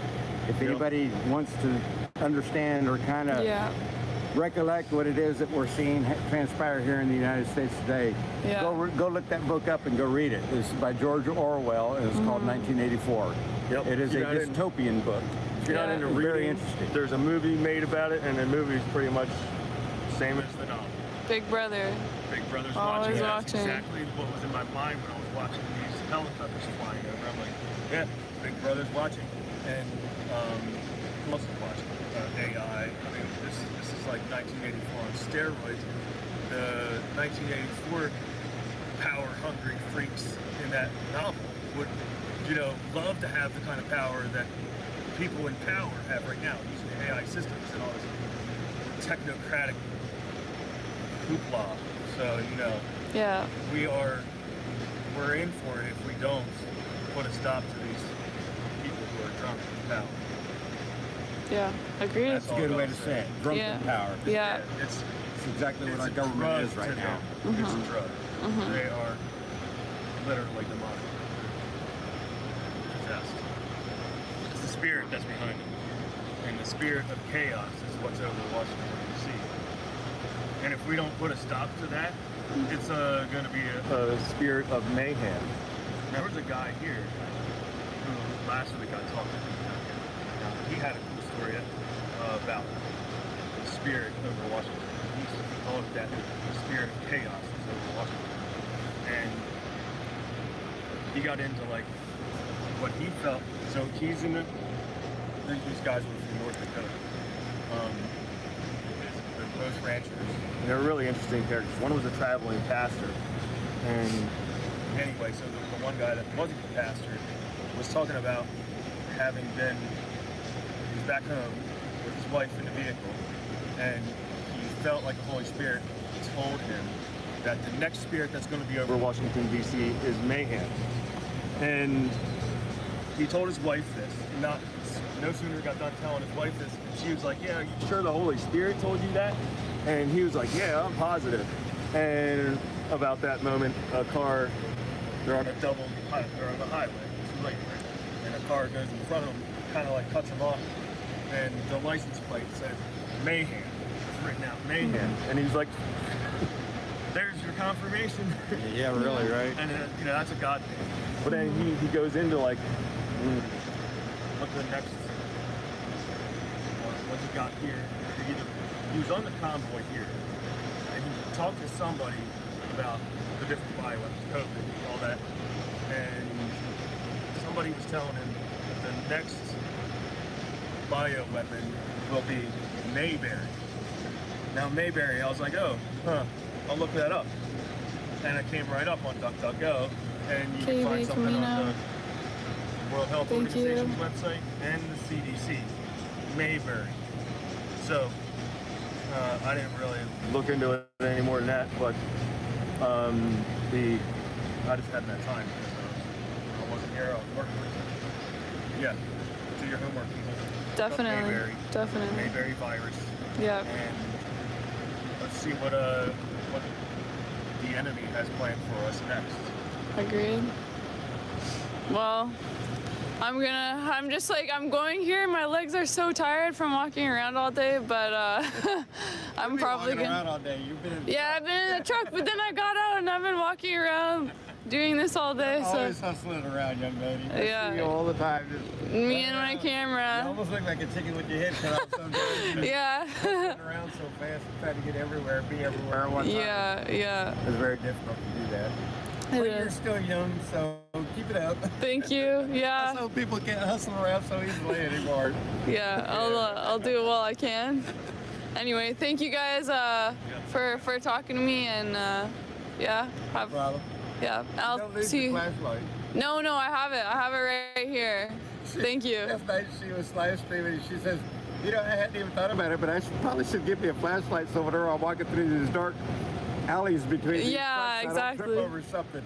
And I was watching her on live stream and I had an extra flashlight in my glove compartment, so I grabbed it real quick. And I was looking for her because she was live streaming. She was getting closer to me, and I knew she was closer to me. And I didn't see her walking by, which she normally walks by in front of me from where I park to where she normally parks. Just so happened last night she parked directly behind me. So as soon as I got out of my truck to go look for her, she was right there in front of me, and I walked over and handed her a flashlight. Perfect timing. Yeah, no, it was about She doesn't even remember my name, but that's okay. Bobby. Yeah, see, I told you she didn't. Well, it's not Bobby? No. Oh, okay. It must have been two people. I swear it was you and someone that introduced me. So many people, Charlotte. It's I know. Trust me. I remember your face. You know I do because I always come by. Yeah, exactly. You look like a Bobby. You do.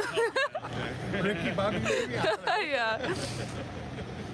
Frank. Okay. All right. Well, I'm headed back over to my truck because I'm tired. Great to meet you today. Yeah, we'll see you later. I will see you around. I'll see you in the morning. All right. At the driver's meeting Yeah, I'll be in the heading morning. out the 10th Amendment.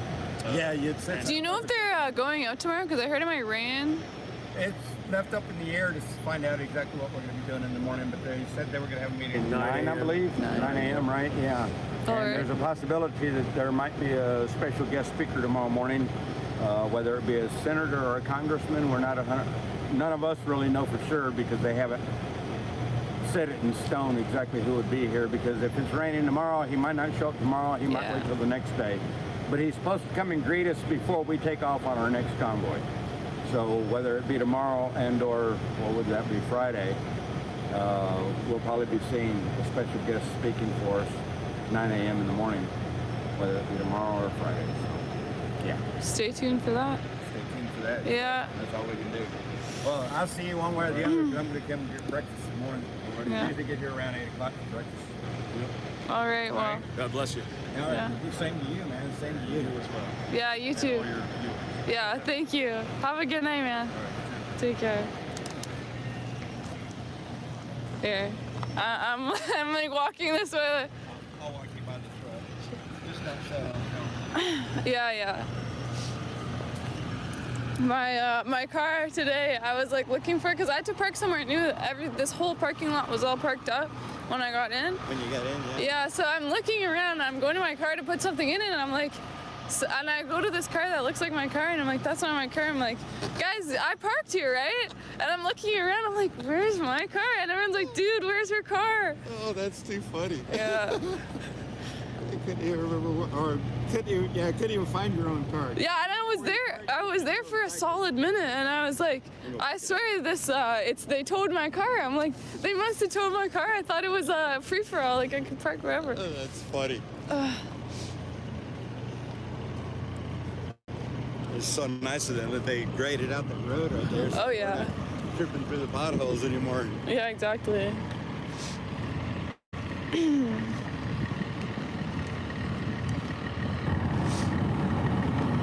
Yeah, so this morning after I spoke to you and you told me you were going to be riding with G, I walked a couple of trucks down, I thought, from you, but then G left. You guys had left already because I was one of the front vehicles. And I had walked down a couple of trucks down, and this guy was just sitting there in his truck, and I said, hey, man, I said, would you like to have a rider today?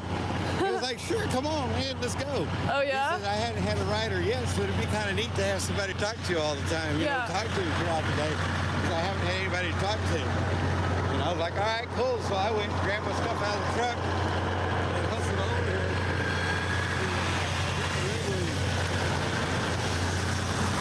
Oh, that one? Yeah. cool guy. He's from upstate New York, and he's the owner of his company. I can't, no, I think I did park down there somewhere. Or no, maybe I re-parked my car. Oh no, okay, I put the parking brake on. That's what it was, because everyone kept saying, yeah, you're gonna fuck up your transmission if you don't put the parking brake on. I don't know if that's accurate. That's not, okay, well. That's why they have a park in the transmission, so that you don't mess up your transmission. Oh. If you had a standard, it would just be good to put it in your emergency brake, just so that in case it slipped out of gear or something. But I'm parked down there. All right. That's not you, right? I don't know, it's somewhere over here. I'll go find it. You put a flag on your car, did you? No, I didn't. Unless someone. Okay, it's down there. I saw your lights. Yeah. Anyway, yeah, have a good night. I'll see you tomorrow. Good night, young lady. Bye. Dude, where's my car?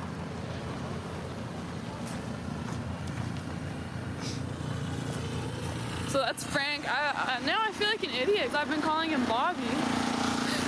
I was so sure that his name was Bobby. Yeah, definitely a really awesome day. Thank you guys all. I saw you spamming the chat when I was talking to Isis and Sophia. I saw you were loving it. Yeah, that was definitely a really, really great interview.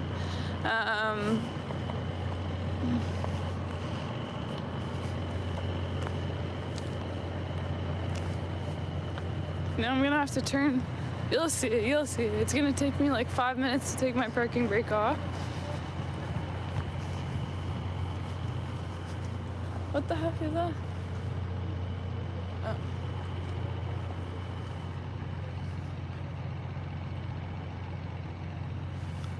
Okay, I thought someone swiped my car.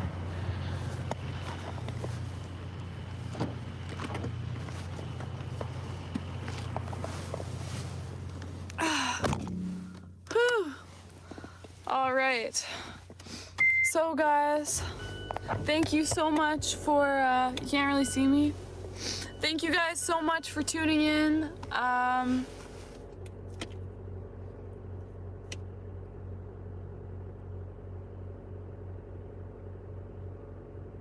Sorry, I'm trying to turn my, see, this is what I mean. It's like one of these, right? So, it's not your typical parking brake. Hold on, guys, let's try and,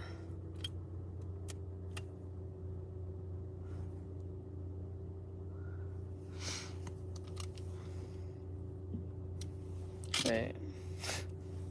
I'm trying to turn this off. Wait for it.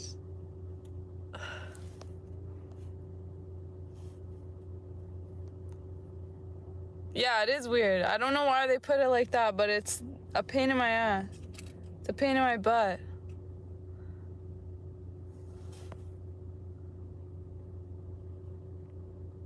No, it's not a pedal, guys. It's a button.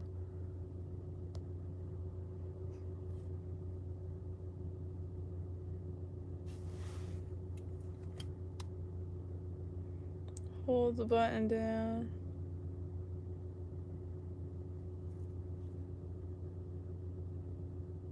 It's just flashing. See, this is what I mean. This is why I didn't want to turn it on.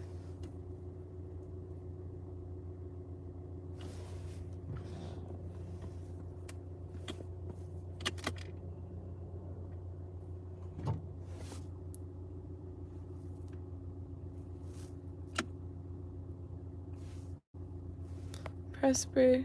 Yeah, my foot was on the pedal.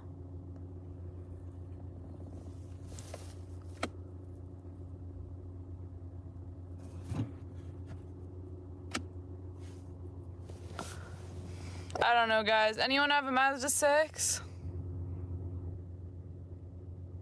No, this isn't a syringe cap. I don't know what it is.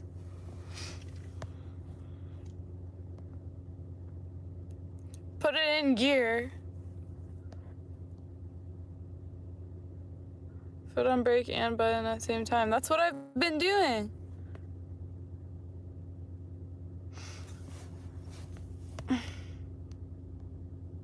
Yeah, exactly. I wish I just had a classic,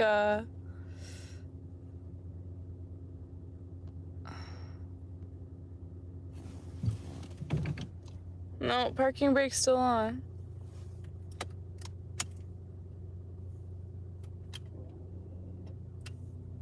Oh, okay, I got it, guys. All right, so thank you guys so much for tuning in. Thank you guys for, oh, there's some guy sitting out there watching me. I'm gonna roll out, but thank you guys so much for watching, all the super chats and everything. Everybody who tuned in and who liked and shared and commented and showed me love, thank you so much. Viva, who was in here, shout out to you, man. Ward as well, I've seen you in here, and Sharon as well, and there was a couple other people that I see you in here every day, so you don't go unnoticed, guys. Thank you so much. Have a good night. Boom, boom, boom. Swish, swish, guys.